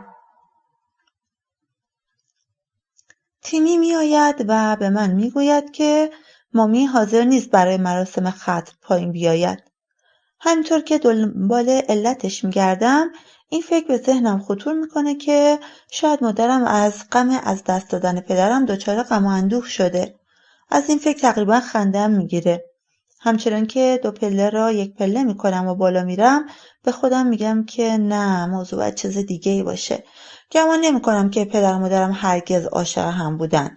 اما تا زمانی که من و خواهر و برادرانم هنوز خانه را ترک نگفته بودیم، آنها یکدیگر را تحمل میکردند. بعد از آن مامی دیگر اغماض را کنار گذاشت و از خشم و نفرتی که سالها مهارش کرده بود عنان برگرفت و رهایشان کرد. پدرم مقابله نکرد. مرد بیچاره بعد از سر و کله زدن با 4 تا زن جوان دیگر نایی برایش باقی نمانده بود. حالا که او مرده است، انتظار دارم که مامی یک جورهای غمگین باشد. البته غمی تا اندازه آمیخته با پیروزی. او پدرم را در مسابقه شکست داده است. در پاگرد پله ها به سمت چپ میپیچم و وارد اتاق مامی میشم. در اتاق خواب 4 تاق بازه.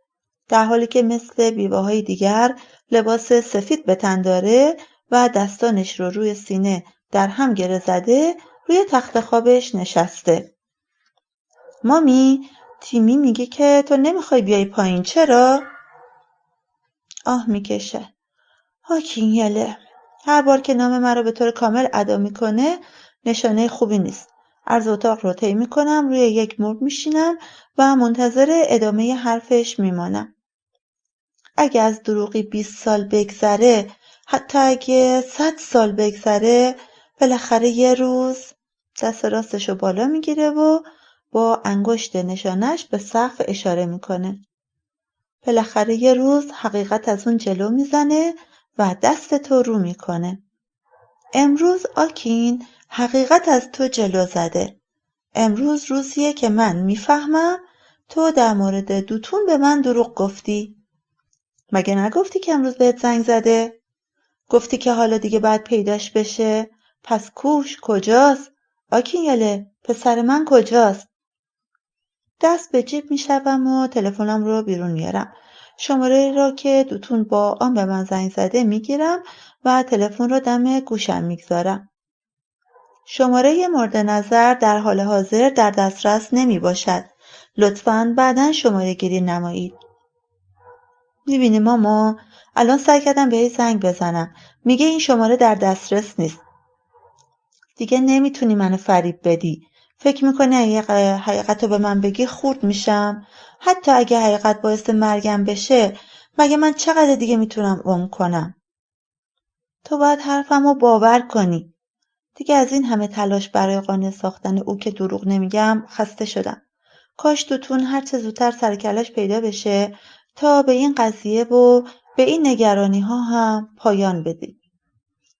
چیزی که منو میکشه اینه که تو و برادرات سر اون دعوایی که با هم داشتید هیچ وقت با هم آشتی نکنین و دوتون بدون اینکه تو رو بخشیده باشه سرشو زمین بگذاره و بمیره.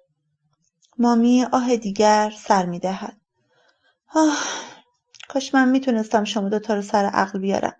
اما نه، شما دوتا به من نگفتین که سر چی به هم پریدید. باز هم میگم ما دوتا قبل از اینکه اون بره اختلافاتمون رو با هم حل کردیم. این دوتونه که باید از من بخشش بطلبه، نه من از او. اما مطمئنم که او هنوز فکر میکنه که من باید از او پوزش بخوام. ایجیده، من فقط فهمیدم که به عفو و بخشش تو نیاز دارم. وقتی که فرو ریختن اولین اشک‌های مامی را بعد از فوت شوهرش میبینم، مسئله بخشیدگی دوتون یا به عکس برام به یه چیز ثانویه تبدیل میشه. این اشک‌ها هیچ ربطی به مرگ پدرم نداره.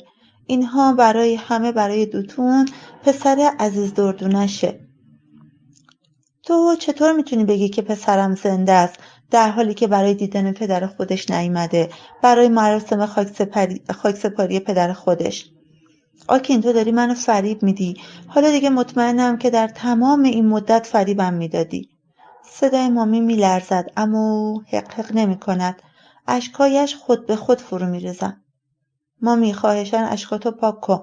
ببین الان مراسم ختم شروع میشه. بیا بریم پایین. همه نشستن.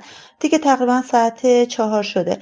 مطمئنم که هر طور باشه خودشو در خلال مراسم میرسونه. اگه دوتون رو نیارید این اتاق، من توی این مراسم شرکت نمی کنم. روسریش رو از سر بیرون میاره، اون رو تا میکنه و روی میز کنار تخت خوابش قرار میده. مامی، تو خودتو برای هیچ و پوچ نگران کردی. او خیلی زود اینجا خواهد بود. مامی روی تخت خواب دراز میکشه و سرشو به سمت دیوار میچرخونه. این تأخیر دوتون منو به این فکر میندازه که اون هنوز هم همون آدم قدیمیه. همون کسی که وقت خارج شدن از این کشور هیچ کس رو در جریان نگذاشت. از اون قسم آدمایی که وقتی مراسم به پایان میرسه میان. هیچ پوزشی نمیخوان و سر و تهش رو با یک شوخی هم میارن و انتظار دارن که همه هم از این مزاحش بخندن. مامی، خواهش میکنم گریه نکن، دوتون نمرده. نگاهی به ساعتم میاندازم. 5 دقیقه به 4 مونده. مامی، امیدوارم بشنوی چی میگم. اگه تا ساعت 5 دوتون نیامد، ما مراسم رو اجرا میکنیم. بدون من؟ از کشیش خواهم خواست که این مراسم را 1 ساعت به تعویق بندازه. بیشتر از 1 ساعت نمیتونم ماما. کشیش بدون من مراسمی اجرا نمیکنه. به تیمی میگم که چند دقیقه مونده به 5 بیاد صدات کنه. برمیخیزم. لطفاً از این فکر بیا بیرون و آسوده باش مامی. به طبقه پایین میرم و به حیاط جلوی خانه که سایبان‌ها را برپا کرده‌اند برمیگردم. همچنان که از میان جمعیت پرهیاهو میگذرم تا به ردیف اول برسم، برای سلام دادن به مردم در مقابلشان تعظیم میکنم.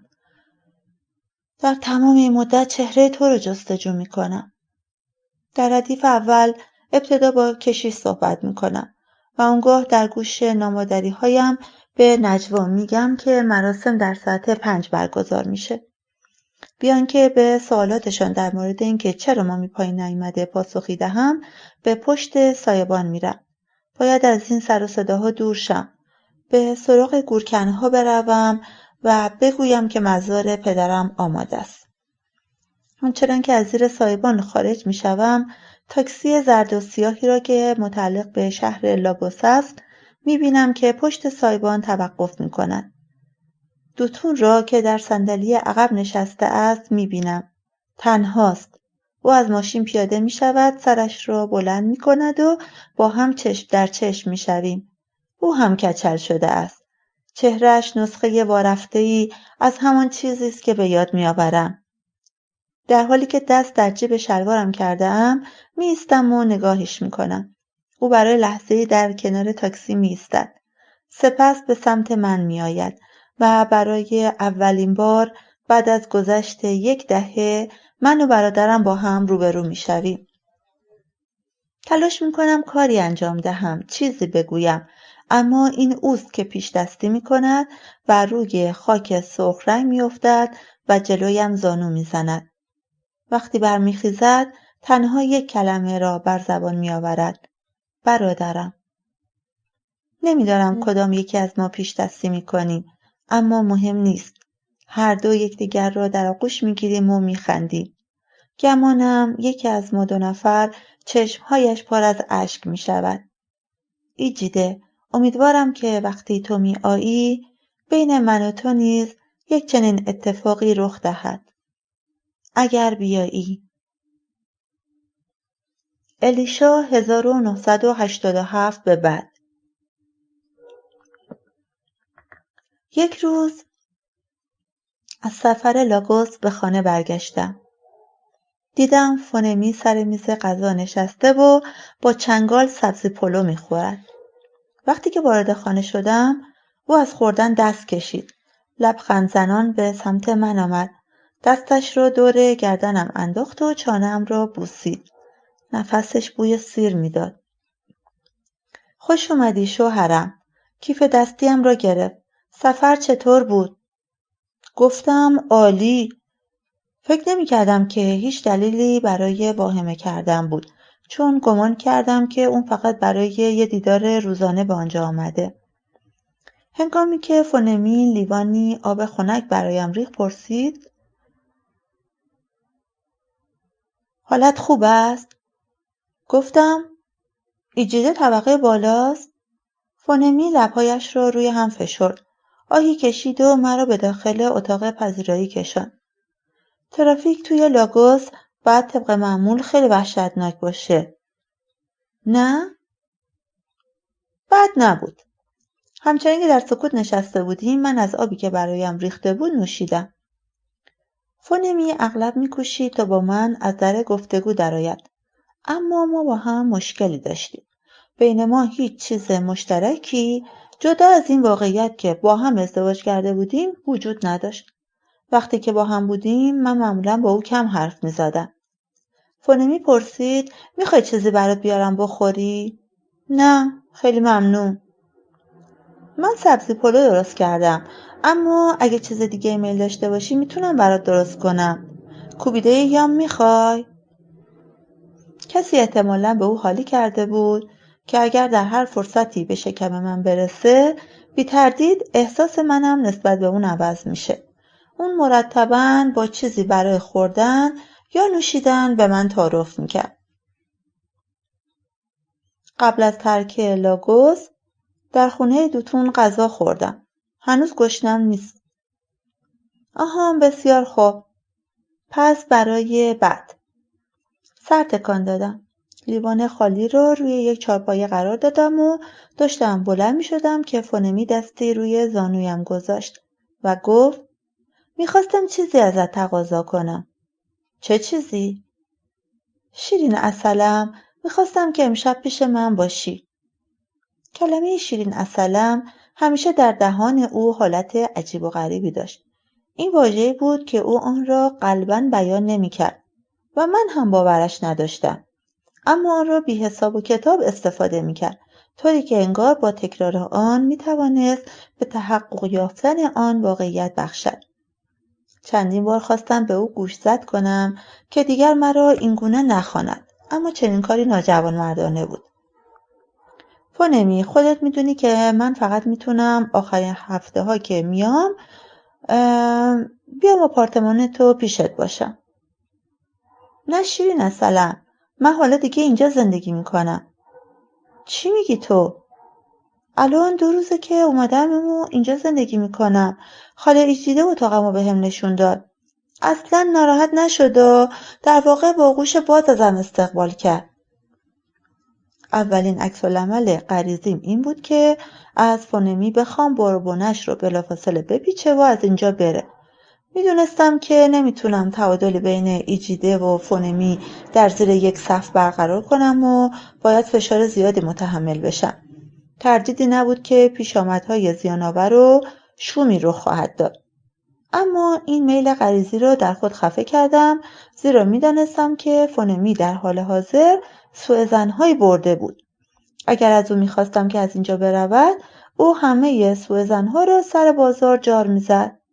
پس بعد منتظر میموندم تا موقعیت مناسبی برای بیرون راندن او از این خانه بیابم.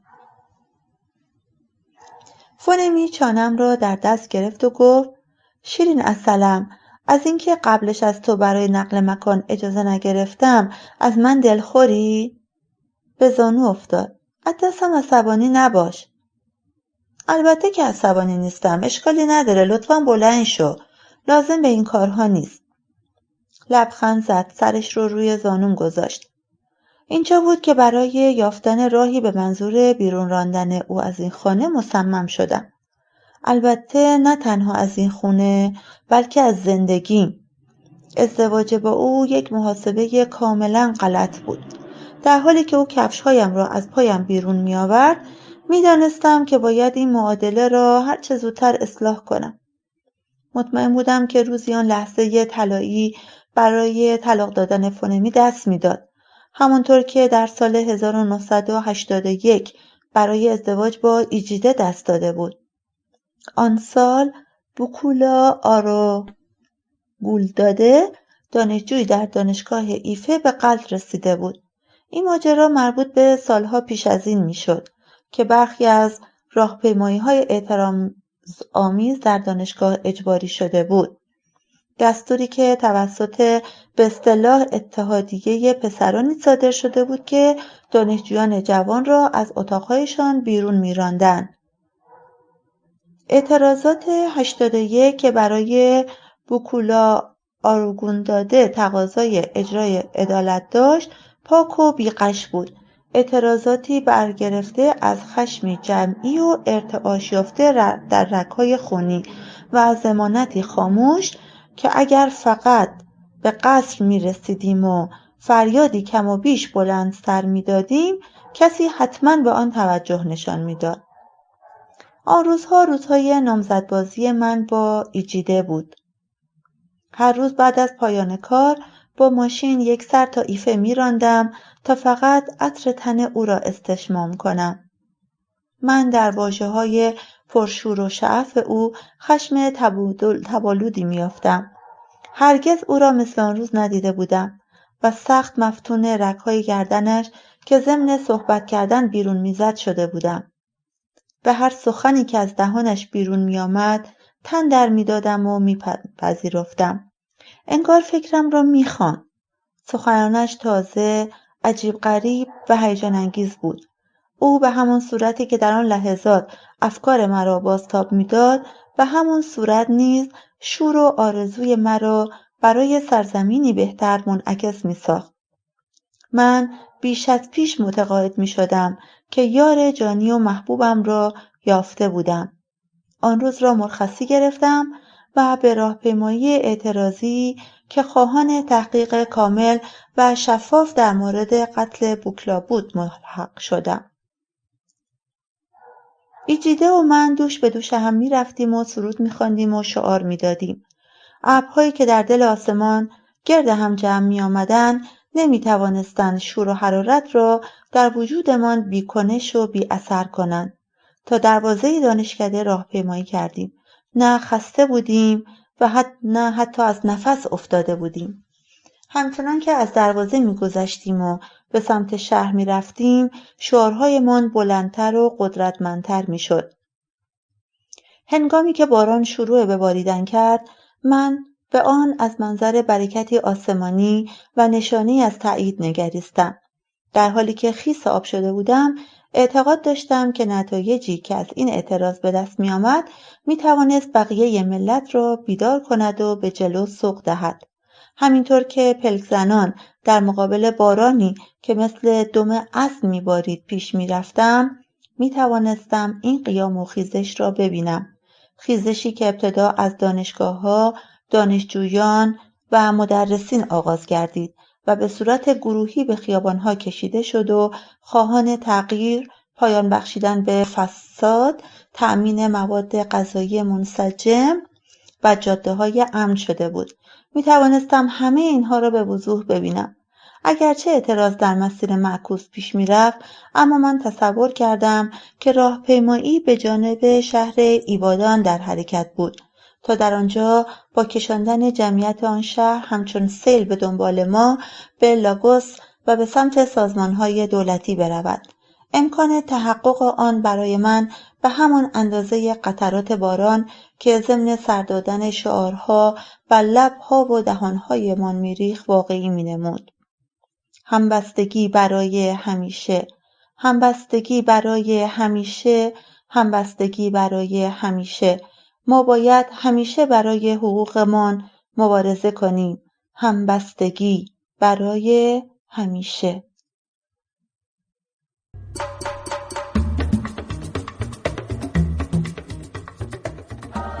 کتاب با من بمان، نویسنده آیوبامی آدبایو، راوی افسانه والافر، تولید صوتی کتابخانه اینترنتی آوای بوف.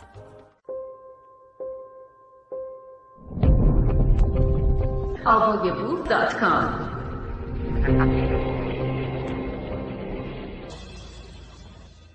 قسمت 7.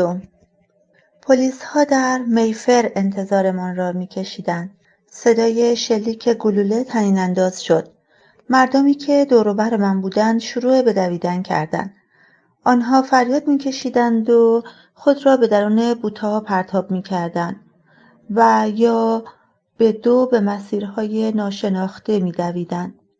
من ابتدا دستپاچه و سراسیمه شدم، مثل مرغ کله کنده‌ای در واپسین لحظات زندگیش بی هدف به سمت جلو می‌دویدم. سرانجام من نیز به درون بوته‌ها دویدم. به این میمانست که به درون جهنم شیرجه زده بودم. دور تا دور من مردم فریاد می‌زدند، دعا می‌خواندند، فحش می‌دادند، لیز می‌خوردند و سقوط می‌کردند.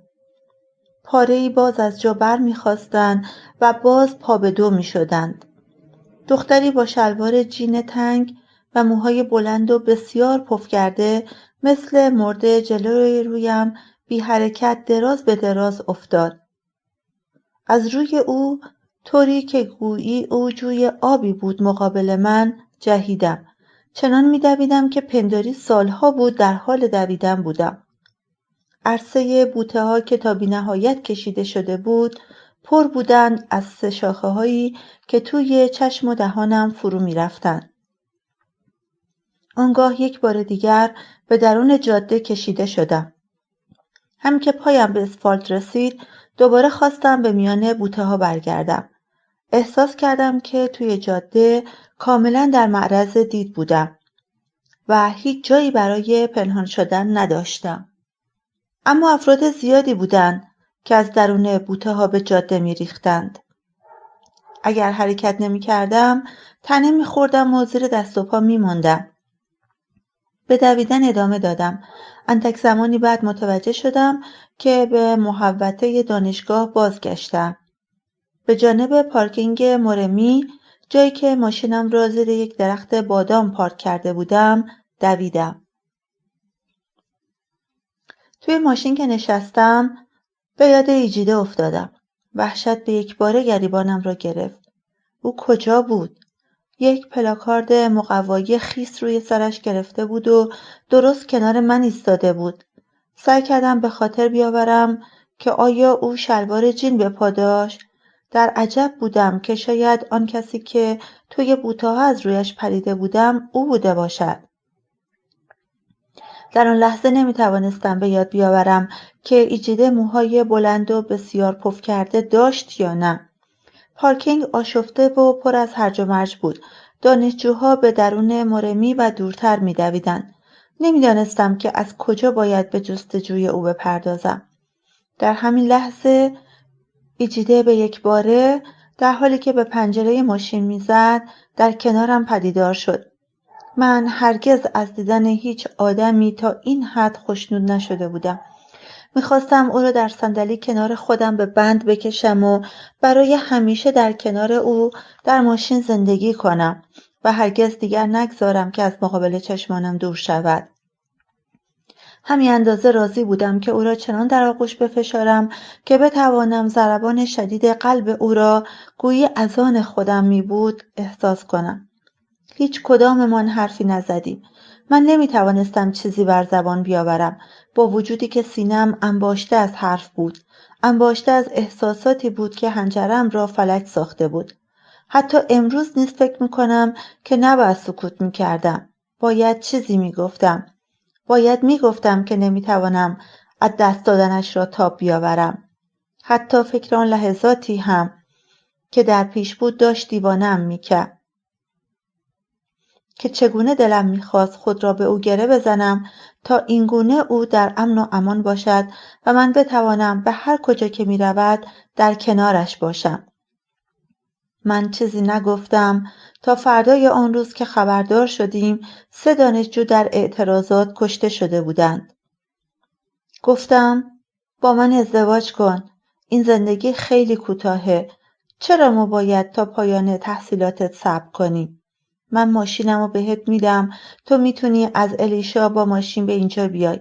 حتی اگه بخوای میتونی تو خوابگاه بمونی. اما اجازه بده به پدرت بگیم که ما آماده ایم. میدانستم که او بله میداد. زیرا موقع مناسبی بود.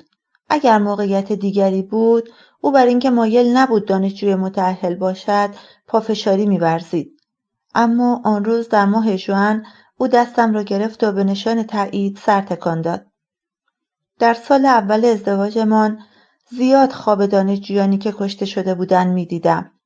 خواب می‌دیدم که آنها روی جاده آسفالت بی انتهایی دراز به دراز افتاده بودند و همه شلوارهای جین تنگ آبی آسمانی به پا داشتند. ایجیده همیشه در سمت دیگر آن اجساد ایستاده بود. سعی می‌کردم به او برسم، اما اجساد زیادی سر راهم بود. 2 هفته پیش از اینکه سارقین مسلح به ما نامه بنویسند، یک سالن آرایش جدید درست جفت سالن من تأسیس شد. صاحب زن چاق بیسوادی بود به اسم ایابولو که در بین حرفهایش آروغ میزد. اگر به تو صبح بخیر میگفت همراه با افشانه‌ای از آب دهان که با بیان هر کلمه به صورتت میپاشید، قشنگ میفهمیدی که برای صبحانه چه خورده بود. یک عالمه بچه مثل فواره آب از توی سالن آرایشش بیرون میریختند و به درون راهرویی که مشترکاً با هم استفاده میکردیم پخش و پلا میشدند. آنها در سرتاسر راهرو وول میزدند، مینشستند یا دراز میکشیدند. همگیشون هم دختر بودند. با موهای کثیف، بزرگترینشون 10 ساله و کوچکترینشان حدود 4 سال داشت. 6 تا دختر در ظرف 6 سال. در هفته اولی که او به آنجا آمد چنان از او بدم آمد که در یک لحظه طوفانی تصمیم گرفتم سالنم را به جای دیگری منتقل کنم. ایابولو همیشه سر دخترهاش داد میکشید و آن چند مشتری محدودی هم که داشت با موهایی که از آب دهان او بیشتر بهره‌مند میشدند تا لوسیون‌های نرم کننده و تقویت کننده مو به خانه‌هایشان باز میگشتند. روزی 1-2 مشتری بیشتر نداشت. گاه میشد که اصلاً نداشت. هر وقت سعی میکرد تا مشتریهای مرا با سلام و تعارفات فراوان و لبخندهای تا بناگوش باز شده تطمیع کند و قاب بزند، چنان آنها را تف باران میکرد که فراریشون میداد. پای او خیلی زود به سالن من باز شد و بیشتر اوقاتش رو اونجا سپری میکرد. ایابولو اندکی قبل از ظهر به سالن می آمد تا بتواند از رادیوی من به خبرهای نیمروز گوش دهد. آن رادیو فقط قدیمی نبود، اسقاط و دمدمی هم شده بود. برخی اوقات برای دریافت صدای قابل قبول لازم می شد که ایابولو کنار رادیو بایسته و آنتن رو نگه داره. همین که اخبار به پایان می رسید، ایابولو می رفت و روی صندلی که در زیر وزن سنگینش به قیش و قیش می افتاد می نشست و سر خود پیشنهادات و نصایحی برای فلان و بهمان سبک مو ارائه می داد. این ایابولو بود که نامه ای را که خانواده‌اش از سارقین مسلح دریافت کرده بودند برای من آورد. خانواده او در همان منطقه مسکونی ما زندگی می‌کردند و تمام خانواده‌هایی که در آن منطقه زندگی می‌کردند نامه‌ای از سارقین دریافت کرده بودند. بعد از اینکه مشتری‌ها و آرایشگرها کارشان تمام شد و رفتند، او از من خواست تا نامه را برایش بخوانم. نامه در همان اندازه و شکلی بود که ما دریافت کرده بودیم. فقط درود و تهنیت‌ها و آدرسش تفاوت می‌کرد. آقا و خانم آدیو عزیز، ما به نام باروت و تفنگ به شما درود میفرستیم. طی این نامه به اطلاع میرسانیم که در پایان سال جاری دیداری از خانواده شما به عمل خواهیم آورد. بسته‌ای را برای ما آماده کنید. حداقل وجه قابل قبول 1000 نایرا می باشد. به شما فرصت می دهیم تا این مقدار را فراهم کنید. تاریخ دقیق دیدارمان را متعاقباً طی نامه دیگر به شما اعلام خواهیم کرد. ایابولو پرسید: همش همین؟ بله. روی در هم کشید. باید راجع به موضوع فکر کنم. اینا فکرشو کردن که ما از کجا میتونیم این همه پولو جور کنیم؟ این خودش پول یه ماشینه. گفتم من مطمئنم که این یه شوخی بیشتر نی، یه شوخی خرکی و احمقانه. خیلی زود یک چنین چیزی به یک رخداد عادی بدل شد. در آن زمان تصورش برایم دشوار بود که روزی برسد که سارقین در نیجریه آنقدر گستاخ بشوند که به قربانیانشان نامه بنویسند و از آنها بخواهند خودشان را برای یک حمله آماده کنند. آن وقت با خیال راحت بیایند و توی اتاق پذیرایی آن خانواده بنشینند و بعد از تجاوز به زن و فرزندانشان به آنها سفارش کوبیده یام و خورشت اگوزی بدهند و با خیال راحت میل کنند و همزمان ویدئویی را که آخر سر دستگاهش را با خودشان می‌بردند تماشا کنند. فقط اندک کسانی مثل ایابولو باور می‌کردند که یک چنین نامه‌هایی واقعی بودند. من این را به عدم تحصیلات مدرسه‌ای او نسبت می‌دادم. خودم به اولین نامه‌ای که دریافت کردیم بهایی ندادم. حتی آن را به آکین هم نشان ندادم.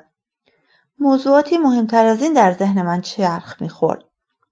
از بعد از اینکه فونمی به خانه ما نقل مکان کرد، برای مداوا شروع به دیدن یک دکتر روانپزشک در روزهای چهارشنبه کردم. تا آن زمان هرگز کلمه آبستنی کاذب به گوشم نخورده بود و هرچند به نظرم می رسید که این یک کلمه من درآوردی بیشتر نبود، اما هر هفته سر ساعت مقرر به دیدن دکترم می رفتم. تا اینکه بدنم رفته رفته شکل عادی خودش رو باز یافت. از آنجا که روانپزشکم ورزش کردن را به من توصیه کرده بود، حالا دیگر پیاده به سر کار می‌رفتم و برمیگشتم. در واقع من قدم زدن در این مسیر کوتاه و دور شدن از فونمی و بازگشت مجدد نزد او را آرامش بخش یافته بودم. سعی می‌کردم ذهنم را بر سالن آرایشم متمرکز کنم، اما برایم دشوار بود که بی توجه از کنار تغییراتی که فونمی به اتاق پذیرایی داده بود بگذرم. او صندلی‌ها را جابجا کرده بود و یک گلدان گل مصنوعی نیز روی میز وسط اتاق قرار داده بود. تمام تلاشم را به خرج می‌دادم تا از روبرو شدن با او خودداری کنم و بیشتر اوقاتم را در طبقه بالا می‌گذراندم. آکین گرفتار کارش بود و معمولاً وقتی به خانه برمیگشت که من در خوابی عمیق فرو رفته بودم. اما آخر هفته‌ها قضیه فرق می‌کرد. کنجکاوی می‌کرد و می‌خواست در مورد نحوه درمانم با من صحبت کنه. برای خوشایندش به او اطمینان می‌دادم که دیگر فکر آبستن بودن به کلی از سرم پریده بود. ایابولو ناچار شد سرجهازی آرایشم شود. او در طول ساعات کار در حالی که دخترانش آن دور و بر ول می‌چرخیدند با دهان باز و در حالی که خور و پفش به آسمان بلند بود می‌خوابید و بیدار نمی‌شد مگر موقع اخبار رادیو که پا می‌شد و می‌آمد کنارش می‌ایستاد. با دریافت نامه‌های بعدی سارقین مسلح، گذر روزها مثل کاست ویدئویی که روی دور تند گذاشته باشند سرعت می‌گرفت. این نامه‌ها با نامه‌هایی که ابتدا می‌آمد تفاوت داشت. آنها دیگر هیچ شباهتی به آن یادداشت‌هایی که دستپخت نوجوانان خسته و بی‌حوصله بود نداشتند. نامه‌ها شخصی شده بودند و توسط کسانی که حتما ما را زیر نظر داشتند روی ما مطالعه می‌کردند و یا شاید حتی در میانمان زندگی می‌کردند به طور جداگانه برای هر خانواده‌ای نوشته و فرستاده می‌شد. سارقین به خانواده آگونبیاده به خاطر تولد دوقلوهایشان تبریک گفتند. آنها به خانواده اوجو برای پژوی کبریتی 504 نو و آکبندی که به تازگی خریده بودند تبریک می‌فرستادند.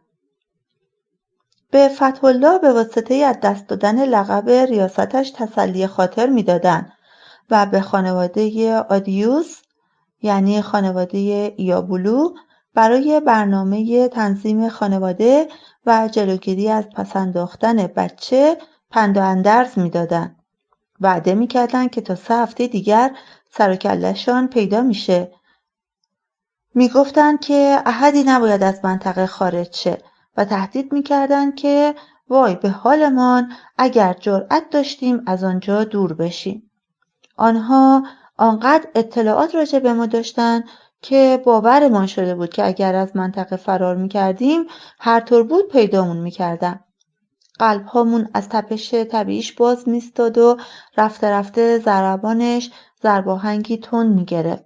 کوچکترین صدایی حتی جنب و جوش یک موش ما را از جا می‌پراند و طوری شده بود که دیگر غروب‌ها برای قدم زدن از خانه خارج نمی‌شدیم.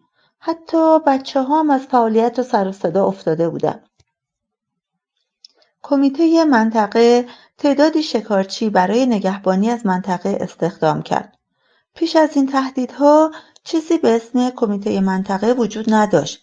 ما در خانه‌های 2 طبقه شخصیمان آدم‌هایی بسیار تحصیل کرده و متجدد و امروزی بودیم و وقتی که توی شهر با ماشین به هم می‌رسیدیم برای یکدیگر بوق می‌زدیم.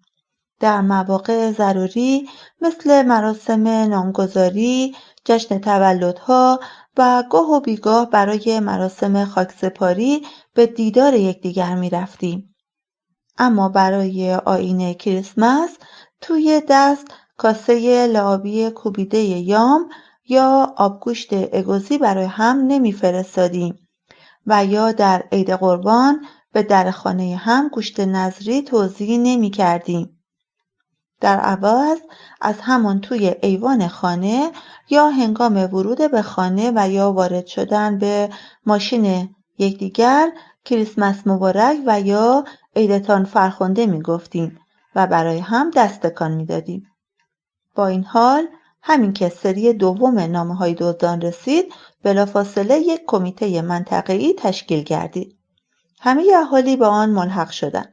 اولین جلسه رسمی کمیته بسیار پرسر و صدا و جنجالی برگزار شد، اما هر جور بود توانستیم به یک توافق برسیم و 5 پلیس و تعدادی شکارچی را به استخدام کمیته حراست درآوریم.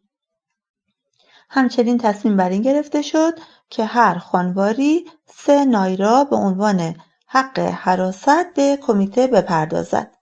کمیته بلافاصله آکین و آقای آدیو را راهی اداره پلیس آیاسو کرد تا از آنها بخواهند که پلیس‌ها را برایمان بفرستند. فردای آن روز کمیته از سارقین نامه‌ای دریافت کرد. در نامه اظهار شده بود که پلیس‌ها حقوق بگیران خودشان بودند.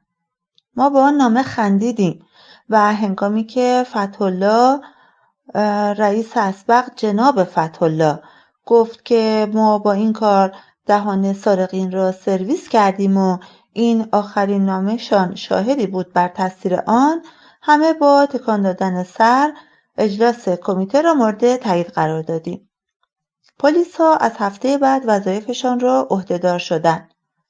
چشمانداز پلیس ما با سلاح‌های خودکارشان و شکارچیان با تفنگ‌های سرپارشان که در محله به گشت‌زنی می‌پرداختند به ما دلگرمی داد و سبب شد که خیلی زود ماجرای نامه‌ها را به فراموشی بسپاریم.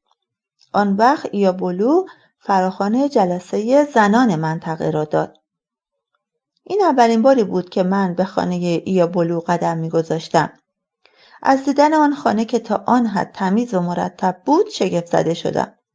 از نحوه حرکات و سکنات ایابولو در سالن آرایش انتظار داشتم که در خانه‌اش با بوی گند شاش مانده و یا پوشک استفاده شده که همه جا پراکنده بود روبرو شوم. در عوض آنجا بوی تازه و خوشایندی مثل بوی آهک میداد. از نگاه‌های دیگر زنها نیز متوجه شدم که آنها نیز همان انتظار را داشتند. سر و کله هیچ کدام از بچه‌هایش در طول جلسه پیدا نشد. مرتب از خودم میپرسیدم که یعنی آیا بچه‌هایش رو توی اتاق یا توی گنجه کفش‌ها پنهان کرده؟ همین که آخرین زن سر جایش قرار گرفت، ایابولو جلسه را آغاز کرد. ما باید خودمون رو برای مقابله با راهزنها آماده کنیم. اونا تجاوزگرن، به بچه‌ها تجاوز میکنن. همگی باید خودمون رو به نوار بهداشتی مسلح کنیم. چشمهایش با هر کلمه‌ای که بر زبان میراند گشاد و گشادتر میشد، به نحوی که کم مانده بود از حدقه بیرون بزنن و زیر یکی از صندلی‌ها بیفتن. خانم فتح‌الله سر تکان داد و گفت نوار بهداشتی؟ مگه جدیدا توشون فشنگ میگذارن؟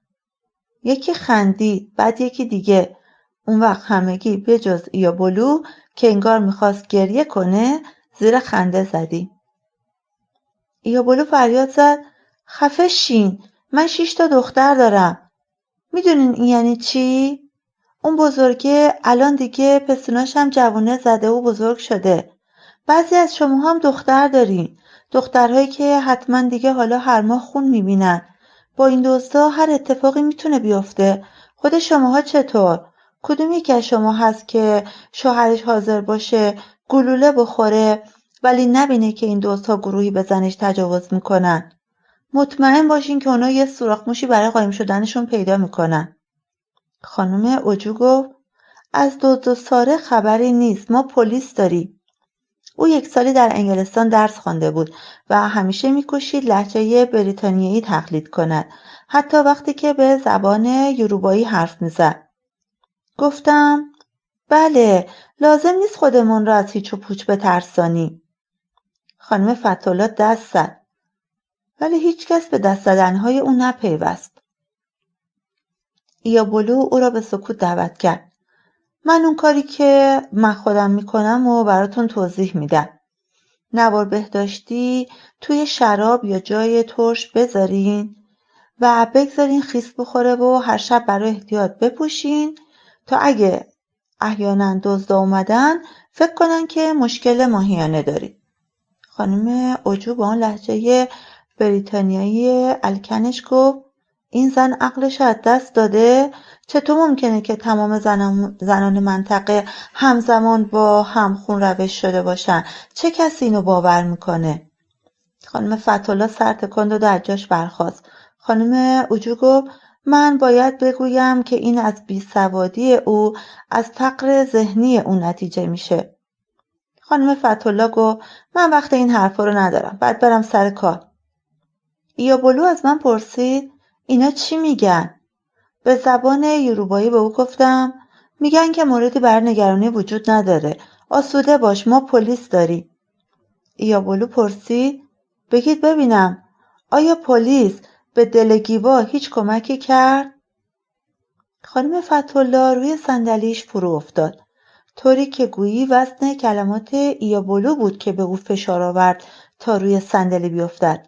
سپس اتاق در سکوت فرو رفت و خانم اوجو به دور و بر نظری انداخت، انگار وحشت کرده باشد که یک مأمور اطلاعاتی داشت به گفتگوهایمان گوش میداد. در ماه‌های بعد از به قتل رسیدن دلگیوا، هر بار که اسم او بر زبانی جاری میشد، از سر ترس همه جا سکوت در میگرفت. فرقی نمیکرد که زنهایی که در اتاق ایابولو دور هم جمع شده بودند سردبیر ارشد یک مجله خبری بودند یا نه.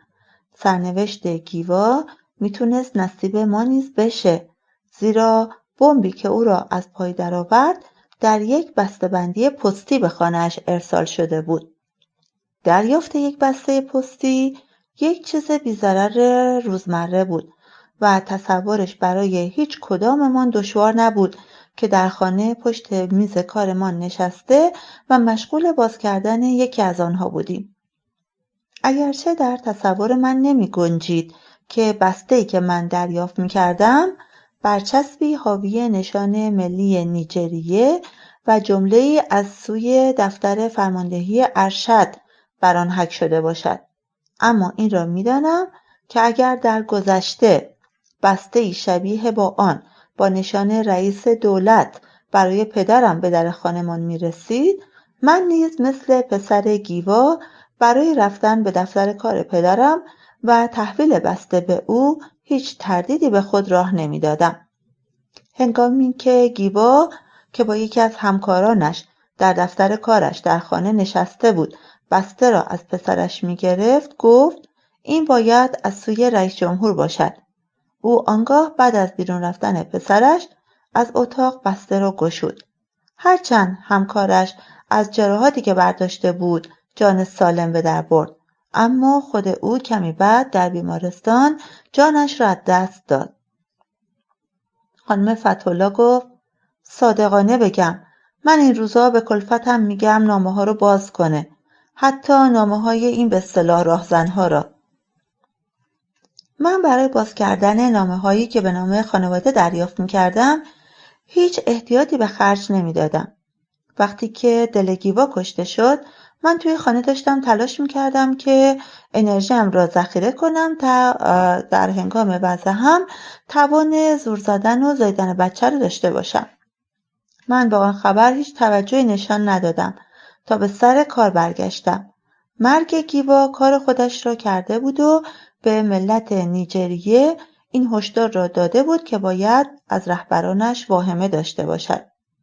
اما احتمالاً چون من به این واقعه با نگاهی کهنه و تمام شده مینگریستم، سبب شده بود که از باز کردن مراسلات وحشتی نداشته باشم.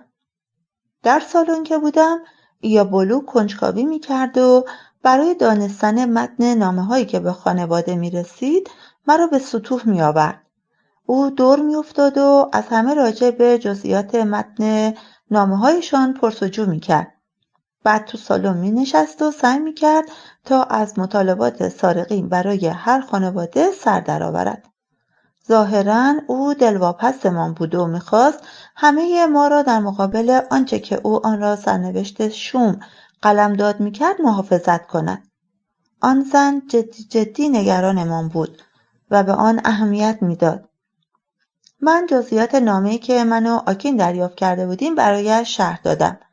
سارقین از ما خواسته بودند که برای فرار از آنها نباید به آپارتمان فونمی می‌رفتیم. ایابولو گفت اونا خونه رقیب تو رو دیگه چطور پیدا کردن؟ من که بهت گفتم اونا واقعی هستن، حتما میان. آن زن سخت در وحشت بود و من گاهی از دلواپسی‌هایش تحت تاثیر قرار می‌گرفتم. گاه نیز وحشت‌هایش مرا عصبی می‌کرد. یعنی او پلیس‌هایی را که توی منطقه کشیک می‌دادن نمی‌دید؟ برادر شوهرم از آن مردانی بود که همیشه در بحث‌ها برنده اند. زیرا بلندتر و طولانی‌تر از بقیه حرف می‌زد. حتی اگر نقطه نظراتش احمقانه بود. او همچنین روشی داشت که می‌توانست در گرماگرم یک بحث گردنش را تا حد زیادی بچرخاند و این تأثیر را در مخاطب به جا بگذارد که در صورت موافقت نکردن با او ممکن بود او خودش را به کشتن بدهد. اغلب مخاطبینش رکاب می‌دادند و تسلیمش می‌شدند. من همیشه فکر می‌کردم که اگر آنها به گفته او گردن می‌نهادند برای این بود که نمی‌خواستند خون او به گردنشان بیفتد. من از برادر شوهرم دوتون خوشم نمی‌آمد، اما چاره جز قبول او نداشتم. زیرا وقتی با آکین ازدواج کردم او بخشی از جهازی بود که آکین با خود آورد. هر بار که دوتون به دیدارمان می آمد از اینکه او در لاگوس زندگی می کرد خوشحال بودم، چرا که در این صورت دیدارهایش با فاصله بود و همین اندازه کافی بود تا من نفس راحتی بکشم. او همیشه لطیفه‌های جور و جور عجیب غریبی تعریف می کرد که بسیار بیمزه بود و خودش از اون شوخی‌های بی‌بو و خاصیتش بلند بلند می خندید.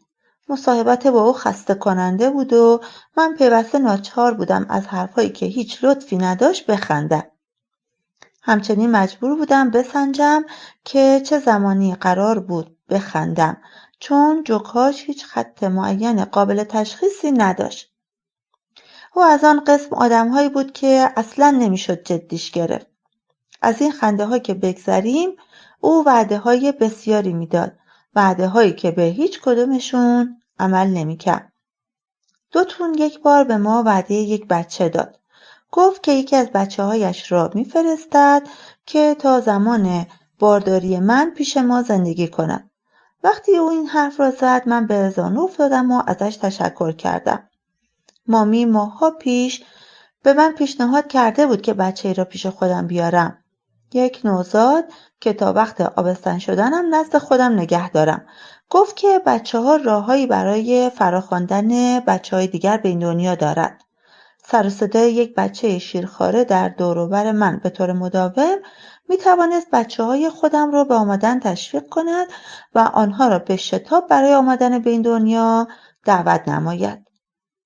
تنها مشکل من این بود که من خودم هیچ خواهر و برادر تنی نداشتم و سالها بود که با ناتنی‌ها نیز صحبت نمی‌کردم و مراوده‌ای نداشتم.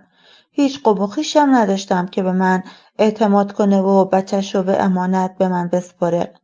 این فکر کم و پیش از سرم پریده بود تا اینکه دوتون که قضیه را شنیده بود به من قول داد که جوانترین پسرش رو پیش من میفرسته.